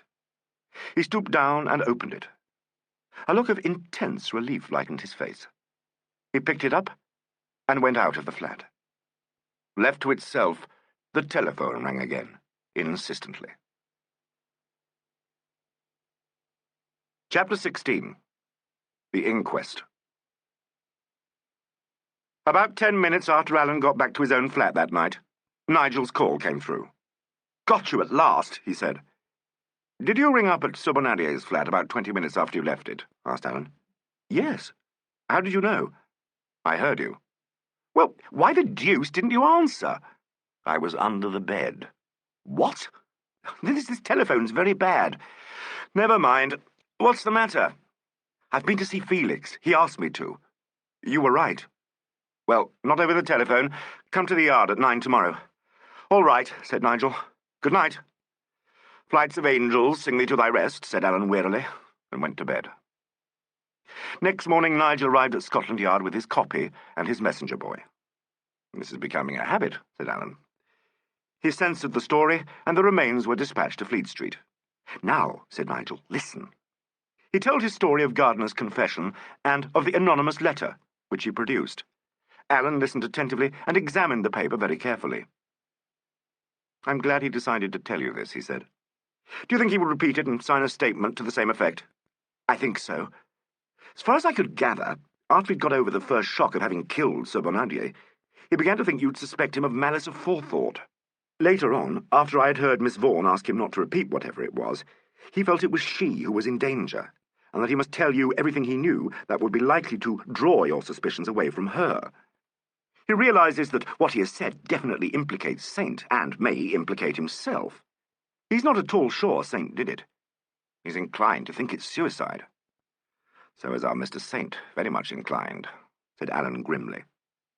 He pressed the bell on his desk. "Ask Inspector Fox to come in," he said to the constable who answered it. He examined the paper again in silence, until the inspector arrived. "Glad tidings, Fox," said Alan. "Our little murderer has come all over literary. He's writing letters. One begins to see a glim." "Does one?" asked Nigel. "But certainly. Fox, this letter arrived at Mr. Gardner's flat by district messenger at about 8:30 last night. There's the envelope. The district messenger offices will have to be combed out. Have it tested for prints. You'll find Gardner and an unknown. I've a pretty good idea who the unknown is." "May I ask who?" Fox ventured eagerly. "A man who, in all honesty, I think I may say we have never, in the course of our speculation, suspected of this crime. A man who, by his apparent eagerness to help the police, by his frequent suggestions, as well as by his singular charm of manner, has succeeded so far in escaping even our casual attention. And that man's name is—" "You can search me, sir." "Nigel Bathgate." "You fatuous old bag of tripe!" shouted Nigel furiously. And then when he saw Fox's scandalized face— "I beg your pardon, Inspector. Like Mr. Saint, I don't always appreciate your comedy. It is true, Inspector Fox," he added with quiet dignity, "that my fingerprints will be on that paper, but not all over it, only at one edge, and then I remembered not to." "You'll escape us this time, I'm afraid, sir," said Fox solemnly. He began to heave with subterranean chuckles. "Your face was a fair treat, Mr. Bathgate," he added. "Well," said Alan, having worked off my professional facetiousness, "let's get down to it. In your list of properties off stage, is there a typewriter?" "There is. A Remington used in the first and last act." "Where's it kept?" "In the property room between whiles. I think they reset the first act after the show as a rule, so it will be on the stage when they all got down to the theatre, and in the property room after the last act. We tested it for prints first, just in case it might be in the picture. It showed Mr. Gardner's on the keys, and Props's prints at the sides, where he'd carried it on. The fingerprint system's too well advertised nowadays for the poorest criminal to fall directly foul of it. Who used the typewriter in the last act?" "Oh, I remember. Gardner. Just let me get a copy of the letter and then give it to Bailey, will you, Fox? And get him to test the typewriter again. No, I'm not dotty, and now I must get things in order for the inquest. Thank the Lord it's a presentable coroner." "Oh," agreed Fox heavily, "you may say that." "How do you mean?" Nigel asked. "Some of them," said Allen, "I positively believe keep black caps in their hip pockets. Tiresome old creatures. However, this one is a sensible fellow, and we'll be through in no time." "I'll get back to Fleet Street," said Nigel. "I'm meeting Felix and going to the inquest with him. His lawyer's going to be there." "I expect there'll be a covey of them. My spies tell me St. Jacob has employed Philip Phillips to watch the wheels go round. He's a brother of Phillips K.C., who did St. Jacob so proud in the libel action. Very big game afoot." "Well," said Nigel at the door, "we meet at Philippi, in fact. Au revoir, Bathgate." End of Disc 4. Disc 5. Nigel spent a couple of hours in his office writing up cameo portraits of the leading characters in the case. His chief expressed himself as being not displeased with the stories, and Nigel, at 20 to 11, went underground to Sloane Square and thence to Gardner's flat. The lawyer, a young and preternaturally solemn one, was already there. They discussed a glass of sherry, and Nigel attempted to enliven the occasion with a few facetiae, which did not go down particularly well. The lawyer, whose unsuitably Congrevian name was Mr. Reckless, eyed him owlishly, and Gardner was too nervous and upset to be amused. They finished their sherry and sought a taxi. The inquest proved, on the whole, a disappointment to the crowds of people who attended it. Very little information as regards police activity came out. Allen gave a concise account of the actual scene in the theatre, and was treated with marked respect by the coroner. Nigel watched his friend, and experienced something of the sensation that visited him as a small boy, when the chief god of pop walked onto a dais and grasped the hand of royalty. Allen described the revolver and the cartridges, .455.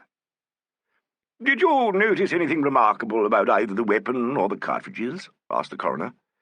"They were the regulation .455 used in that type of Smith & Wesson. There were no fingerprints." "A glove had been used?" "Probably." "What about the dummy cartridges?" Allen described them, and said he had found traces of sand from the faulty cartridge in the prompt corner and in both drawers. "What do you deduce from that?" "That the property master gave the dummies to the stage manager, who put them as usual in the top drawer."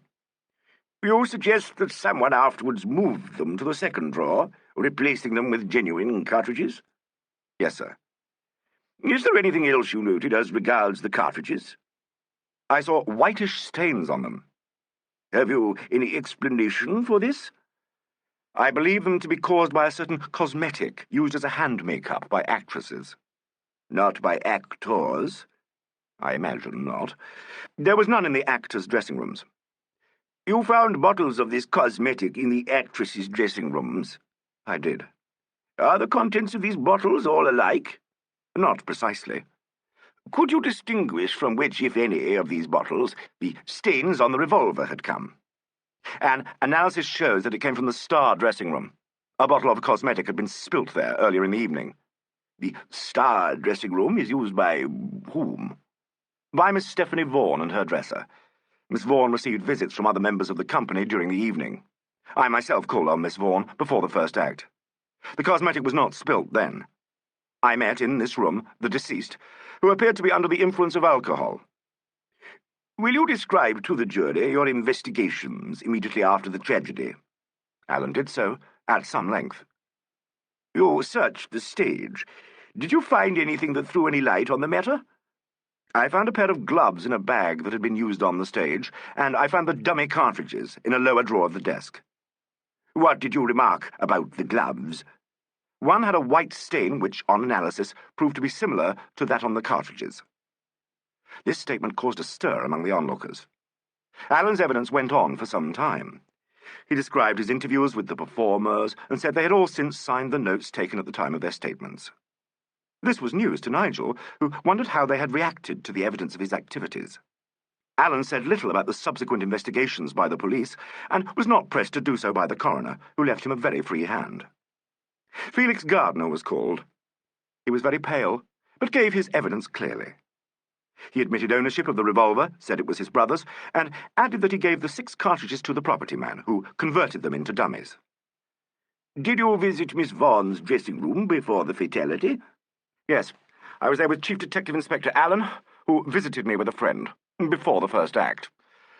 I did not return after the first act. Did you notice a bottle of white cosmetic upset on the dressing table? No, sir. Mr. Gardner, will you describe the actual scene when you fired the revolver? Gardner did so. His voice shook over this, and he was very pale. Did you realize at once what had happened? Not at once, I think, Gardner answered. I was dazed with the report of the revolver. I think it flashed through my mind that one of the blanks, fired in the wings, had got into the chamber of the gun. You continued in the character of your part? Yes, said Gardner in a low voice, quite automatically. And then I began to realize. But we went on. We? Gardner hesitated. Miss Vaughan was also on in that scene. A pair of grey suede gloves was produced, to the infinite satisfaction of the onlookers. Are those your property? No. Gardner looked both surprised and relieved. Have you seen them before? No, not to my knowledge. The anonymous letter was produced and identified by Gardner, who described how it arrived and explained the reference to his sore foot. Did you get any impression of the identity of the person who trod on your foot? Gardner hesitated and glanced at Allen. I received a vague impression, but afterwards decided it was not definite enough to count for anything. Whom did this impression suggest? Must I answer that? He looked again towards Allen. You told Chief Detective Inspector Allen of this impression? Yes, but I added that it really was not reliable. What name did you mention? None. Inspector Allen asked if I noticed a particular scent. I thought I had done so. You mean a perfume of sorts? Yes. With whom did you associate it? With Mr. Jacob Saint. Mr. Philip Phillips was on his feet in righteous indignation. The coroner dealt with him and turned to Gardner.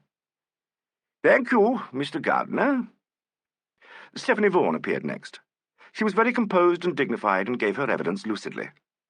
She confirmed everything that Allen had said as regards the stage white, and said that Sobonadier himself upset it after the others had gone. She believed it to be a case of suicide. The jury looked sympathetic and doubtful. The rest of the cast followed in turn. Barclay Crammer gave a good all-round performance of a heartbroken gentleman of the old school. Janet Emerald achieved the feat known to leading ladies as running through the gamut of the emotions. Asked to account for the striking discrepancies between her statement and those of Miss Max and the stage manager, she wept unfeignedly and said her heart was broken. The coroner stared at her coldly and told her she was an unsatisfactory witness.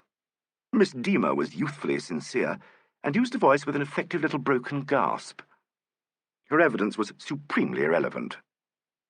The stage manager and Miss Max were sensible and direct. Props looked and behaved so precisely like a murderer that he left the box in a perfect gale of suspicion. Trixie Beadle struck the "I was an innocent girl" note, but was obviously frightened and was treated gently. You say you knew the deceased well. You mean you were on terms of great intimacy? I suppose you'd call it that, said poor Trixie. Her father was sparse, respectful, and rather pathetic. Howard Melville was earnest, sincere, and unhelpful. Old Blair gave his evidence rather mulishly.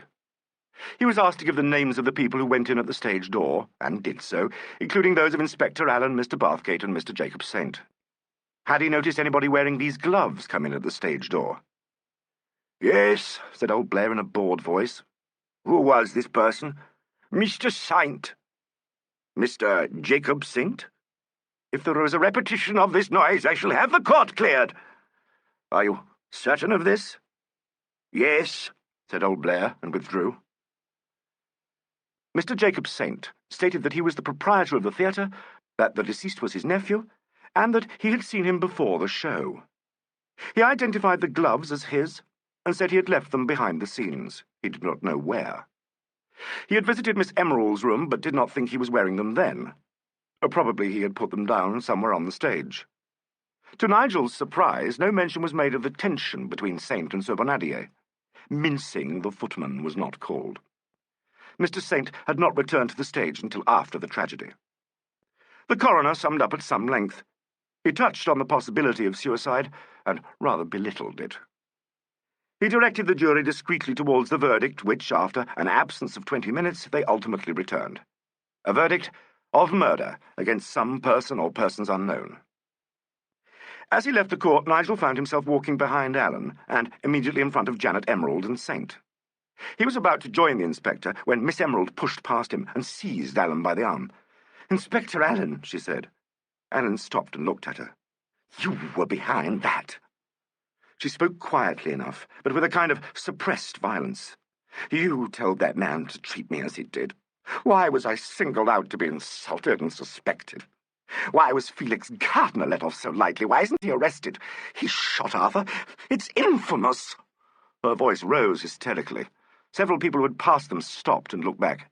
"Janet," said Saint hurriedly, "are you mad? Come away." She turned and stared at him, burst into a passion of the most hair-raising sobs, and allowed herself to be led off. Allen looked after her thoughtfully. "Not mad, Mr. Saint," he murmured. "No, I don't think the Emerald is mad. Shall we say, venomous to the point of foolhardiness?" He followed them out into the street, without noticing Nigel.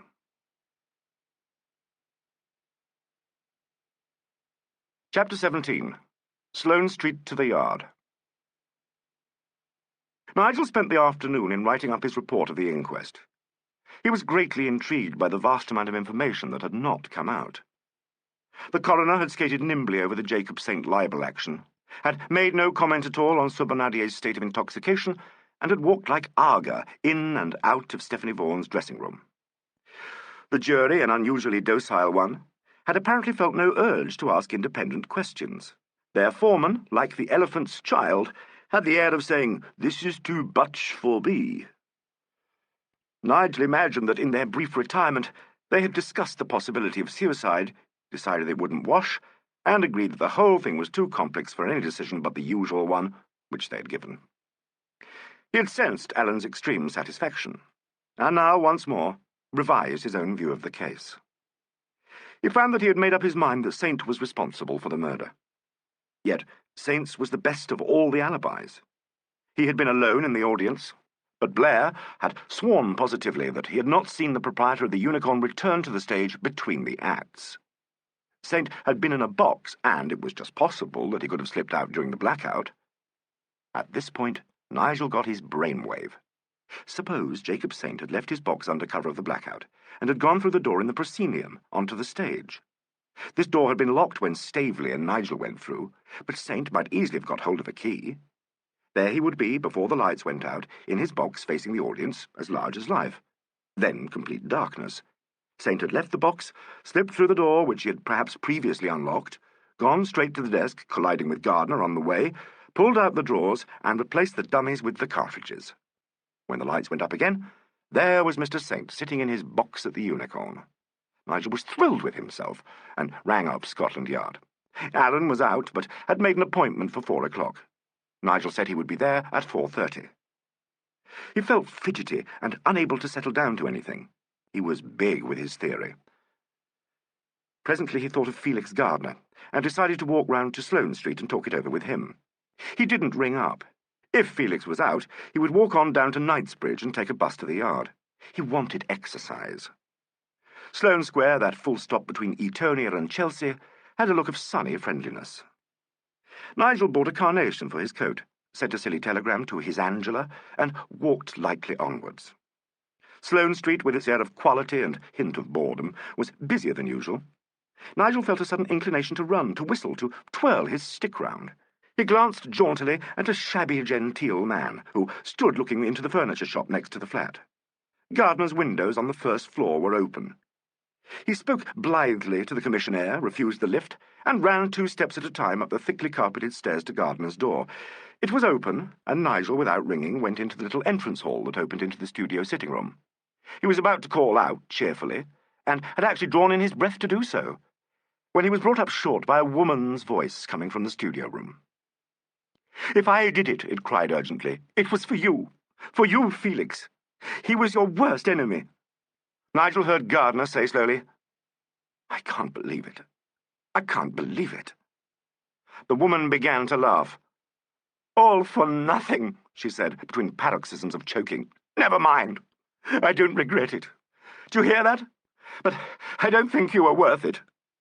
Scarcely aware of what he did and conscious only of cataclysmic panic, Nigel banged the front door and heard himself shout, "Hello, Felix! Are you at home?" Dead silence, and then a sound of footsteps, and the studio door was thrown open. "Oh, it's you, Nigel," said Felix Gardner. Nigel didn't look at him, but beyond, into the studio, where he saw Stephanie Vaughan, very attractive, in an armchair by the window. She held a handkerchief to her lips. "Why, it's Nigel Bathgate," she cried, with exactly the same inflection as the one she used when she said, "Hello, all you people," in her first entrance in the play. You've met before," said Gardner. Nigel managed to say something, even to take the hand she held out cordially towards him. "I only came in for a second," he told Gardner. "I'm sure you didn't," said Miss Vaughan gaily. "You've come to have a boyfriend chat, the sort that consists of drinks, cigarettes, long silences, and a few risque stories. I am off anyway, so you needn't bother about me." She rose to her feet in one lithe movement. She looked Nigel full in the face and gave him the three-cornered smile. "Make Felix bring you to see me," she commanded. "I rather like you, Nigel Bathgate. Felix, you hear? You have to bring him to see me." "Is this your purse?" asked Gardner. Nigel saw him put it on a table near her, and knew he didn't want to touch her hand. He opened the door to her, and she floated out, still talking. Gardner followed her, shut the door, and Nigel heard her voice, very low, outside. In another second, the outer door slammed, and Gardner came back into the room. "It was decent of you to come, Nigel," he said. "I'm all in." He looked it. He sat down in front of the fire and held his hands to it. Nigel saw he was shaking. "I think you ought to see a doctor, Felix," he ventured. No, it's only the after-effects of shock, I imagine. I'll be all right. Think I'll turn in presently and try for a little sleep. I haven't been able to sleep much. Jolly sound idea. Why don't you carry it out now? I'll give you some aspirin and a stiff whiskey and leave you in peace. Oh, in a minute. Any news?" They had both managed to avoid speaking of Miss Vaughan. Nigel's theory about Saint came into his mind. He smiled rather wryly to himself at the remembrance of his so recent enthusiasm. Did Gardner wonder if he had overheard anything? Nigel believed that idea had not entered his friend's head. As Felix himself said, he was suffering from shock. Nigel forced himself to speak at random. It was hard to find anything to talk about. He, who hitherto had barely impinged upon the edge of the theatrical world, now found himself drawn into it. He felt suddenly as though he were surrounded by these people, as though, against his will, he was obliged to witness a play they had staged, and as though he had been compelled to leave his seat in the auditorium and mingle confusedly with the action of the piece. The two men must have been silent for some time, for Nigel was startled to hear Gardner say suddenly, "She gave her evidence well, didn't she?" "Who?" "Stephanie." "Very well." Some inflection in Nigel's voice arrested Gardner's attention. He looked at his friend with a kind of agony in his eyes. "Nigel, you remember what I said. Neither of us is guilty. I gave you my word, and you said you believed me." "I know I did," said Nigel miserably. "Are you beginning to wonder?" "Are you sure you're right, Felix? She... Oh, Lord!" Gardner laughed. "You are beginning to wonder. My God, if you only knew what a heroine she is. Can't you come clean, Felix?" I can't. Not about Stephanie. Oh, well, I suppose I can't blame you. It looks pretty damning for both of us. What does Alleyn say about the suicide theory?" "He tells me very little," said Nigel. "The verdict of the inquest was wrong," Gardner said urgently. "It was suicide. I'll see Alleyn myself and try and make him—" He broke off short. "He must be made to accept that it was suicide. I must go. Do try and get some sleep, Felix." Sleep. Sleep that knits up the ravelled sleeve of care. Ah, there goes the actor. Goodbye, Nigel.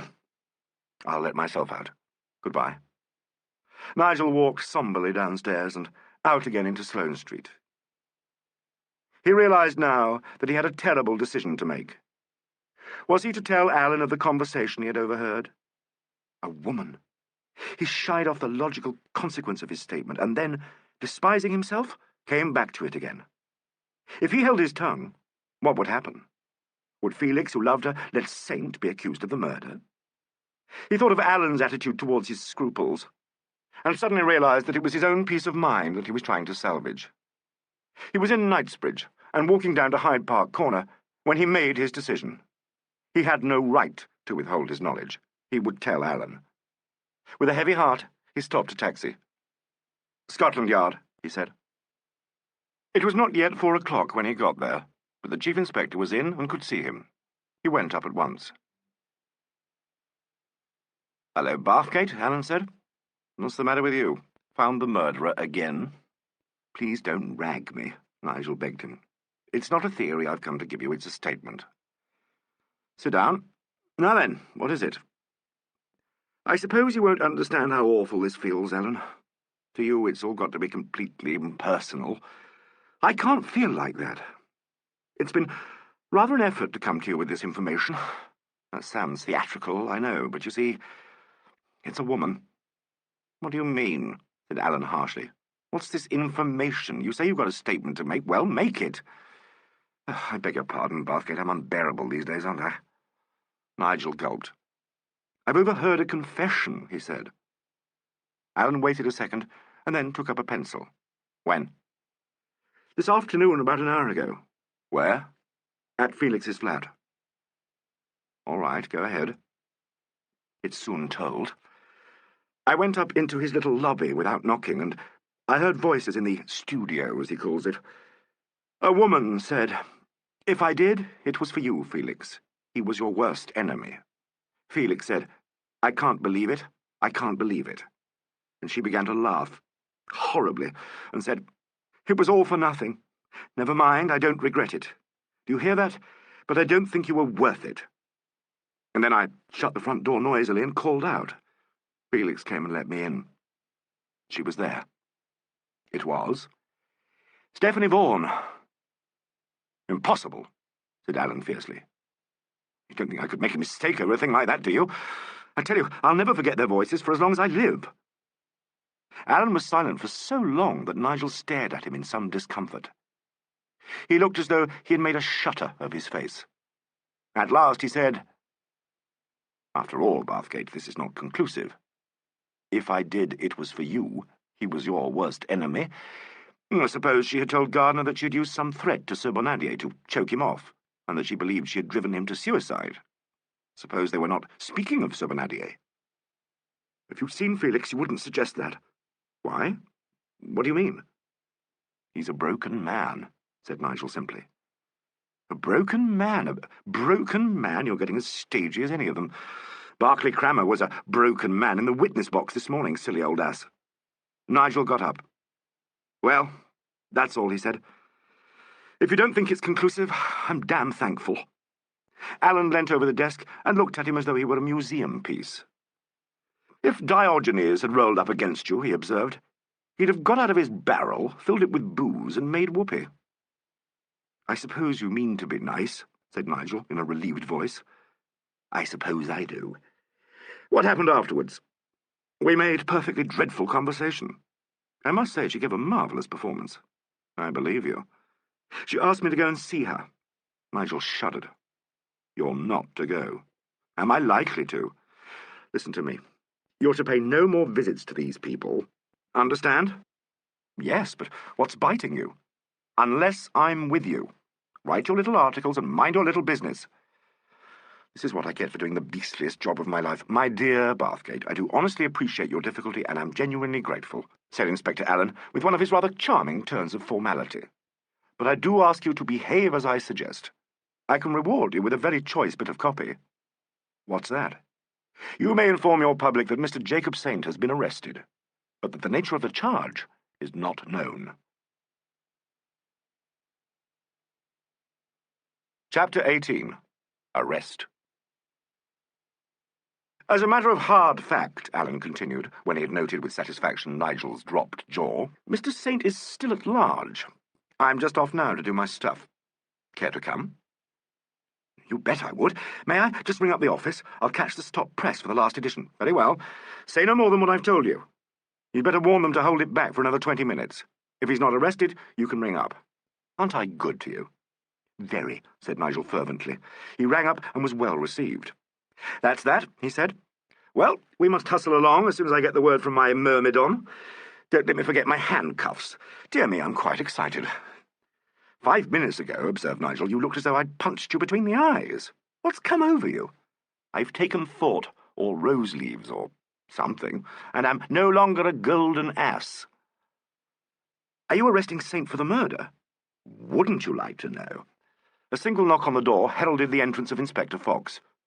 Our man's just rang up, he said. The gentleman is in the office of the Unicorn. Evening, Mr. Borthgate. Away we go, then, cried Allen. Handcuffs, said Nigel. What would I do without you? Handcuffs, Fox? Have got. You'd better put your topcoat on, Chief. It's a cold evening. Here's the warrant, murmured Allen. He struggled into his overcoat and pulled on his felt hat at a jaunty angle.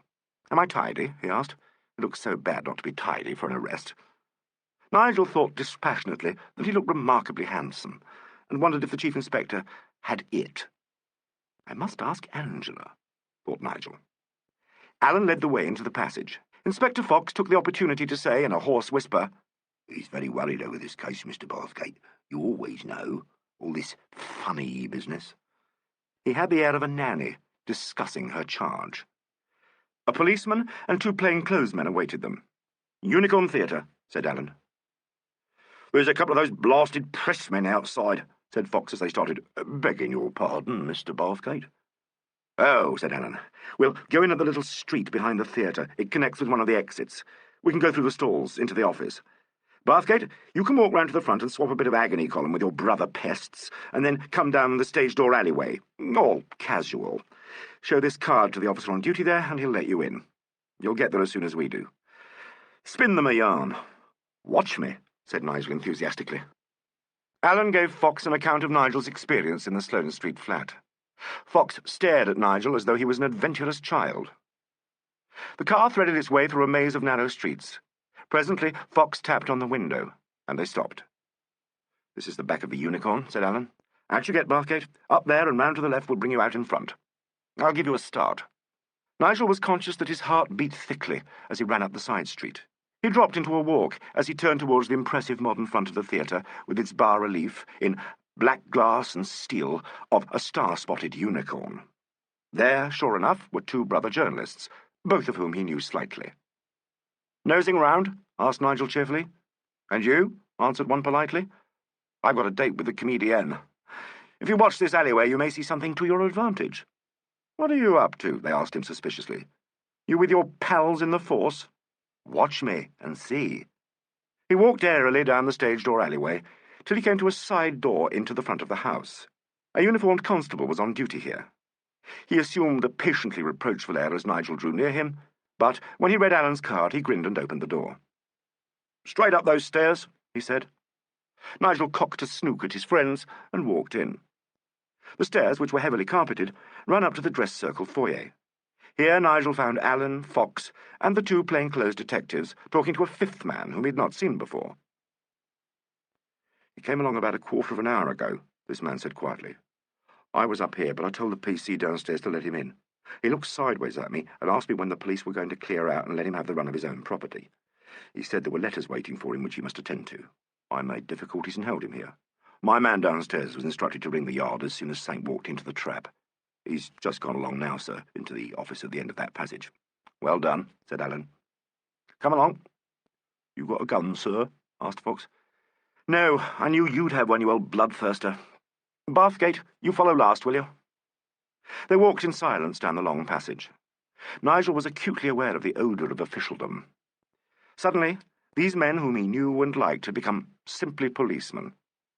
They are walking in step, I do believe, thought Nigel.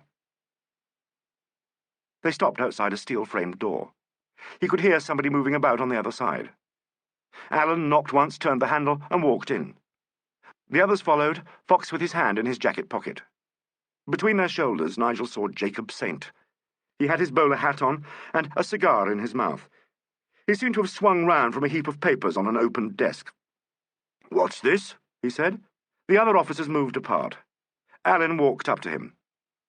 "Mr. Saint," he said quietly, "I have a warrant for your arrest." Saint made some sort of incoherent sound.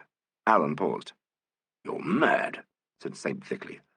"I didn't do it. I wasn't there. I was in front." "Before you go any further, you had better hear the charge." Saint dropped into the swivel chair.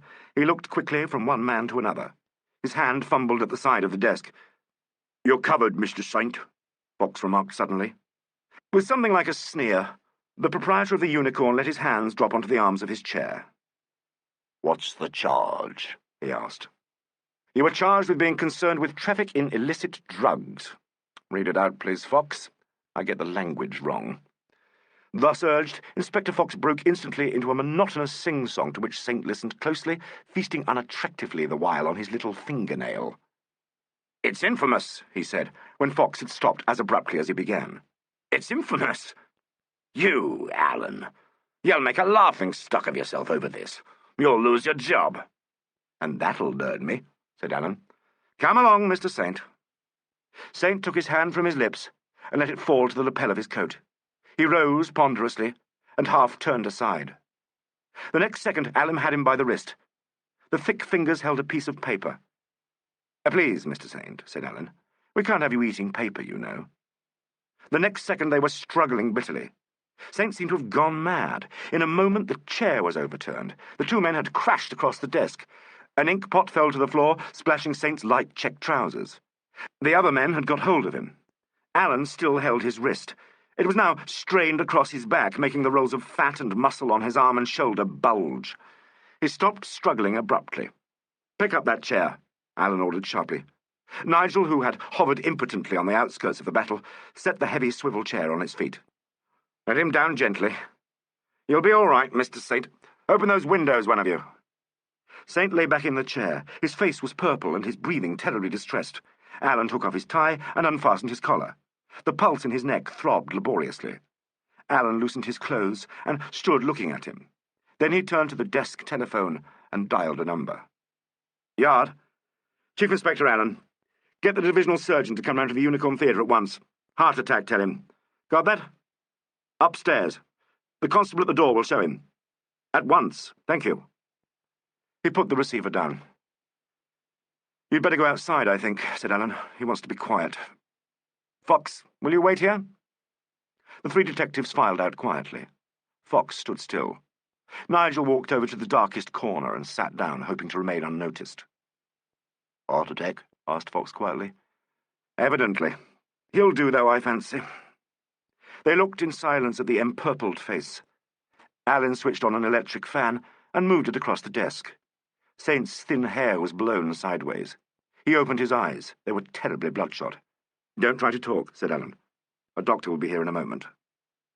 He pulled forward another chair, put Saint's feet on it, and then moved him a little until he was almost lying flat. He did all this very quickly and efficiently, lifting the huge bulk without apparent effort. Then he moved across to the window. Nigel saw that he held the piece of paper. Alleyn leant out of the window, looked at it, and then put it in his pocket. The room was very silent. Saint was breathing more easily. Presently he gave a deep sigh and closed his eyes again.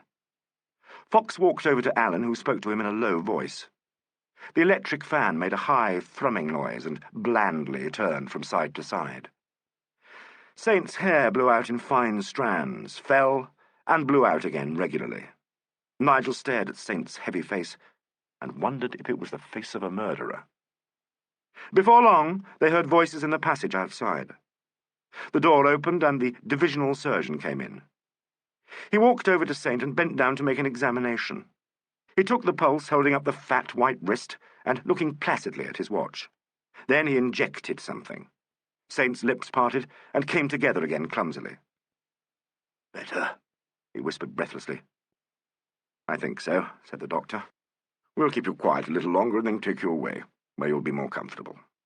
He looked at Alleyn and the others. "We'll leave him for a moment, I think," he said. They went out of the room. Nigel followed, leaving Fox, who shut the door. They walked along the passage a little way. "Yes, it's his heart," said the doctor. "It's pretty nasty. He's a sick man." "Who's his doctor?" "Sir Everard Sim," said Alleyn. Oh, yes. Well, he'd better see him. Is he under arrest? He is? Nuisance. I'll get an ambulance and wait for him. Leave me a couple of men. I'll ring up Sir Everard. Saint's pretty dicky, but he'll pull round. Right, said Alan. You'll fix up here, then, will you? I'll leave Fox to see to it. Oh, said the doctor. While I think of it, there's a message for you at the yard. They asked me to tell you. Someone called Albert Hickson is very anxious to see you. It's about this case. He wouldn't talk to anyone else. Albert Hickson? Nigel exclaimed. Why, that's Props. Hello, said Alan. You've come to life, have you? You've no business here at all. I must get back to the yard. Nigel retreated, but he managed to slip innocently back into the car with Alan, who raised no objection. The Chief Inspector was rather silent. As they drew near Scotland Yard, he turned to Nigel. Bathgate, he said. Is your news of the arrest out by now? Yes, Nigel assured him. I didn't ring up to stop it. It will be all over London already. Wonderful, isn't it? He added modestly. All over London already. Yes, that'll be it, murmured Alan. Nigel followed him dog-like into the yard. The man who had seen Props was produced. Was he carrying a newspaper? Yes, sir. Notice which one? The constable had noticed and was eager to say so. Props had carried Nigel's paper. You're rather wasted at this job, said Alan curtly. You use your eyes. The constable flushed with pleasure and produced a sheet of paper. He left this message, sir, and said that he'd call again. Thank you. Nigel, still hopeful, followed Alan to his room. At the door, Alan paused politely. May I come in? He asked. Or do you wish to be alone? Nigel assumed the frank and manly deportment of an eager young American in a crook film. He gazed raptly at Alan, wagged his head sideways, and said with emotion, Gee, Chief, you're a regular guy. Oh, hell, buddy, snarled Alan. Come on in. Once in his room, he took out a file, opened it, and laid beside it the paper he had taken from Saint, and the one Props had left at the yard. What's that? Asked Nigel. With your passion for the word, I think you would call it a dossier. It's the file of a unicorn murder. And you're going to add those fresh documents? Nigel strolled up to the desk. Can you read from there? Asked Alan anxiously, or shall I put them closer? Nigel was silent. The Saint exhibit is a second letter from Mortlake that lands St. Jacob with a crash at the bottom of his ladder. The note from Props... Alan paused. Well? Oh, there you are. Nigel read the following message, written in rather babyish characters. I know who done it, and you got the wrong man. J. Saint never done it. You did not ought to have arrested an innocent man. Yours respectfully, A. Hickson. What's it mean? Asked Nigel. It means Props will shortly pay a call on the murderer, said Alan.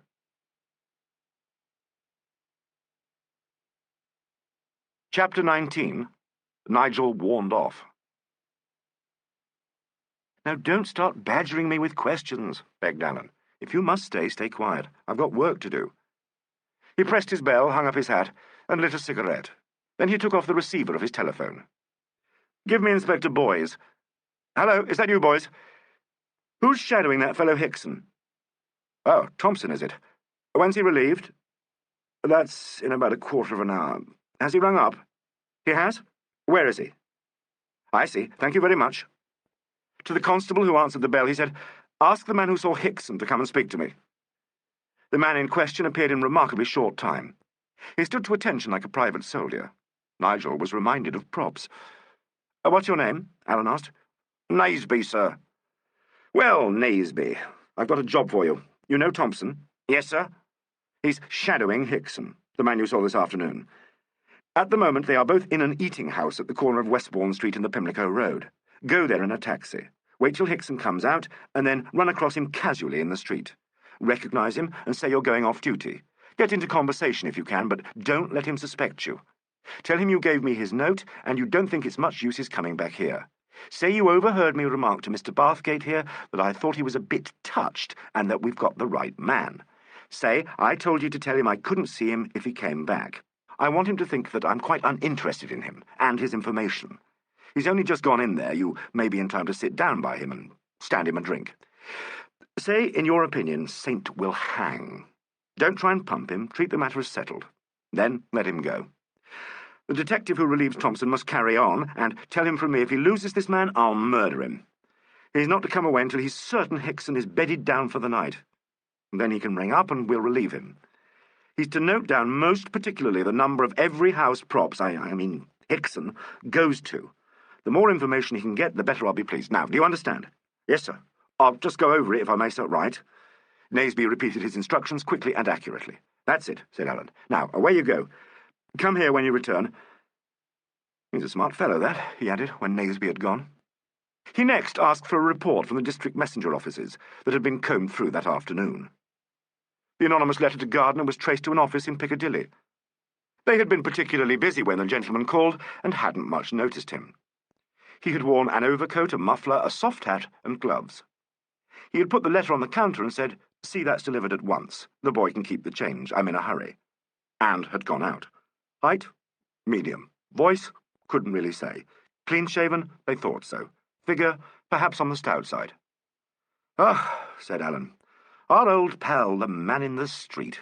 Might be anybody." He sent for Detective Sergeant Bailey, who came in looking puzzled. "About that typewriter," he said at once. "It's a rum thing. There's no doubt about it. The anonymous letter was written on the machine in the theatre. We tested that machine on the night of the affair, and found only Mr. Gardner's and Prop's prints. Mr. Gardner used it in the play, so that was all right. Well, according to your instructions, sir, we've tested it again, and it's got no prints on the keyboard at all now, except on the letter Q, which still has Mr. Gardner's. I couldn't make it out at all at first, but I reckon I've got an idea now." "Yes, what is it, Bailey?" "Well, sir, after we tested the machine, it was put into the property room. All the actors, as you know, were in the wardrobe room. But Jacob Saint wasn't. He came in afterwards. Now, suppose he went into the property room and rattled that off. The doors were shut. We wouldn't hear him on the stage, and it would only take a second or two. The paper was in the machine. He could put it in his pocket, you'd already searched him, and go off comfortably. The letter Q is out at the side, and he'd miss it when he wiped his prints off the keys." "Where is the property room?" asked Nigel. "All down that passage to the stage door. Why, it's a dock, really. Big double doors open onto the stage, and beyond old Blair's perch, there are other doors opening into the yard. See what I mean, sir? When Saint goes off with Miss Emerald, he passes our man at the stage door, goes out into the yard, and slips into the dock by the pilot door that's cut into the big ones. The double doors onto the stage are shut. He turns on one light, types his letter, wipes over the keys, and slips out. And that dame knows what he's doing and keeps a lookout." "Still after the emerald, I see," said Allen. Nigel remembered his theory about Saint and the proscenium door. He advanced it modestly, and was listened to by Detective Bailey with a kind of grudging respect peculiar to that official. "Well," said Allen, "it's possible, Bailey. But any of the others could have done the typewriter business, or at any rate, some of them could. Simpson could, for instance. Think a moment. Who was nearest to the stage door and most able to slip out unnoticed?" Bailey stared at him. "Gosh," he said at last. "You mean old Blair?" Nigel said slowly. "Who was asleep," added Allen placidly. The other two gaped at him. "Well," said Allen, "nothing's conclusive, but everything is healthier. It all begins to come together very nicely." "I'm glad you're pleased, sir," said Bailey with unexpected sarcasm. "What about prints on the letter?" "Only Mr. Gardner and Mr. Bathgate. And the paper from Sir Bernardier's flat? The one with the forged signature?" "Plenty of Mr. Sir Bernardier's, sir, and something else that's very distinct and old. I'm having an enlarged photograph taken and can't give an opinion till I've got it. It may turn out to be the deceased, too." "Let me know at once if it is, Bailey. I'd like to see the photograph." "Very good, sir." Bailey was at the door when Allen stopped him. "By the way, Bailey," he said, "I suppose you've heard that we couldn't get any further with the cartridges. Inspector Fox tells me every gunsmith's and sports shop in the country has been probed." "That's right, sir. Very unsatisfactory," said Bailey, and withdrew. "Allen," said Nigel after a pause, "can't you force Props to say whom he saw moving around in the dark?" "I could try, but he can so easily say he doesn't know who it was. His words were, 'If I thought I saw a bloke, or it might have been a woman, moving round in the dark.' Not very conclusive." "But surely he now thinks you've got the wrong man, and will tell you who it was to save Saint." "He's very anxious," said Alan, "to save the murderer, who is probably Saint," said Nigel. "I see, but what about Stephanie Vaughan?" "Alan, if you'd heard her as I did— Oh, by God, I believe she did it. I believe she did. Look here, Bathgate, could you take a day off tomorrow and go into the country on a job for me?" "Not possible," said the astonished Nigel. "What sort of job?" "I've got my own job, you might remember. I want you to go to High Wycombe and see if you can trace a man called Septimus Carew." "You want to get rid of me," said Nigel indignantly. "Septimus Carew, my foot," he added with conviction. "I mean it. What on earth for? I'm uneasy about you." "Bosh. Have it your own way." "What are you doing tomorrow, may I ask?" "I," said Alan, "am putting on a show at the Unicorn." "What the devil do you mean?" "The company is under notice to report at various police stations every day. They've all been asked to report at the Unicorn at 11 tomorrow. I intend to hold a reconstruction of the murder." "As you did in the Frantok case?" "The conditions are very different. In this instance, I'm simply using the characters to prove my theory. In the Arthur Wilde case, I forced his confession. This, unless these unspeakable mummers insist on dramatizing themselves, will be less theatrical. I shall be there, however. I don't want you there." "Why ever not?" "It's a very unpleasant business. I loathe homicide cases, and the result of this investigation will be perfectly beastly. If I could stand the Frantok case when my own cousin was murdered, I can stand this. You'd much better keep away." "I do think you're bloody," said Nigel fretfully. Fox came in. "Hello," said Alan. "Everything fixed up?" "Yes, Saint's tucked up in bed and the specialist's been sent for." "I've just been telling Mr. Bathgate," said Alan, "that I don't want him at the theatre tomorrow, and he's got the huff in consequence." "Inspector Alleyn's quite right, sir," said Fox. "You'd better keep clear of this business, after what you overheard this morning." "Do you suppose Miss Vaughan is going to ram an arsenic chocolate down my maw?" The two detectives exchanged a look. "Oh, well, I'm off," said Nigel angrily. "Good evening," said Alan cheerfully. Nigel allowed himself the doubtful luxury of slamming the door. Once out in the street, he began to feel rather foolish, and angrier than ever with Chief Detective Inspector Allen for causing this uncomfortable sensation. It was now 7 o'clock, and Nigel was hungry. He walked rapidly to Regent Street and went into the downstairs restaurant at the Hungaria, where he had a morose and extravagant dinner. He ordered himself brandy and a cigar, which he did not want and did not enjoy. When these were exhausted, Nigel called for his bill, tipped his waiter, and marched out of the restaurant. "Damn it," he said to Lower Regent Street. "I'm going there tomorrow whether he likes it or not." He took a taxi to his flat in Chester Terrace. Chief Detective Inspector Allen also dined alone at a restaurant near the yard. He returned to his room soon after 8, opened the file of the Unicorn case, and went over it very carefully with Inspector Fox. They were 2 hours at this business. Naseby came in and reported. He had seen Props and had brought off his conversation nicely. Props had seemed very much upset, and when last seen was walking in the direction of the King's Road. Naseby had seen him go into a telephone box, and had then left him to Detective Thompson, who preferred to carry on without being relieved. Allen and Fox returned to the file. Bit by bit, they strung together the events of the last 3 days, and Allen talked and Fox listened. At one stage he cast himself back in his chair and stared for fully 10 seconds at his superior. "Do you agree?" asked Allen. "Oh, yes," said Fox heavily. "I agree." He thought for a moment, and then he said, "I've been thinking that in difficult homicide cases, you either get no motive or too many motives. In this instance, there are too many. Jacob Saint had been blackmailed by the deceased. Stephanie Vaughan was pestered and threatened. Trixie Beadle was probably ruined by him. Props was what lawyers called deeply wronged. So was the girl's father. That Emerald woman gets Saint's money by it. Well, I don't mind owning I've had my eye on all of them in turn. There you are." "I know," said Allen.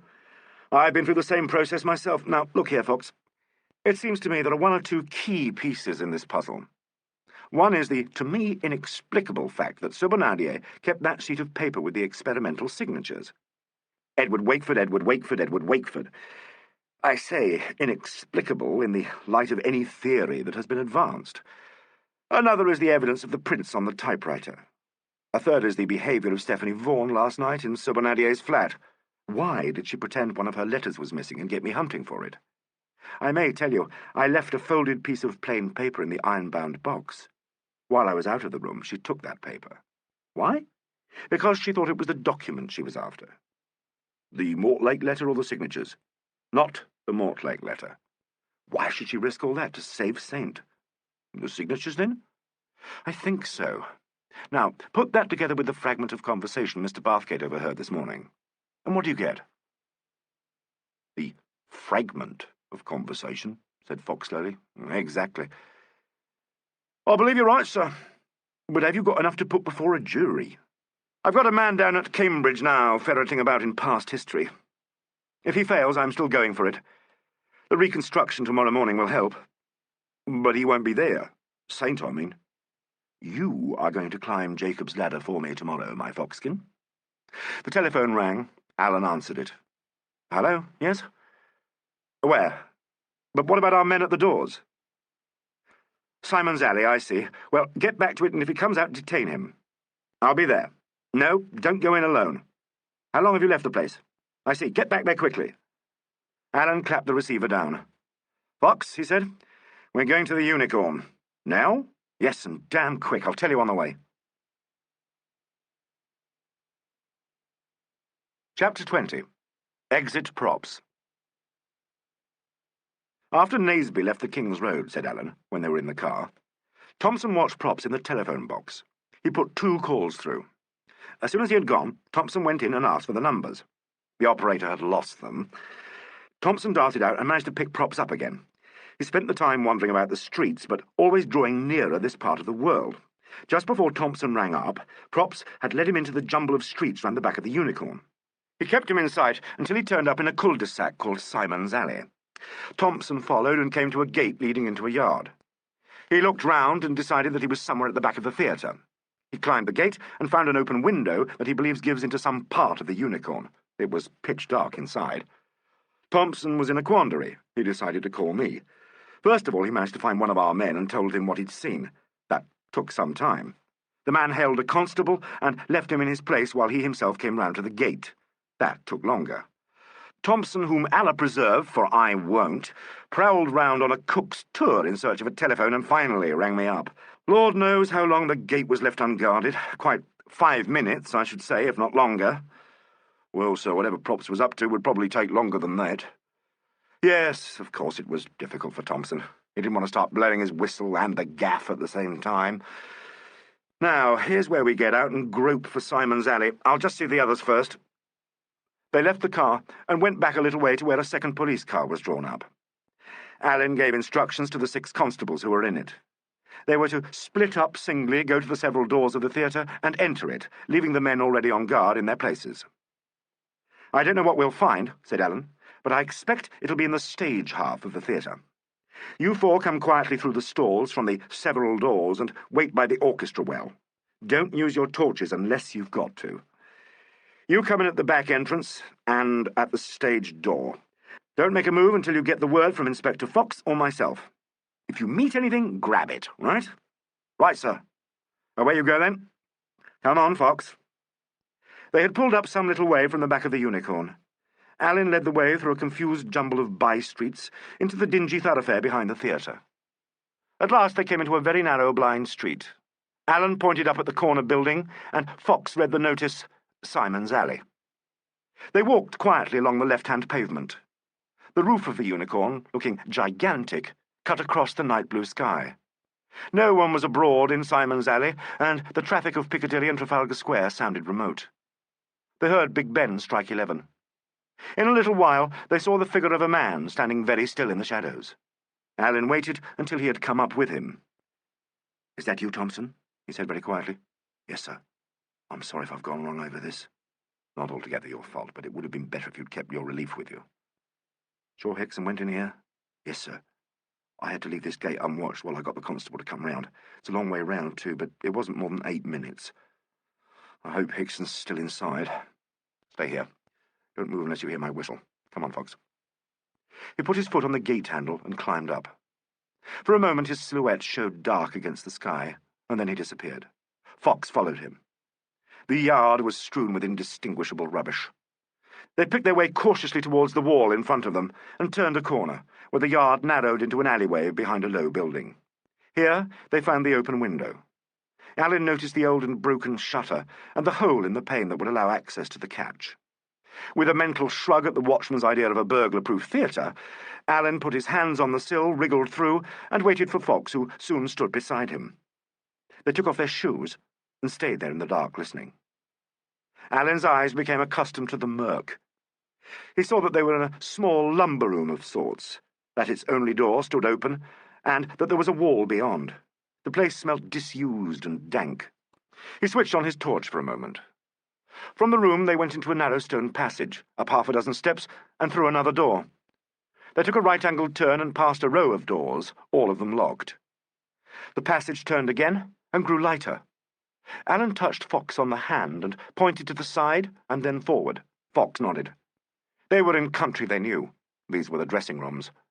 They moved now with the utmost caution and came to the elbow in the passage where Alleyn and Nigel had met Simpson on the night of the murder. There was Gardner's dressing room, and there on the door beyond it hung the tarnished star. A thin flood of light met them. Props had turned on a lamp somewhere beyond, where the stage was.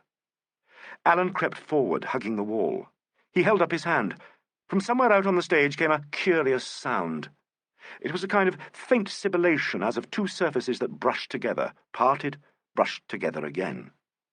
They stayed very still, listening to this whisper, and presently thought it was accompanied by the echo of a creak. "Scenery," breathed Fox. "Hang in. Perhaps."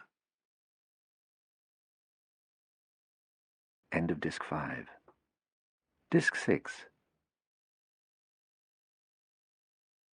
Alleyn edged down the passage until he could see part of the stage. Nothing stirred. It was very ill-lit out there. He thought what light there was must come from the pilot lamp above the book in the prompt corner. They waited again for some minutes. Alleyn could see through one of the stage entrances that the curtain was up. Beyond, in the darkness, two of his men must be waiting. Round on his left, in the stage-door passage, yet another man stood and listened, and a fourth had come in at the back door and was motionless somewhere in the shadows across the stage. He knew they must all be there, as silent as himself, and as silent as Props. At last he went out onto the stage. He went to the stage-door passage and stood there, knowing his man must see him against the light. Presently a hand touched his arm. "Nobody here or in the dock, sir." Fox was out on the stage and had crossed through the wings. Alleyn gave him a few minutes longer, and then made his way to the prompt corner. He went out by the footlights, where he knew the men in the stalls would see him. He pointed his torch out into the house and switched it on. A face leapt out of the dark and blinked. One of his own men. He hunted round the stage, which was set as he had left it. His stockinged foot trod on a piece of glass that must have been left there from the broken chandelier. All this time the faint sibilant noise and the intermittent creak persisted. He now realized that they came from above his head. Perhaps Props was back in his perch up there in the grid. Perhaps he waited with a rope in his hands, ready to loose another bulk of dead weight. But why should Props let that noise go on up there? There was no draught of air. From the centre of the stage, Alleyn spoke aloud. He was conscious of a dread to hear his own voice. When it came, it sounded strange. "Fox," he said. "Where are you?" "Here, sir." Fox was over near the prompt corner. "Get up that little iron ladder to the switchboard. If he's here, he's lying low. Give us all the light in the house. I refuse to play sardines with Mr. Hickson." Fox climbed the ladder slowly. From down in front, one of the constables gave a deprecatory cough. Click, click. The circle came into view, then the stalls. The constables were standing in the two aisles. Click. The footlights sprang up in a white glare. Then the proscenium was cinctured with warmth. The lamp on the stage suddenly came alive. The passages glowed. A blaze of light sprang up above the stage. The theatre was awake. In the centre of the stage, Alleyn stood with his eyes screwed up, blinded by light. The two constables came through the wings, their hands arched over their faces. From the switchboard, Fox said, "That's light enough to see an invisible man." Alleyn, still peering, bent over the footlights. "You two in front," he said. "Search the place thoroughly. Offices, upstairs, cloakrooms, everything. We'll deal with this department." He turned to the men on the stage. "We'll go about this in pairs. He's a shell-shocked man, and he's a bit desperate. Somewhere or another in this rabbit warren he's hidden. I think he'll be in his own department behind the scenes. We'll wait till these fellows in the front of the house come back." They lit cigarettes and stayed uneasily on the stage. The sound of doors shutting announced the activities of the men in front. "Rum sort of place, this, when there's nothing doing," said Fox. "Yes," Alan agreed. "It feels expectant." "Any idea why he came here, sir?" "Unfortunately, I have. A particularly nasty idea." The others waited hopefully. Alan stubbed his cigarette on the floor. "I think he had a rendezvous," he said, "with a murderer." Fox looked scandalized and perturbed.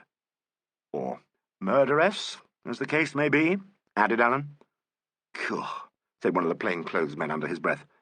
"But," said Fox, "they're all under surveillance." "I know. Thompson's man gave him the slip. There may be another of our wonderful police who's lost his sheep and doesn't know where to find it. Not a comfortable thought, but it arises. What's the time?"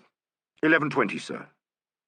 "What the devil is that whispering noise?" asked Alan restively. He peered up into the flies.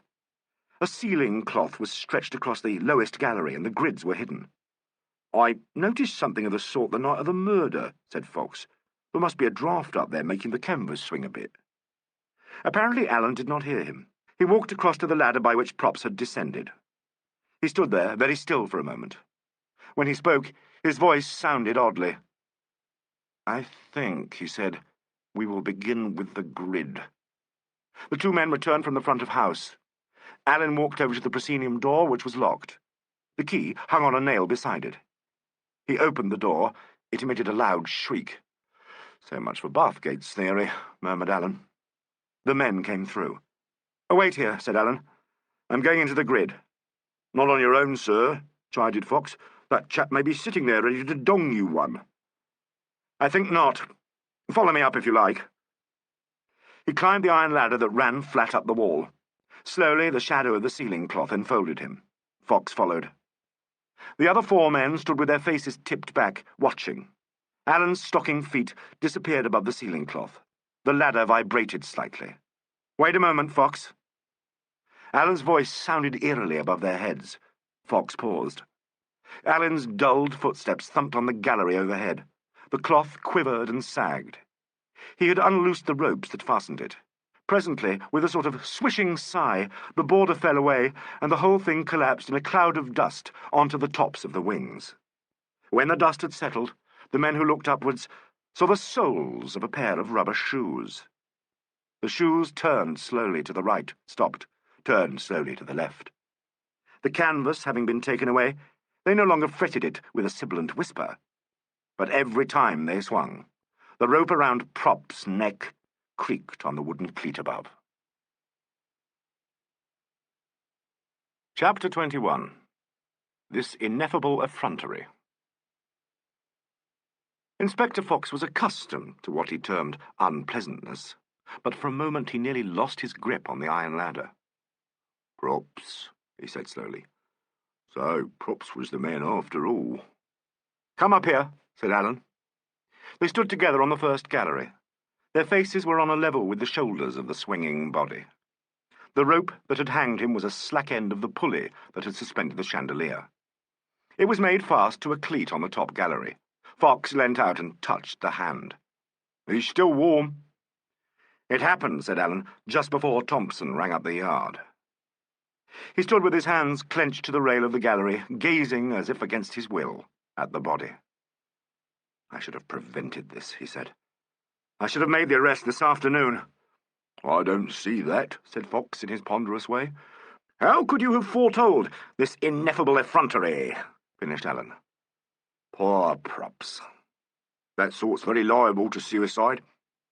"Suicide?" Alan turned to him. "This is not suicide." "Not? It's murder. Come up to the gallery here." They climbed the upper length of the ladder. Alan paused when his head and shoulders were above the top gallery and switched on his torch. "Swept," he said with a kind of triumph. "Now, my beauty, I've got you." "What's that, sir?" asked Fox from below. "The gallery's been swept." Do suicides tidy up the ground when they set about it? Thick dust farther along. The typewriter was too tidy, and so's this gallows. There'll be no prints, but the mark of the criminal is all over it.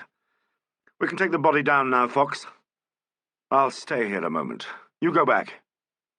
They had to draw the body into the first gallery, and then get it down the ladder. No easy job. At last, Props lay on the stage in his accustomed surroundings. In answer to Fox's whistle, the others had come in from the doors. Thompson was white about the gills and couldn't speak. Alleyn turned to him. "We've had ill luck today, Thompson," he said. "I should have made more sure of him." "It's my fault, sir." "No," said Alleyn. "The poor devil was too quick for you. I still don't see how it was worked. Suppose I said I'd meet you here. Suppose I'd killed a man, and you knew it. I get here first. I go up there to the platform, put a noose in that rope, make the other end fast. Then I climb down again. You come in, very nervous. You've been followed, you say, but you've shaken them off. We start to talk. Then I say I can hear someone coming along that passage. By God, they're after us, I say. Come on up this ladder, quick. I go up first, past the lower landing. He follows. I get to the top landing and wait with the noose in my hands. As his head comes up, I drop it over. One fierce tug. He loosens his hands and claws his neck, then a heavy thrust, and... That's how it worked. My oath, said Fox.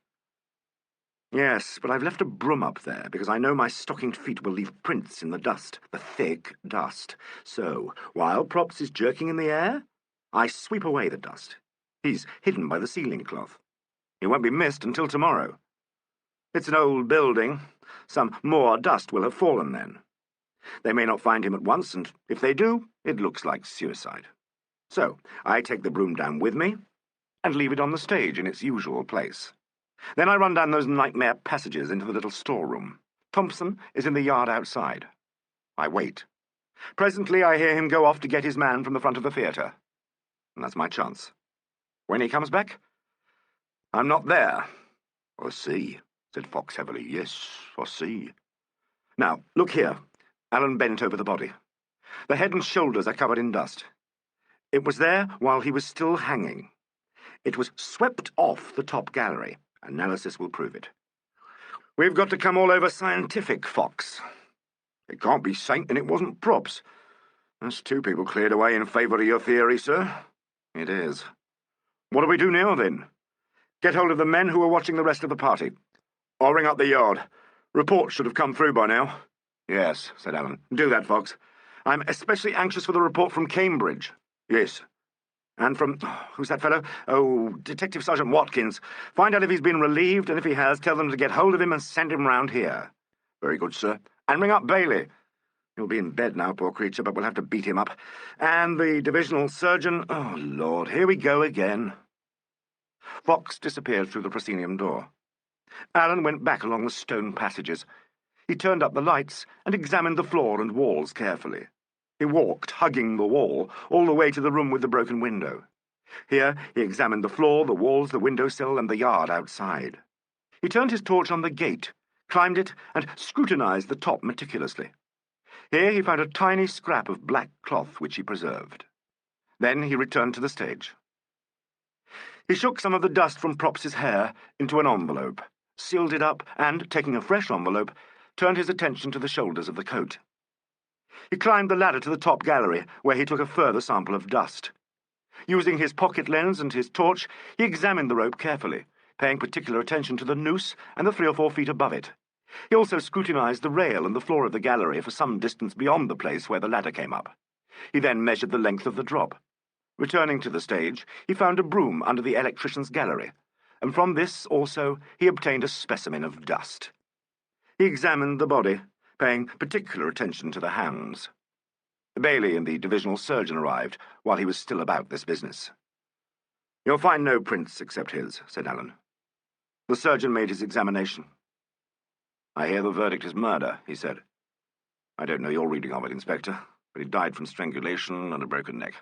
I can see no signs of anything else, except a slight bruise at the base of the neck. Could that have been caused by a downward kick from a stockinged foot? Alleyn asked. Yes, said the surgeon. He looked up to where the iron ladder ran into the galleries. "I see," he said. "What about Watkins?" Fox, who had returned to the stage, answered. "He'd gone home, but they're turning him out. Any news from Cambridge?" "A long statement from a servant at Peterhouse. They're sending it round with the officer who went down there. The mortuary van's here." "Right. They can come in now." Fox went to the stage door and returned, followed by 2 men with a stretcher. Props was carried out of the Unicorn at exactly midnight. "I feel like Hamlet when he killed Polonius," said Alan. "Shakespeare," said Fox. "I don't read that sort of thing myself." But the surgeon stood on the stage and said quietly, "A wretched, rash, intruding fool, farewell." "I suppose the words have been spoken here before," he reflected. "Under somewhat different circumstances," said Alan harshly. "Here's Watkins," said Fox. Detective Sergeant Watkins was a stocky, sandy-headed man. He looked worried. "You want to see me, sir?" he said to Alan. "I want an account of your day, Watkins." "Very monotonous it was, really. The party I was looking after stayed indoors from the time I relieved until the time I came off." "You sure of that?" Watkins flushed. "I sat on a bench in the gardens opposite, and I stood by the lamp-post. I never took my eyes off the door, sir." "Who passed in and out?" "Other people in the building. I saw my party several times, looked out of the window." "When was the last time you noted that?" "At 15 minutes to 10, sir," said Watkins triumphantly. "Who came out of the building after that?" "Quite a number of people, sir, going out for supper parties and so on. I recognise most of them as residents." "Any that you did not recognise?" "There was a woman, looked like a working woman, I thought, and a couple of housemaids, and before them an old gentleman in a soft hat and a dinner suit and a sort of opera cloak. He was a bit lame. The commissionaire got him a taxi. I heard him say the Plaza Theatre to the driver. I asked the commissionaire about them just to be on the safe side. He's a dense sort of bloke. He thought the woman must have been doing odd work in one of the flats. The old gent he didn't know, but said he came from the top floor and had probably been dining there. The housemaids came from the street-level flat. And that's all?" "No, sir. One other. A young fellow wearing a shepherd's plaid double-breasted suit, a bowler hat and a dark blue tie with pale blue stripes came along. I crossed the street and heard him name our party's floor to the lift man." "Had he a fair moustache and a carnation in his coat?" "Yes, sir." "Did he reappear?" Alan asked sharply. "He came out again after about 5 minutes and walked off towards the square. That's all, sir. I was relieved at 10:15 by Detective Sergeant Allison. He's still on duty." "Thank you. That's all, Watkins." "Have I gone wrong anywhere, sir?" "Yes, you've mistaken a murderer for an innocent person." "I don't know that I blame you. Get one of these men to relieve Allison and ask him to report here immediately." Watkins said nothing but looked miserable. He and Thompson conferred sympathetically. After a few moments, Watkins said diffidently, "If I may, sir, I'd like to relieve Allison myself." "Very well, Watkins. If anybody comes away from the building, man or woman, stop them, speak to them, get their names and addresses, and make sure they are what they seem. Thompson, you can go too if you like. Don't look so injured, both of you. We've all gone wrong over this." A pause, and then Thompson addressed the lining of his hat with some feeling. "We'd both go back on PC night duty before we'd let you down, if you know what I mean, sir." "That's right," said Watkins fervently. "Well, push off, you couple of boobies," said Alan. He turned to Fox. "I'm going to the telephone. The statement from Peterhouse ought to be here any moment. If Allison comes before I'm back, get a report on those lines from him." "Are you going for a warrant to arrest tonight?" asked Fox. "I don't think so.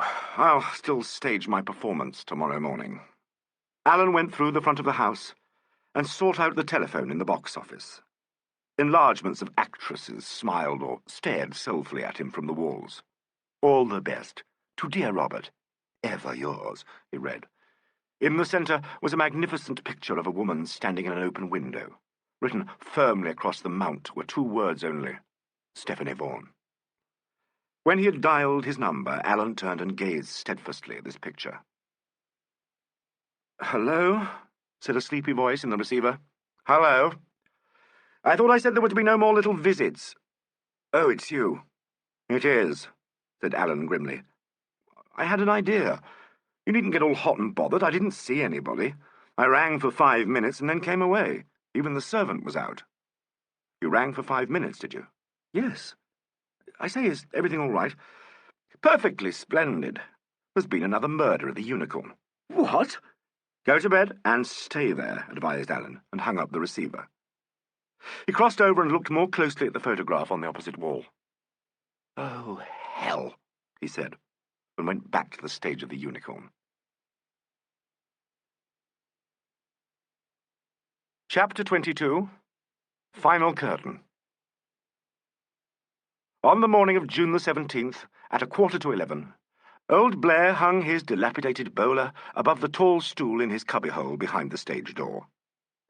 He glanced at the grimy clock and clicked disapproval when he saw that it had been allowed to run down. He inspected the letter rack, which was garnished with a solitary postcard addressed to Miss Susan Max.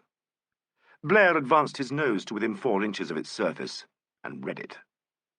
Susan, darling, how terrible this all is, dear. My heart goes out to you in this terrible time. It must be quite dreadful for you, dear. Our show goes big in this place, and we're doing wonderful business, dear. All the best, Daisy. Blair sucked his teeth, but whether in scorn or appreciation it would be impossible to say. Footsteps sounded in the alley outside.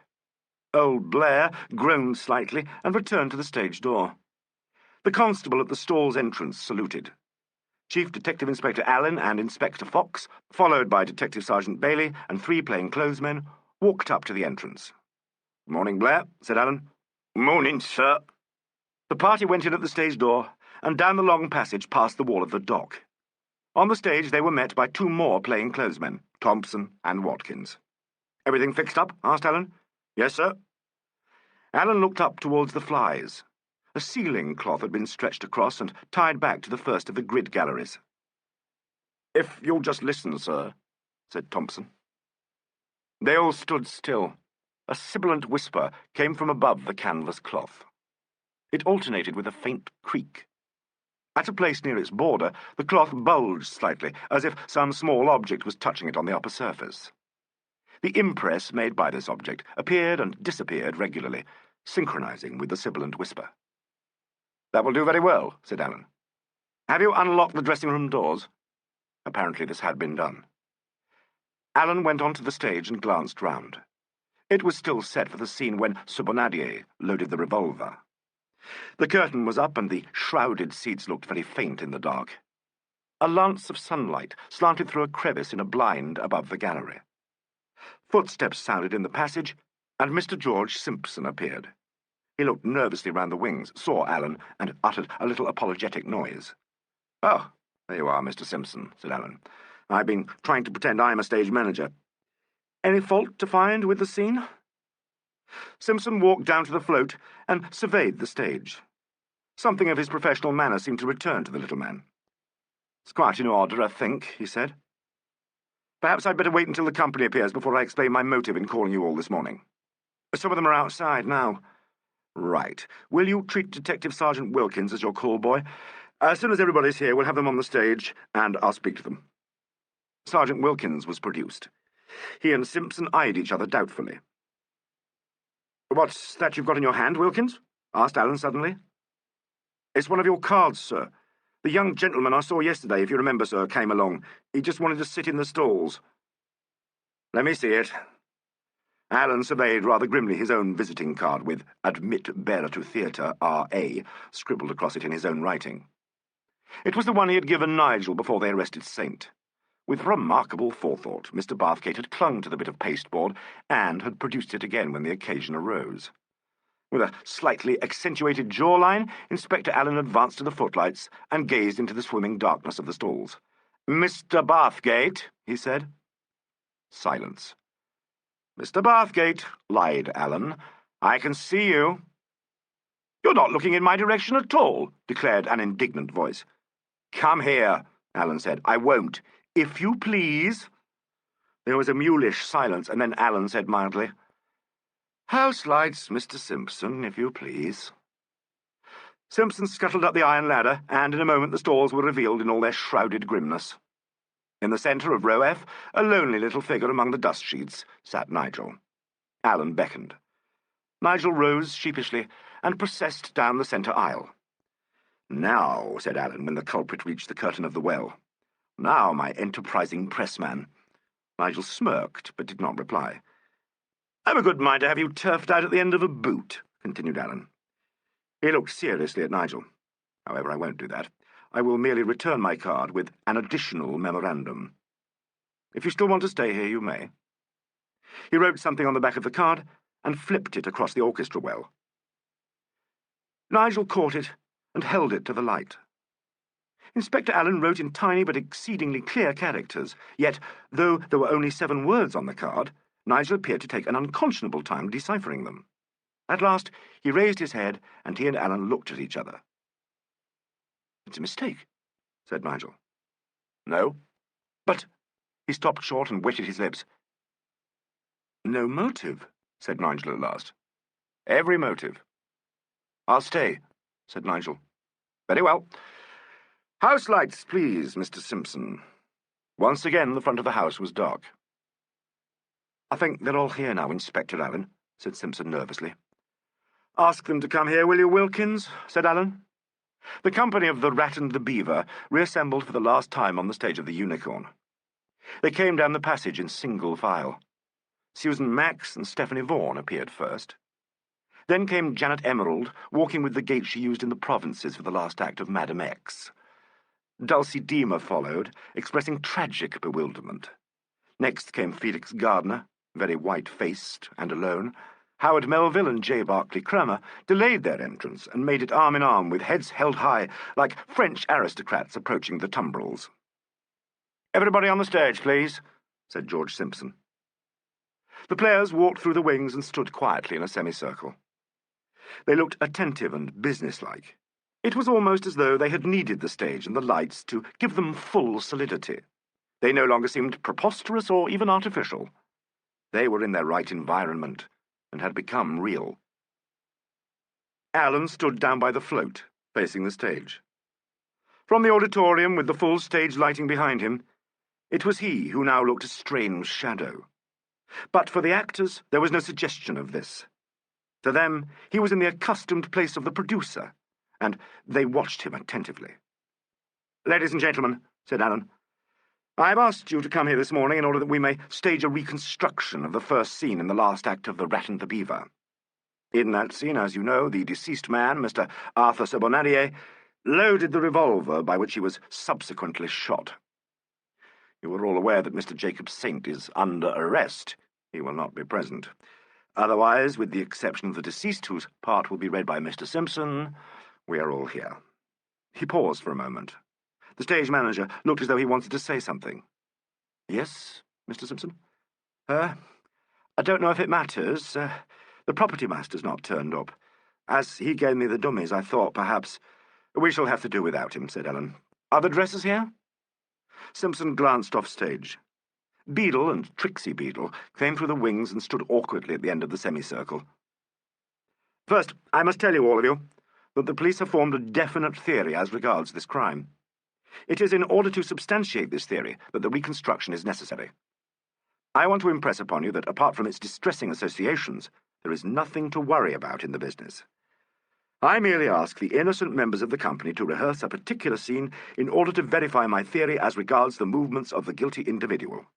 I most earnestly beg of you to behave exactly as you did, so far as you can remember, during the last performance of this scene. I give you this opportunity to vindicate yourselves and at the same time establish the case which we shall bring before the court. I appeal to you to play fair. As innocent individuals, you have nothing to fear. Is it agreed?" He waited for a moment, and then Barclay Cramer cleared his throat portentously. He advanced 2 places and gazed into the auditorium. "I do not know if Miss Vaughan or Mr. Gardner have anything to say," he began. "Nothing," said Stephanie Vaughan quickly. "I'm quite ready to do it." "I too," said Gardner. "In that case," continued Mr. Cramer deeply, "I may say at once that I am prepared to play out this horrible farce to the end." He let his voice break slightly. "God grant we may be the instruments to avenge poor Arthur. He made a slight gesture, expressive of noble resignation, and very nearly bowed to the empty auditorium. The hidden Nigel refrained with something of an effort from giving him a heartfelt clap. Alan caught Gardner's eye. Gardner looked as though he wanted to wink. "That's all settled, then," said Alan. "Now, the only difference between this and the real show is that I am not going to black out the lights. I will ask those of you who are in your dressing rooms at the end of the interval to go to them. Any movement that you made from one room to another, you will repeat. You will see that I have stationed officers along the passages. Please behave exactly as if they were not there. The conversation on the stage between Miss Max, Mr. Sobonadier, Miss Emerald, and Mr. Simpson before the curtain went up, we will reproduce as closely as possible. I will blow the whistle at the point when you are to imagine the blackout takes place, and again when the lights would go on. Now, will you all go to your dressing rooms?" They filed off quietly. Simpson went to the prompt box, and Sergeant Wilkins joined him there. Alan had a word with both of them. Fox and Bailey stood off stage by the first and third left entrances. 2 other men went to the OP, Thompson and a third man disappeared down the dressing room passage. "Right," said Alan, and walked down to the float. "Call the last act, please," said Simpson to Sergeant Wilkins. Wilkins went off down the dressing room passage. His voice could be heard on the stage. "Last act, please! Last act, please!" Miss Max, who dressed in a room round the elbow of the passage, came out first, walked onto the stage, sat in the chair on the OP side, and took out her knitting. She was followed by Janet Emerald, who went straight to the upstage window. "Stay there as if you were speaking to Sobonadier," said Alan quietly. "Now, Mr. Simpson." Simpson came out of the prompt box and went to the desk. He mimed the business of putting something in the top drawer. "Now, Miss Emerald," said Alan. "I don't remember what I said." "About the cartridges, dear," said Miss Max quietly. I'm always afraid you'll forget those cartridges," said Janet Emerald. "Just little Georgie," said Simpson. "George, come over here. I want to show you something. This mat is bad where it is, dear." "What's wrong with the mat, Susan?" "It jams the door and spoils my exit." "Is that better?" "That's where it should be. Come here and let me measure my scarf." "Now, Miss Emerald, you spoke to Sir Bonadier?" I can't. It's too horrible." "Go across to the left and meet Mr. Simpson. You say, 'Arthur's tight, George, and I'm nervous.'" "Arthur's tight, George, and I'm nervous." "He's given a damn good show, anyway." And now you whisper, "I'd like to kill him," and stand with your hands on the desk. "I'd like to kill." "All clear, please." Janet Emerald stood up and faced upstage. "House lights, stand by, please. Blackout." Alan blew a long blast on his whistle. Simpson, with the book in his hand, went onto the stage. Alan stood in the wings, where he could see the stage and dressing-room passage. Melville, who had stood near the prompt box, went tiptoe down the passage and round the elbow. Miss Vaughan came out of her room, leaving the door open. She knocked on Gardner's door. He called, "Come in," and she entered, closing the door behind her. It reopened to let out old Beadle. He stood outside, produced a cigarette, and held it unlit in his mouth. Trixie Beadle came out of the star room and joined him. They moved into the elbow of the passage. Felix Gardner came out of his room and walked softly onto the stage. Here he paused, started, bent down and rubbed his foot, whispered, "What the hell?" and limped on a few paces. The Beadles walked away down the passage towards the wardrobe room. All this took a very short space of time. On the stage, Simpson called, "Curtain up!"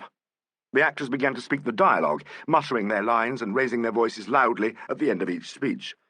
This dialogue continued for perhaps half a minute, and then the stage manager said, "Lights." Alan blew his whistle and called out, "Everyone on the stage, please." Once more the company assembled. "Thank you very much," said Alan. "You have helped me. I'm sure it has been difficult and unpleasant for all of you. I can now explain myself a little further. I think you're entitled to an explanation.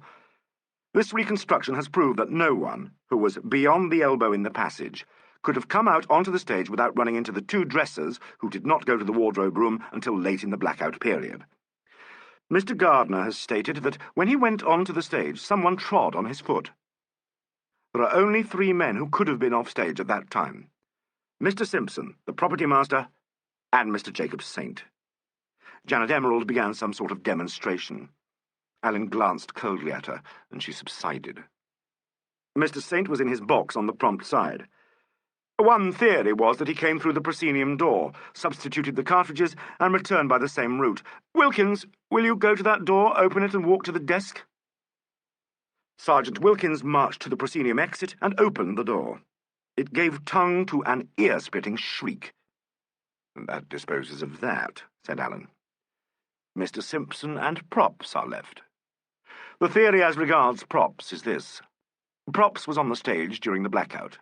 He substituted the cartridges and then made himself scarce. No one remembered seeing him off stage when the lights went up. Where did he go? The theory suggests that he went up that ladder and disappeared above the ceiling cloth. If you'll be good enough to help me, I'll demonstrate that. Mr. Simpson is in the prompt box. Miss Max, Miss Emerald, and the deceased are on the stage.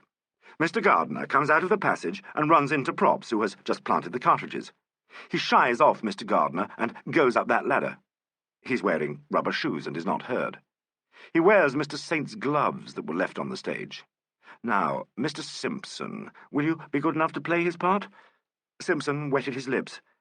I can't stand going up those ladders. I've no head for heights. It would make... I can't." Alleyn looked doubtfully at the bulk of Crammer and the greenish face of Mr. Melville. He turned resignedly to Gardner. "Be a good fellow," he said. "Certainly," said Gardner quietly. "If your nerves will allow you, Mr. Simpson, perhaps you will impersonate Mr. Gardner." Simpson did not speak. "Surely you can do that." "I'll do it," said Melville. "Thank you. I should prefer Mr. Simpson to play this little scene. Now, Mr. Simpson." Simpson turned and went into Gardner's room. "Away you go," said Alleyn to Gardner, who nodded and went to the desk. He drew out the top drawer, mimed the business of taking something out, putting something else in. He opened the lower drawer and shut it again, hesitated, glanced interrogatively at Alleyn, and came back to the wings. "Come out, Mr. Simpson," called Alleyn. The dressing-room door opened, and Simpson came out. He walked down the passage and onto the stage. Gardner bumped into him, stepped aside, and began to climb the ladder. "Right up?" he asked. "Yes, please." Gardner went on up the ladder. They watched him. Suddenly they were all aware of the sibilant whisper and of the moving indentation in the cloth. His steps rang on the iron rungs. His head disappeared above the cloth. Then a terrible cry rang out. "My God, what's that?" screamed Simpson. Gardner's body swung out from the ladder. It seemed as if he would fall. His feet slipped, and for a moment he hung by his hands. And then he righted himself. "Alleyn!" he cried in a terrible voice. "Alleyn!" "What's the matter?" shouted Alleyn. "He's here! He's hanged himself! He's here!" "Who?" "Props! It's Props!" His horrified face looked down at them. "It's Props," he repeated. Fox, Bailey, Wilkins, and Thompson came and stood by the foot of the ladder. "Come down," said Alleyn. Gardner came down. Within 6 rungs of the stage he turned and saw the men that awaited him. With an incoherent cry he stopped short. His lips were drawn back, showing his gums. A streak of saliva trickled down his chin. He squinted. "And how do you know it is Props?" asked Alleyn. Gardner kicked down savagely at his face. "Not again," said Alleyn.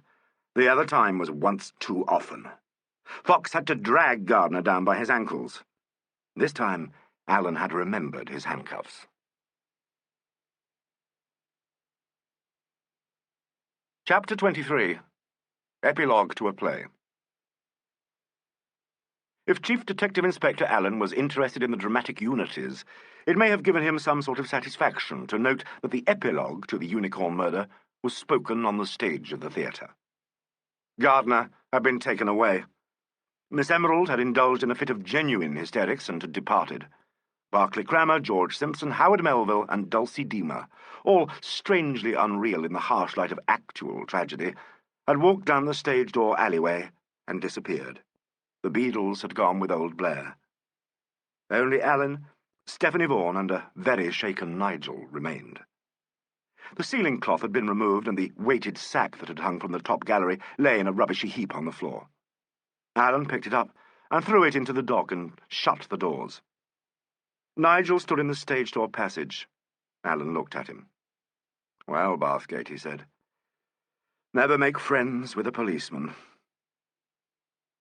"I don't think I feel that way about it," decided Nigel slowly. "You are generous," said Alan. "Why didn't you tell me? If I had told you, what would you have done?" Nigel couldn't answer that. "I don't know," he said. "Neither did I know." "I see."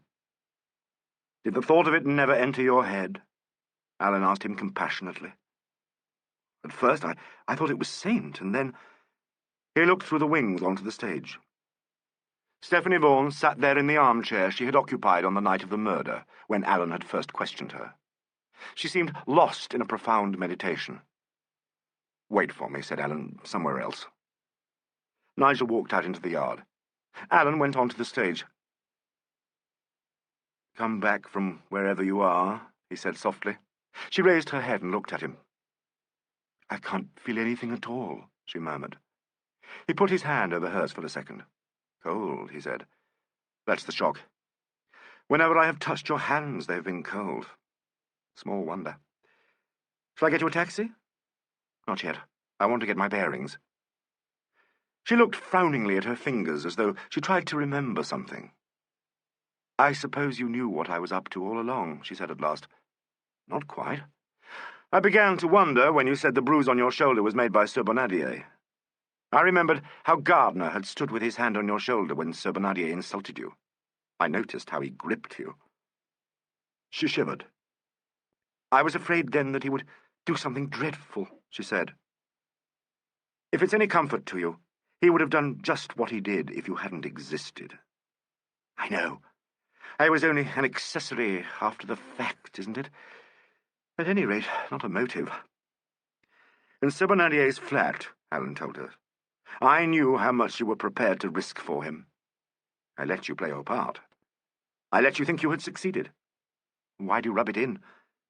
"Why, to put it rather floridly, because I thought it would help you to hate me, and so provide a counter-irritant." "Oh," she said thoughtfully, "I don't hate you." "That's strange." "You are far too clever for me." "And yet," said Alan, "half the victory is yours. From my heart, I am sorry that it had to happen as it did. If I thought it would make any difference, I would say I hated myself when I held you in my arms. It would only be half true. My thoughts were a mixture of grovel and glory." "What will happen to him?" she said suddenly, her eyes dilated. "I don't know. He will be tried, he's guilty, and he's a bad hat." "You don't love him. Don't act, don't pretend. It's going to be ghastly for you, but you left off loving him when you knew he'd done it." "Yes, that's quite true." She began to weep, not at all beautifully, but with her face screwed up and with harsh sobs. He looked gravely at her, and when she put out her hand, put his handkerchief into it. He went to Sir Bonadier's dressing room and found a nickel flask with whisky in it. With a grimace, he washed a glass out and poured out a stiff nip. He took it back to her. "Drink this. It'll pull you together." She swallowed it, gasped, and shuddered. "Now I'll get you a taxi," said Alan. Nigel turned into the dock when he saw them come out. She got into the taxi. "Goodbye," she said. "You know where to find me if I'm wanted." "Yes, you poor thing." She held out her hand, and after a moment's hesitation, he kissed it. "You'll recover," he told her. "Goodbye." He gave the address to the driver and stood for some time in the empty yard. Then he went back to Nigel. "Well," he said, "what do you want to know?" "Everything," said Nigel. "All right. Lay back your ears. Here goes."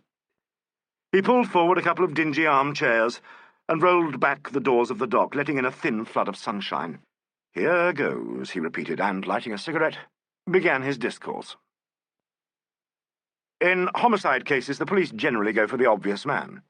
In spite of everything the psychologists say, and mind you, they know what they're talking about, the obvious man is generally the he in the game. In this case, the obvious man was the one who pulled the trigger. Gardner. So, from the first, I considered him carefully. Would anyone else have risked planting the cartridges? Suppose Gardner had not pulled the trigger, or had pulled it too soon. Would anyone else be likely to chance this? Well, they might. But if Gardner himself was the murderer, he stood to risk nothing. The next thing I reminded myself of was the fact that I was up against good acting. Gardner was a consummately good actor, so I discounted all his remorse and bewilderment. How cleverly he talked about the insincerity of actors, quietly building up a picture of himself as the only genuine one amongst them. I deliberately refused to accept this. When we took the statements from the others, I noted at once that he and Stephanie Vaughan were nearest to the stage. At this time, I was, of course, still watching everybody. But he was in his room with her, and her room next door was unoccupied and close to the stage. How easy for him to dart in there when he left her, pull on Saint's gloves that he'd found on the stage, a stroke of luck that, he'd meant to use his own, make sure no one was in the passage, and then slip out, go onto the stage, and in the dark change the cartridges. I wondered if his story of the sore foot was a fabrication, and deliberately I suggested the scent, and he fell into the trap. That made me consider him seriously. Then he allowed you to get all that business about the libel case out of him, but only when he knew we'd find it out for ourselves. He told you Sir Bernardier had written the article. I wondered if he'd written it himself. When I found the forged signatures in Sir Bernardier's flat, I felt sure Gardner had been the author. Suppose Sir Bernardier had blackmailed him, threatening to expose him to Saint. Saint would have ruined his career. Suppose Sir Bernardier threatened to tell Stephanie Vaughan what I suspected was the truth about their Cambridge days. All supposition, but suggestive. I sent a man to Cambridge who found the old servant who had looked after Gardner and who had overheard a conversation between him and Sir Bernardier in which Sir Bernardier accused him of writing the article. Gardner was much deeper in the drug party stunts than he gave you to understand. No doubt his description of the passion he had for Stephanie Vaughan and the hatred he felt for Saint was true. This passion was drug-fed and inspired the article. I only got the Cambridge statement last night. It clenched matters. Then the wet white. It was spilled after we left the dressing room. Miss Vaughan said no one but herself and Trixie had been in the room after Sir Bernardier left it. Gardner was the only person who could have gone there. Anyone else would have run into the Beadles, who stood in the elbow of the passage before they went to the wardrobe room. Gardner left her in his room to go to the stage. If Props had done the job, he would not have gone near the star room, nor would Simpson, who was on the stage, nor would Saint, if he'd come through the proscenium door, which squeaks like sour hell anyway. But Gardner would. "You mean," said Nigel, "he left her in his room, went into hers, and put on the gloves, made sure there was no one in the passage, and darted onto the stage. That was when he got the wet white on the gloves?" "Yes." "What about the threatening letter?" "Aha! His first bad break. He typed that letter on the stage during the last act for future use in case he wanted to substantiate that little romance of the sore toe. Then he must suddenly have remembered that after the murder he would probably be searched. He had prepared no plan to circumvent that. The whole business of the note was an impromptu effort suggested by his chance encounter in the dark. One imagines him regretting his cleverness then, for he couldn't possibly destroy the paper completely while on the stage. On the spur of the moment, he must have slipped it out of sight somewhere about the desk, perhaps simply in the pile of unused type paper. After I'd searched him, he had the opportunity to retrieve it while he waited on the stage for Miss Vaughan. You told me he always hammered away at the letter Q in that scene. He must have remembered telling you that, and when he recovered the paper, he wiped away the prints on the machine from every letter except Q. Most artistic. But fortunately, Bailey had already tested the machine, careful creature that he is, and found Gardner's prints all over it. When we tested it again, no prints on any letter but Q. All would have been well if Bailey had been a little less industrious. "But Stephanie Vaughan's confession?" began Nigel. "Her confession. Her confession that she'd gone to Sir Bernardier's flat and tried to get back the forged paper that she knew he kept in his box. Her confession that I'd found her and she hoped she'd bamboozled me into thinking she was after her letters. Her confession that I'd held her in my arms and that I was his worst enemy, Alan stopped short. There was a long pause during which Nigel gazed speculatively at his friend. "And props," he said at last. "Props I never suspected. A guilty man would never have blackguarded Sir Bonadier as he did, and he was too silly, poor chap, to have done it. He had recognised Gardner somehow in the dark. He may have brushed against him and given him the idea of the toe taradiddle. Quite possible. Anyway, Props was all for shielding the murderer of his girl's betrayer. Until he saw the news of Saint's arrest. Then he wrote that note to me. He rang up Gardner and, I suppose, told him he knew something. Gardner suggested the theatre as a rendezvous. Probably Props mentioned the window in Simon's Alley. Gardner dressed up as the old boy in an opera cloak and completely diddled our Mr. Wilkins. Disguise is usually a figment of detective fictionists' imagination, but again, Gardner was a consummate actor. He could risk it. You called while he was away, murdering Props." Alan described his views as regards the second murder. Nigel listened appalled. Wilkins' successor saw the old gentleman in the opera cloak return and failed to recognise him. The flat had been searched this morning. We hoped to find evidence of the disguise. I think the overwhelming conceit of most murderers proved a little too much for Felix Gardner. The killing of Props was a bad mistake, and yet, what could he do? Props, poor silly oaf that he was, evidently told him he wouldn't stand for an innocent man's trial and possible conviction. Props had to be got rid of. The method was not without points. If you hadn't called and found him out, if the old servant had not overheard that years-old conversation between himself and Sir Bonadier, if he hadn't got wet white on his gloves. Ah, well, there it is. We haven't been very clever. I'm handing no bouquets to myself over this case. Why did you want to get me out of the way? My dear creature, because you were his friend, because he wondered how much you'd overheard in the flat, because, in short, because he's a murderer. I'm not convinced, Ellen. You mean you don't want to be? It's perfectly beastly for you, I know. Were you greatly attached to him? Come now, were you? Well, perhaps not greatly attached, but we are by way of being friends. Where were you when I arrested him? I'd come round to the back. I stood under the electrician's platform. And then you saw him come down the ladder. You saw him kick down at me as he'd kicked down at Props. You saw... Yes, I saw his face. His behaviour was more damning than I dared hope it would be. When I sent him up the ladder, I knew he was planning how he would play the part of the horrified discoverer of the suicide. I thought he would very likely recognise the dummy. It was simply a weighted sack. And I wanted to see how he would react. I hardly dared hope he would do what he did. He didn't even look at it. He saw something that scraped the upper surface of the cloth, and he thought it was the feet of the body. In his mind was the vivid picture of the swinging corpse, and in the violent turbulence of his emotion, he did not pause to look, did not want to look. He gave his magnificent performance of horror-struck discovery and recognized Props. An innocent man would have looked, and seen at once that a weighted sack hung from a rope. I wonder he consented to go up the ladder. He couldn't refuse. I treated the unfortunate Simpson to a display of official suspicion. The little man was scared out of his life, and Gardner was reassured. To refuse would have been impossible. There seems, said Nigel, so little motive for so big a risk. Not when you go into the case. If Sir Bonadier had blown the gaff, Gardner would have been scrapped by Saint. If his authorship of the article in the Morning Express had come out, Saint could and would have done him incalculable harm. You may depend upon it that Sir Bonadier had been bleeding him for pretty hefty sums. A drug addict gets through lots of money, and Sir Bonadier could have given Stephanie Vaughan some very nasty information about Felix Gardner. I wonder how much Gardner himself had told her. Enough to make her risk that visit to the flat. She's a courageous creature. Nigel looked curiously at him. She attracts you very much, doesn't she? He ventured. Alan got up and stood looking out into the yard.